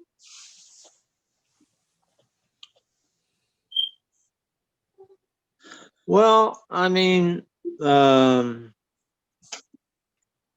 was just talking about that one tonight. I mean, it's Which kind of, well, the Afro. I mean, I keep coming back to this one because I'm sitting here, our living room faces the windows. Okay, so the TV is like facing us as well. So I'm in there watching TV or whatever, and I just keep coming back to it because I think it's kind of neat. And I mean, it's just, it shows how they, I guess, cloak or whatever, but I've got more than one story. But I was just sitting there and I noticed that he's like right in front of the window. Our windows are like 5 feet off the ground. And he comes up and you could see right through him. And he's right outside the window. And the thing that is funny about it is he had an afro. I'm not kidding. That's the second one we've seen like that. He had an afro on his head. I'm sitting there, and I told Robin that day, I go, "Did you see him?" I said, I was over at the window and I saw a foot with an afro. And she goes, "Yeah, I saw him," And, I thought it was kind of cute and weird that I could see right through him and that he had an afro. And I've never seen a foot that had an afro, but I mean, a lot of us don't see him anyway. Maybe Doug sees them, but I mean, I've seen probably, I've seen him in Michigan and South Carolina. And like in Michigan, I used to work for FedEx, and I saw it wasn't a dog. It was about the size of a dog or a small dog. It jumped across the whole road in one leap. Wow. Now, when I got home, I minds spoke to it. Little kid, and his dad didn't want me talking to him. And so I was respectful, and I said, well, okay, I won't talk to him. And another, the other one was in Michigan. He or she kind of looked like Patty. I still haven't talked to him, but he looked almost exactly like Patty. Him or her. And then yeah. Tell him about Misama. He absolutely adores Misama? you. Yeah. Oh, Misama. Oh, he's my best bud. He is. adores Pat. He just I adores love him. Misama. Yeah. He's He my likes Toby guide. because I can make him feel better. He's my guide. And I want to talk or whatever, talk to him. He'll talk to me. And if we want to know some information, what's going on and stuff like that, he'll give it to us. And then this is one time I was, when they had the pandemic started, I was sitting at a stoplight, believe it or not. I've told this story before, you probably heard it. But anyway, he was saying, he was kind of, give me a hug, say goodbye. It's The really virtual wild. hug. No, it was a virtual hug, right? When I'm driving, it was really, really nice. I mean, you could, it just happened. Got a hug from him. Has anybody ever? I thought I was the only one that got a hug from him. No, but you guys ever get it where they project love on you? It's like their love when they do that. It's so much deeper than ours will ever be. Yeah. Oh my God. And it literally will make you cry. Big time. Absolutely. Overwhelmingly. I mean, yes. it'll make you. Overwhelming, There's no like way you something can't. I would never experience in my Yep. physical life. Absolutely. Yeah, the love that we have is there's incredible. just transcends it. It's so much deeper. Yeah. It's just more pure. So strong that it's from like not even thinking about them to like literally weeping like a baby. Yeah, and making sounds like in a split second, like, oh, like so strong. Yeah. Uncontrollably weeping. Yes. You just can't. Yeah. It's amazing. I love it. So it's such a gift. Until you feel it, you just can't comprehend it. You can't even begin to. Yep. Well, people, it's kind of like if you haven't experienced stuff like that, like, and like I think this stuff is way too special to us to ever exaggerate, and sacred to us to ever exaggerate about anything. I don't. Yeah, No, but it's kind of like, like if you make a drunk man cry. If you've never experienced love, for instance, like let's say you've never experienced love, how do you explain that to somebody who's never experienced it? It's like actually like a physical thing. I mean, there's so much. It's real. It's tangible. It's physical. But if you've never experienced it, you can't explain it. And it's kind of like explaining the love that the Sasquatch give you, or some of the other things they do. You kind of have to experience it. It's so blissful and euphoric, when you experience it. It's total euphoria, It's just like the happiness that puts into you, the heart punch they call it, heart love zap or whatever. It's just boom, it's love bomb. Tears let me run out of eyes. Love bomb. He Or absolutely Yeah, the laugh worships the bomb. ground Pat walked on. Oh, and they laugh. It's like somebody tickles your stomach. Yeah. Oh, they pinched And me. they on have that the wicked side. sense of humor. I got pinched going out of the woods a few years ago, and I lost it. I was laughing hysterically for 5 minutes. I'm thinking, oh They my God, grab Pat's somebody toes, sees like me they'll and lay goes, down think in I'm nuts. bed. Then I escaped from the lunatic asylum or something. Pat will lay down in bed and they're constantly grabbing his toes. Like they'll put their hands, they like to play with my hair. And years ago, I would go to sleep next to the window and the window would be open. I'd wake up in the morning with mud and leaves in my hair. And they would play with it all night long. But they love to grab Pat's toes. He'll be laying there and he doesn't ever put blankets on his feet. So he pulls the blankets up and they play with his toes. One of the funniest things they did with me, Robin, remember when you told me that they were all around me and that you told me I was sleeping outside on and it was like a thermarest mattress? Yeah. Remember that? Yeah. Well, you know, That's what they were telling me. when I woke up, Beauty rest mattress. when I woke up the next, I was just sleeping right out in the right out in the middle of the On a woods. beauty rest mattress? Are you kidding? No, a thermarest. Oh, okay. Not a beauty rest. I'm not going to haul a beauty rest 10 miles into the woods. Just one of those little inflatable things, right? But anyway, it's funny because you said that, and the next day when I got up, there was a Friendship Welcome X like shoved right under my pillow, like they they were insistent that day. When I was talking to him for you, they were just very insistent. About what? Just whatever it was we were talking about. They're like, tell him this, tell him this, tell him this. I'm like, okay. And what they think is important is not necessarily what we think are important. It's like, I'll talk to people that have passed on for their loved ones that are having a hard time with them being gone. And I'm like, listen, all I can do is repeat it because I'm not going to lie about it. I'm not going to make it up. If it doesn't make sense, I'm sorry. But what makes sense to them doesn't necessarily make sense to us here. Yeah. And they will remember the most bizarre things that you don't even begin to think that they would remember. And eventually when people think about it, it's like, oh, you know what? In a roundabout way, that makes sense because of this, this, and this.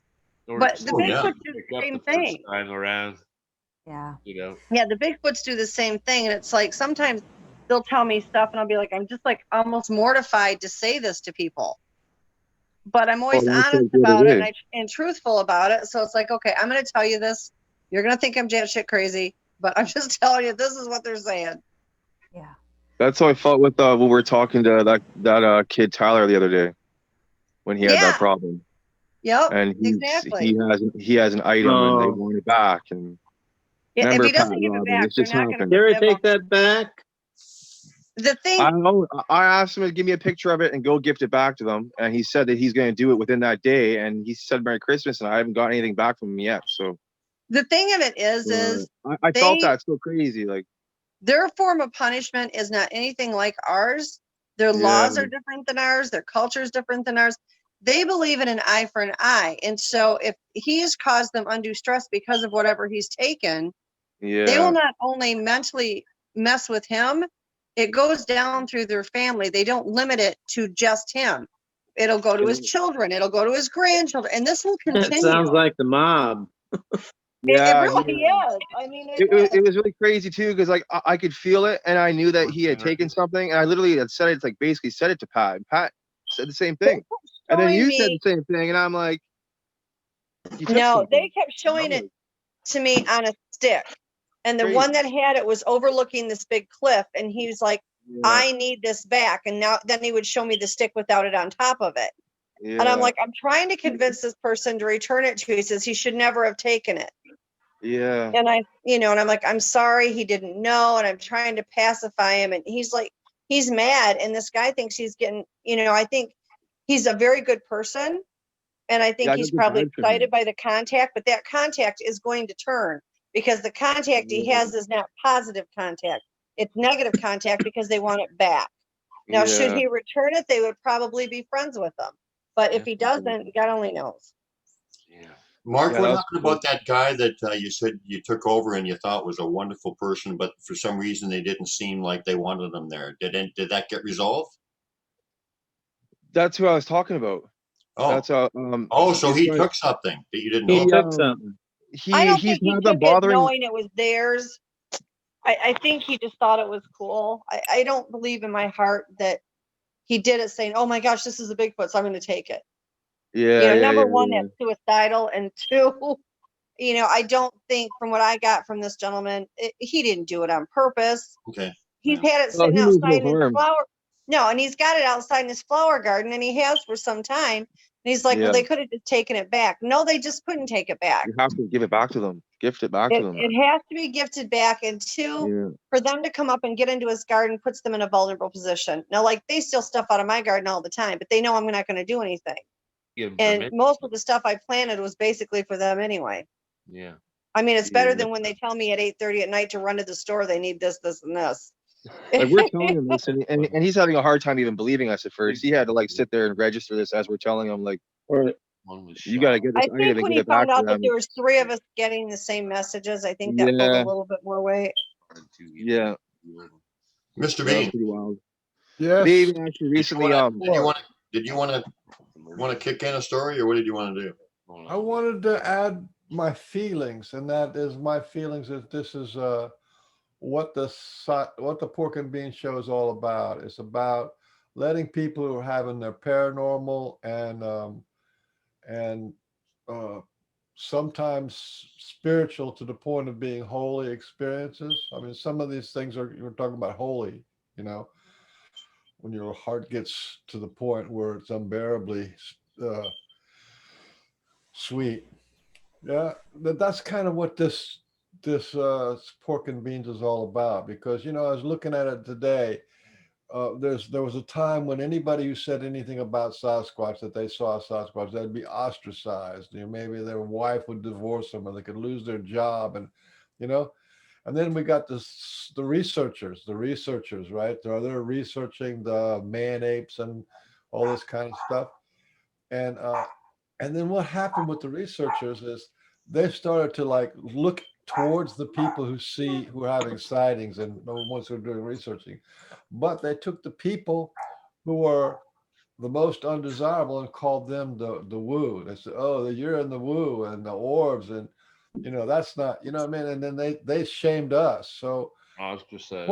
Pork and Beans this is a safe place for people who are having profound experiences, of a rock or whatever it is, or the sighting, or a download of information, whatever's we're getting. And this is woo, almost all woo. And so I just really love this. This is like what, even though we're going on for this is like 3 hours and 40 minutes, something like that. This is I think what we're made for, and it's really a good thing for the Sasquatch. I think it's just aside from the what benefit we get out of it, I think the Sasquatch really need to be connected to humans. I think they see the writing on the wall that we need to live together, and they need that. I mean, they're being persecuted in Russia, they're being persecuted in America, they're being shot at and have bounties on their heads and blamed for everything that goes on in the woods is somehow a Sasquatch problem. That's just not true. The Sasquatch probably create the least amount of problems of anything else out there in the woods. So I have to agree with them Mike and they need because us, to put it there's short. more stuff out there. Hmm? I There have is. to agree. There's so much more out there than people realize. I've seen Sasquatch with all kinds of things, from chupacabras to the dire wolf. Yeah, and people don't realize there are just so many, dozens and dozens and more. There's goblins. I've seen those. There's all sorts of things. There's all these little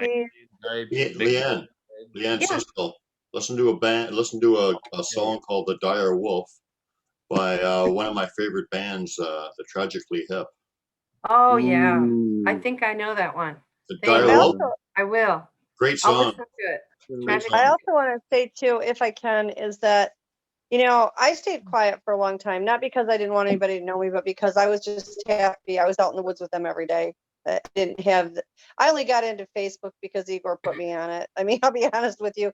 After I did his conference in Siberia, he put me on Facebook, and I didn't do any more conferences after Siberia. And I mean, a couple little tiny ones, and that was it. I only started coming back out publicly again because they asked me to. And Pat can contest to this, because I had no intention of it. Okay. You cannot possibly say you have an ongoing, consistent relationship with them without touching the woo, because that is what they are. Now, if you're not getting that woo, then they're keeping you at arm's length. If they keep you close, if they want you involved with their lives, you have to suck it up and deal with it, because you can't change the truth. And so I was just happy in my own little bubble. They want us to educate people, and you guys are all part of that. Okay. All of us right now, especially gathered here tonight, all have had an amazing opportunity to get close to them and to learn the truth about them. And the whole reason they asked me to come forward is the same reason that you all need to come forward. People need to know the truth. Protection laws will not help. They cannot conform to our standards. They cannot conform to our laws. The only thing we can do to help them and to protect them is to educate people. Be a voice for them. Big smile on my face hearing that. Yep. Robin, And that was incredible. well, thank you. They asked me to do this 2 years ago. I've done it regardless of the ridicule because quite honestly, I don't care. They're more important to me than the ridicule is. So, you know what? I have big shoulders. I don't care. I used to, I mean, if anybody wanted to talk about it, I never hesitated to tell them about the woo, but I didn't run around singing it from the rooftop, and I still don't. However, when people ask me about it, this is the truth. It's just like I worked with Melba Ketchum on her DNA study. It doesn't matter if people like it or not. The fact of the matter is they're a human hybrid.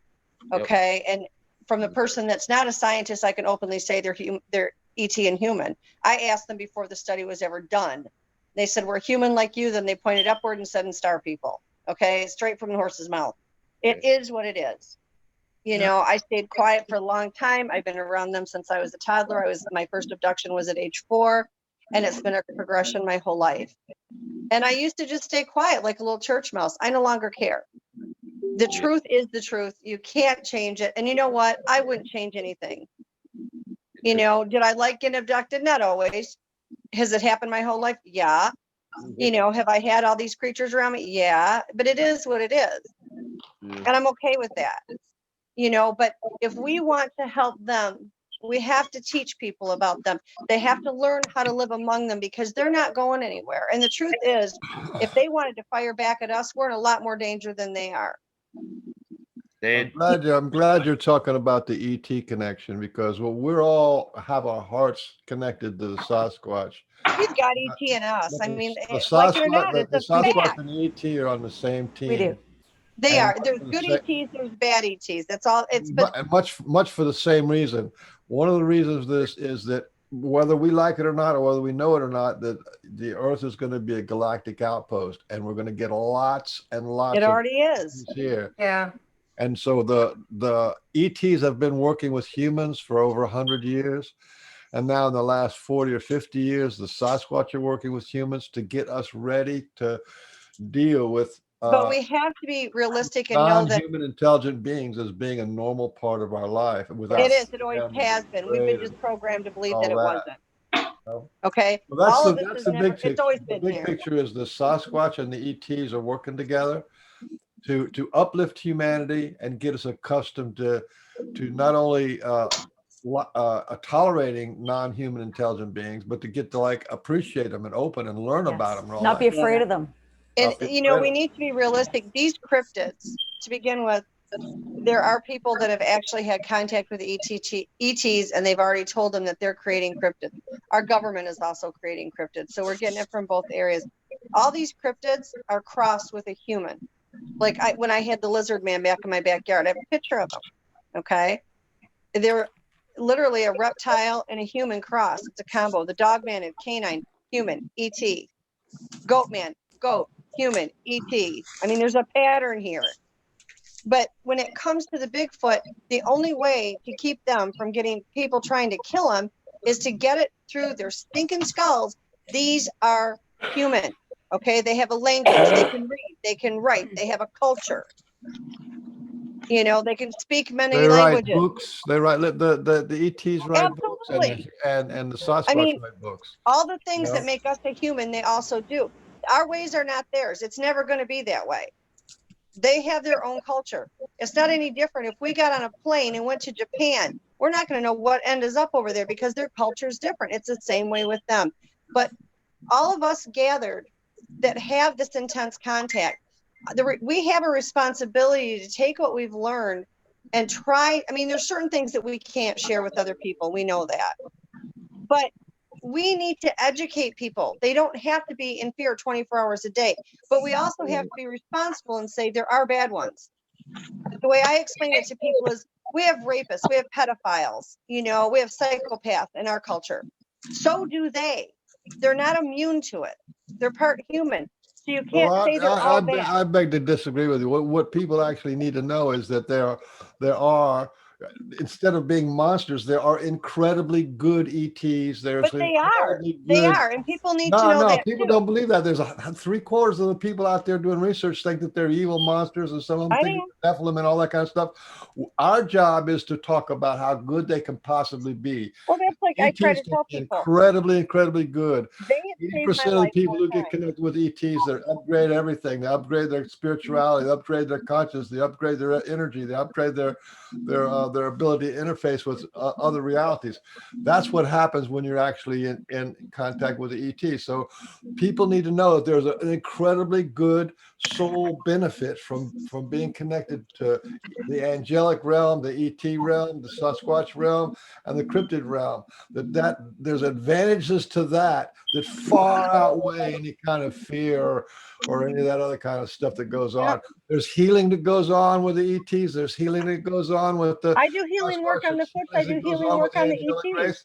That's what I do it needs on all to the happen. cryptids. That's Because that's my now, purpose. That's what they have me do. we are the undesirables. We're the woo community. But in fact, that's not true. That's the direction the whole earth is going towards, is woo. Yeah. Because we're going to the woo because that's what's opening.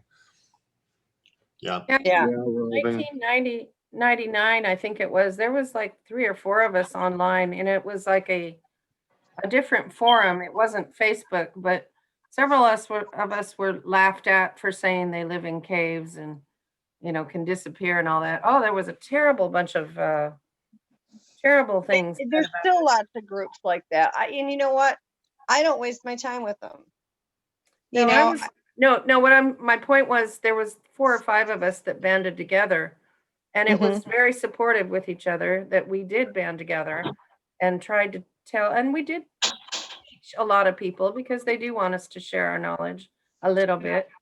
And as for the ETs, I'm gonna just say this: there are a great number of ETs doing laboratory work here on Earth, like a zoo. Oh yeah. And and do not kid yourself. There are some very, very evil experimentations going on. In my opinion, I have stood before the ETs in one of my. You and I are going to have to talk. I was given a message indirectly. But what I was going to finish that. saying was that I told them they have no business crossing insect spiders with Sasquatch, and there is a being that is a spider Sasquatch being, and I feel my heart goes out to it. And I do not like. This also needs to be spoken about, because the stuff that Pat knows and and I know, that the evil stuff that's being done by outside influences and humans onto the animal kingdom and into the Sasquatch kingdom and it needs to cryptid kingdom. That stuff's got to stop. I think all of us in contact with these Sasquatch need to point that out as well, that we do not. I usually try whenever I tell them I do not agree with that. I do not think that is fair. There are Draco Sasquatch crosses right now. Some of the ETs seem to lack an ability to have empathy and put themselves in another person's position. And we don't like to do that with animals. We're not supposed to do that with animals here on Earth, and we shouldn't be doing it with people or Sasquatch. Now there are in one of my areas, there was one time a hybrid reptilian and Sasquatch, and I called her Namaste, and she was probably the most beautiful creature I have ever seen in my life. The eyes and the face, the eyes were just amazing, and they can be beautiful creatures, but some of this other stuff is not okay, and I've let them know in one area that and it could be that this Sasquatch spider hybrid that they create, and I think they make them to guard cave tunnel entrances and live in them and whatever they do with them, or whatever their purpose might be if they have one. Some of them, a lot of Sasquatch don't even, they just live their lives. I mean, and a lot of them. That's all they want to do. They just want to live their lives. And right. So getting tired, but now what do you guys want to do? You want to? I gotta go to bed. I'm sorry. I'm just 1 o'clock here. But I think, sometime Brian and Mike, if you ever wanted to schedule a show pertaining to that, I think would be a good idea. I was given information about 3 weeks ago, and I'm not quite sure how I'm going to proceed with it. And it has to do with a certain sector of ETs that are not what I would consider good. But they wanted me to have the knowledge of what's being done. Actually, I think the ones that gave me the information were good, trying to protect people from the bad ones. And they said that they wanted me to go public with it. I have not done so because it's going to have to be handled a certain way. Sure. And I'm trying to figure that one out. But You on can top talk of that, for sure.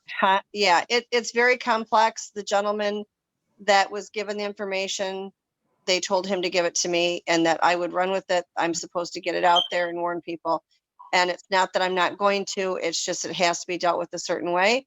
And it has to be on a platform that's willing to listen to what was said. But on top of that, we've got, Dracos have crossed now with Sasquatch. And I do believe that a lot of these bad Sasquatch that people run into, I believe are crosses. I don't believe they are pure Sasquatch. And I also know, because I've seen them, there are certain sectors of ETs that have created robotic Sasquatch, and because they're trying to replace the real ones. And I was given the information as far as why, but they're out there too, and then the good guys are getting all the blame for it, and it's not them. I'll tell you what, we've got one, who do we got? We got one guy. Well, you want to come on in 2 weeks? I think we've got one guest, and then I got to start getting people on again. You want to come on in a couple weeks? Yeah, just let me know when. Okay, and Fridays are probably, and Saturdays aren't good for you, are they? It's like, Yeah, I'm not here on a Saturday. I can do Fridays. Fridays are fine. Saturdays are not really. I took this weekend off. I was like exhaustion hit, how and about Thursdays? I wasn't comfortable leaving Pat home alone. How about Thursday? Oh, that's fine. Thursday? That way, if We I can do want to that. go see Sue on a Friday, because she works on Thursdays, I Yeah. can fit that in. Yeah. Okay, No, just let me know well, when. But yeah, I think Leanne and Douglas and Mark and Pat, I mean, there's a lot of, and the other, I'm sorry, I'm so bad with names. I only know everybody else's because they're written on the bottom of your square. So I'm really not an idiot. I'm just terrible with names. I know Kevin and I never remember their name. I'm so sorry because she's a very sweet person. She's really very kind. Please don't hate me. well, I'm horrible. Sometimes people I've known for a while, I can't remember their name, and then Oh, I'm terrible with names. I really am. I suck I at it. remember laughters and energy and just smiles more than names, more than ever. Good. yeah, of course. I don't find it offensive. Absolutely. Yeah. I had 9 children, and when I would call my kids, I'm like, hey, yeah, and I'd call the wrong one, and they're looking at me. I'm like, okay, you with this shirt on, and you know who I'm talking to. And I love it. that was, Right on and the it was like, shirt. don't anybody wear the same color shirt, or I'll never be able to call you. Yeah. But I mean, there's a lot that needs to be brought up with this, and people. I like my friend Brian Sullivan, Duke Sullivan. He has a show, and we put a lot of that out on that about it and about what was going on. But there's a lot more information, and I think everybody that was on here tonight, all of our combined information is so valuable. I'm a firm believer there are no experts. It's all different experiences. Everybody's on the same level playing field. And I think if somebody tells you an expert, those are the first ones not to trust, because there is no expert in this. We will never know all of it. What I've been coming up with lately is, like all the wonderful experiences that we've had are all wonderful. They're all teaching lessons, but it's really is the destination, the knowing of connection and oneness and of that universe. We have to come That together. is the only thing that really matters. It's very Yeah. simple. And we have to come together to learn anything, because Yes, it's we're very never going to simple. learn it all And- by ourselves. And the change and the vibration or the conscious shift or whatever anybody's talking about, I've experienced what that feels like with that love zap, and I know for sure that is the simple truth. The biggest message they want for us is we have to raise our vibration, because in that vibration there's no judgment and it's love, and you cannot have the negativity that we live in.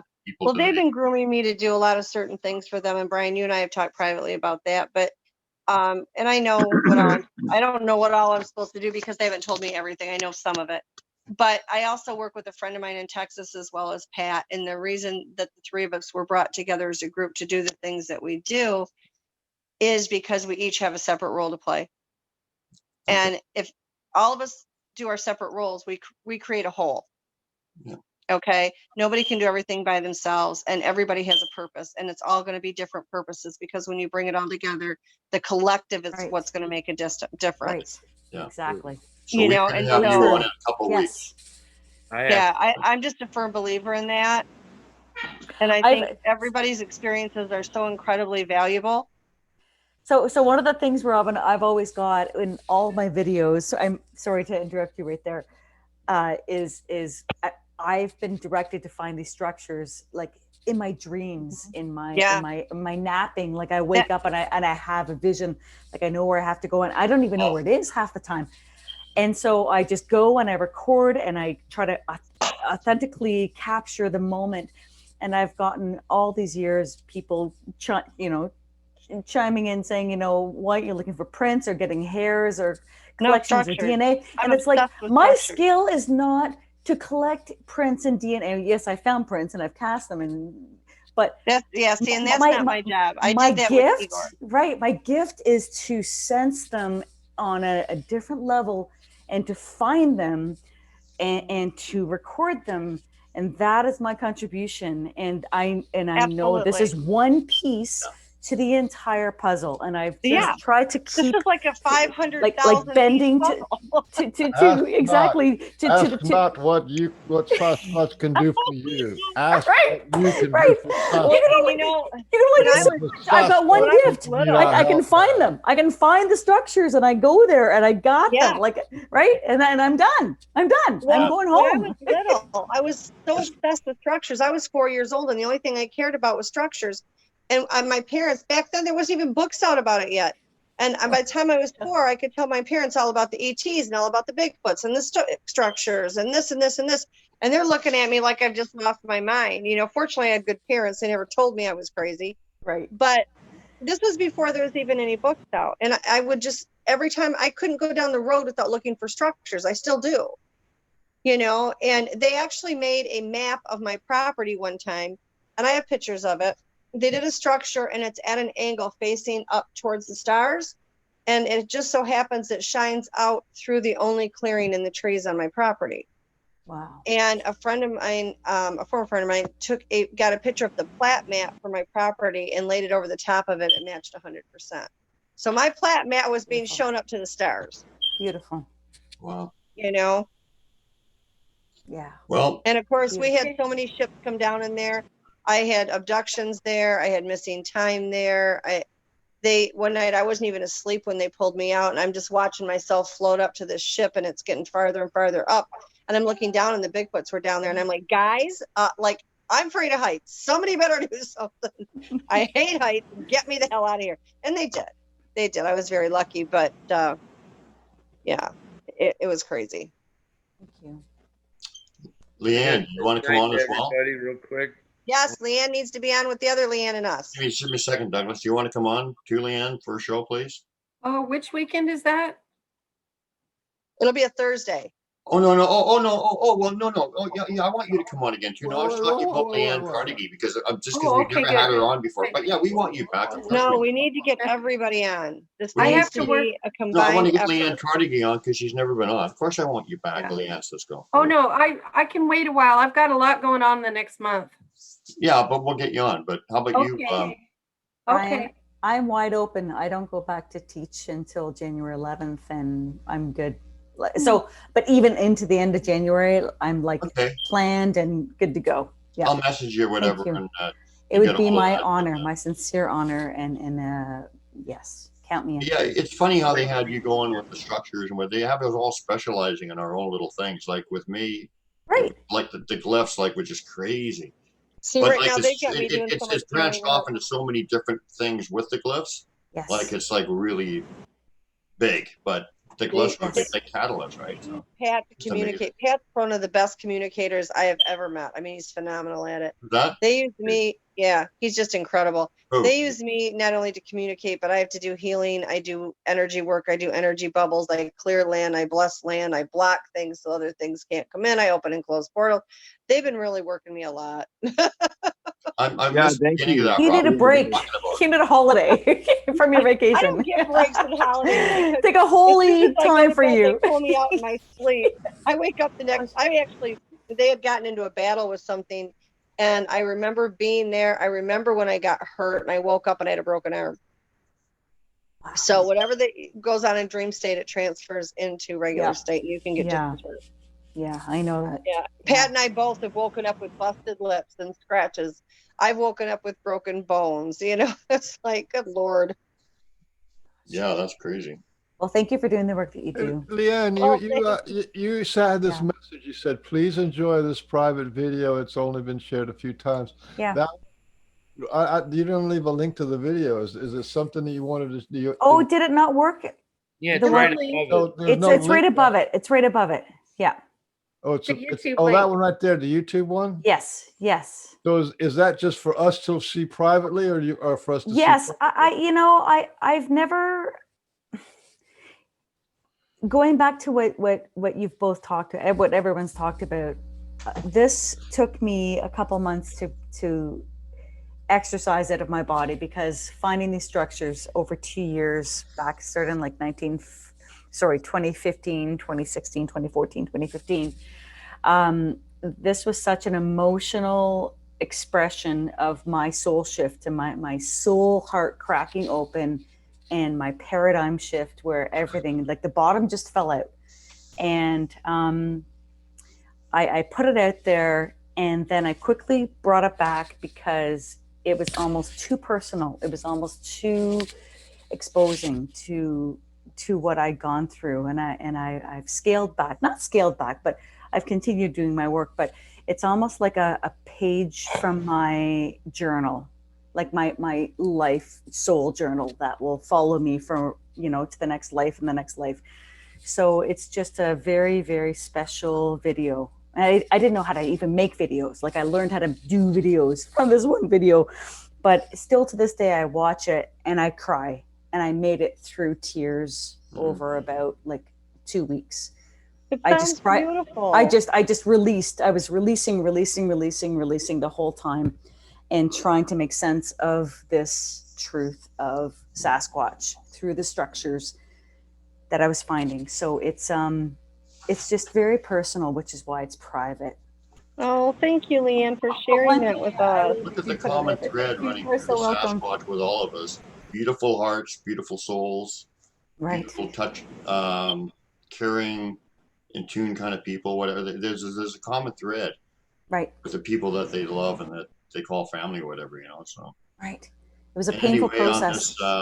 On this year that some may say hasn't been the best or whatever, but a good learning. However you look at it, I wanted to kind of leave it with some positivity and like the answer, raise your vibrations. That's what it's about. Don't worry about everything. Don't worry about all these. No. Here, there, and everywhere. Just go within Well, your people, I vibration. love you all, but I'm going to go to bed. It's 10 after 9. Yeah, I gotta go.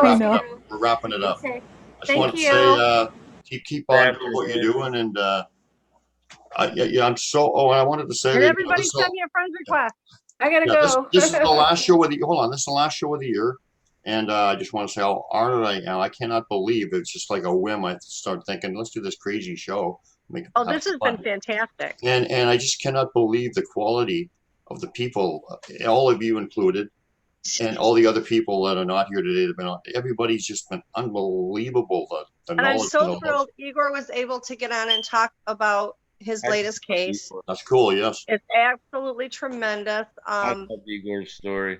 Agreed. Yeah, he's the best. And Honor. like I said, he called me earlier and he's like, okay, what do you know about the show? And it's a good show. It'll be good.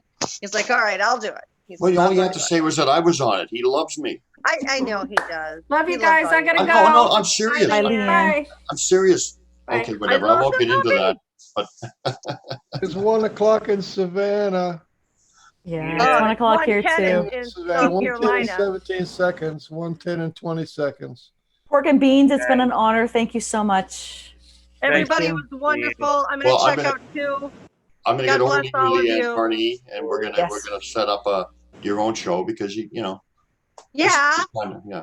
Oh, Yeah, she's for got sure. great info. We have a date. And like I look said, forward to everybody get their information and we'll coordinate it and we'll hook everybody up and we can all be friends in one big Douglas, I'm family. going to send you pictures. Also invite your Thanks, friends Robin. to be on the Because show. I've got If some you with, know well, I can send them to you Sasquatch guys as well, but invite your friends to be on the Yeah. shows. And anybody who likes this Thank show, you, Robin. join the Pork and Bean Show or join my Facebook group because I got lots of videos and structured Good videos. night, Douglas.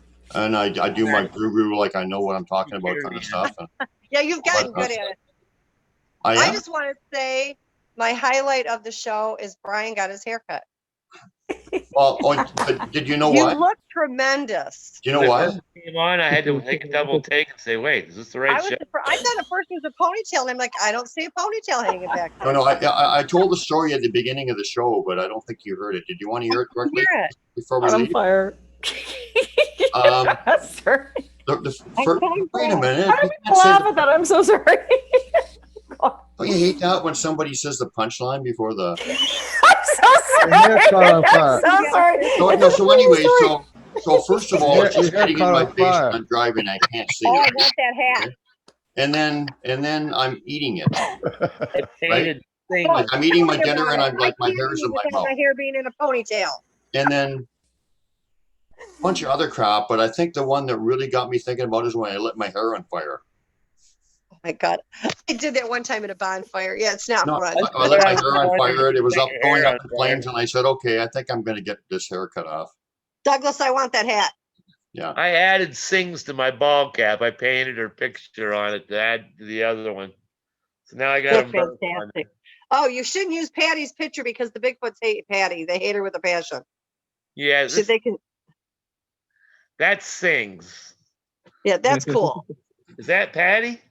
Yes, it is. Oh, I didn't know that was Patty. Yeah, they were. I was going to do this conference, and they wanted me to. They were going to do a celebration for Patty and everything, and they said, "You may not go. You cannot go." So I knew the guy that was doing. I'm like, "Listen, I've been banned. I can't. I can't do it. I only do it because they asked me to." And when I get different people that ask me, I'll go to them and say, "Do you want me to do this one?" If they say no, I don't go.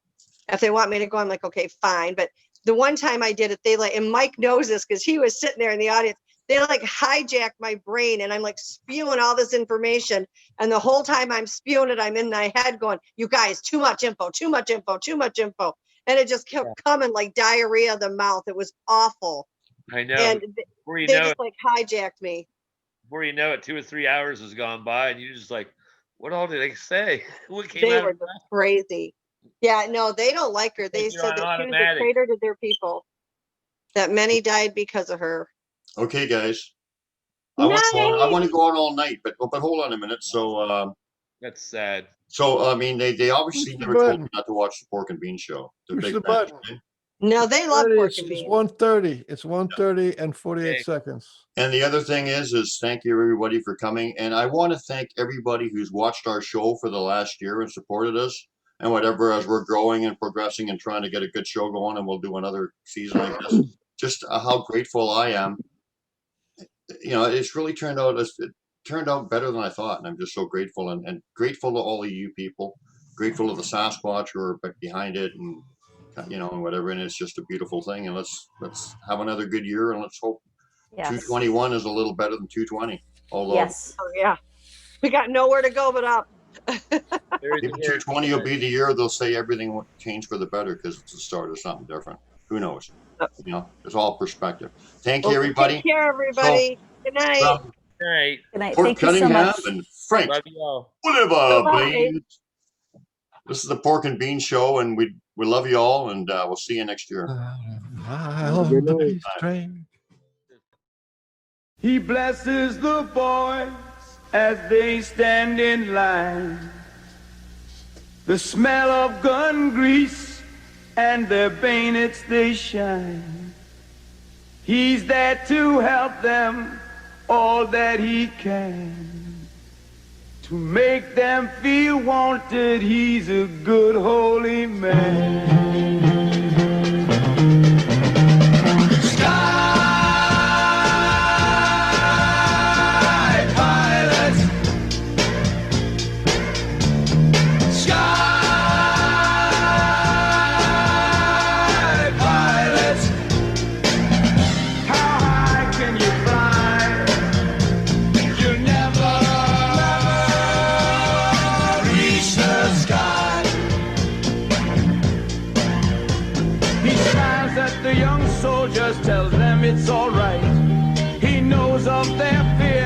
the forthcoming fight. Soon there'll be blood and many will die. Mothers and fathers back home, they will cry.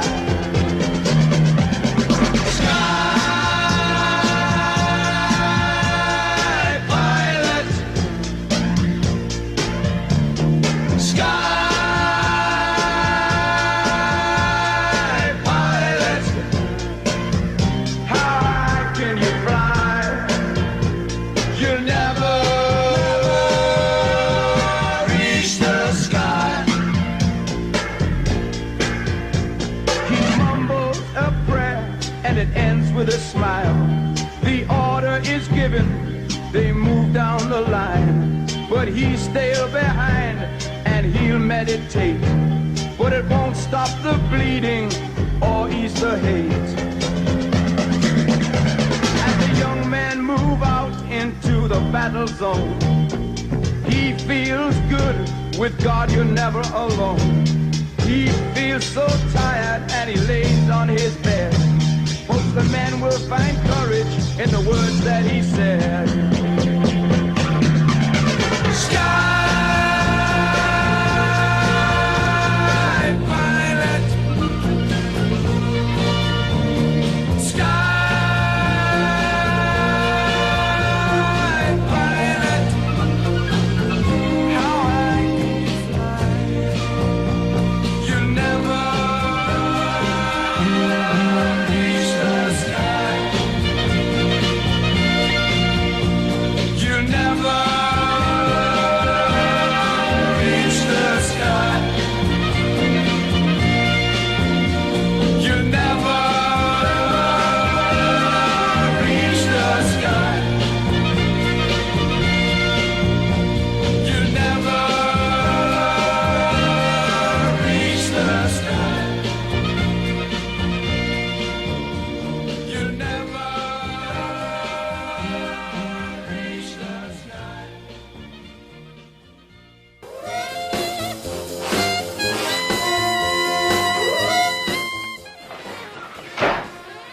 in 6 miles to Chicago. We got a full tank of gas, half a pack of cigarettes. It's dark, and we're wearing sunglasses. Hit it.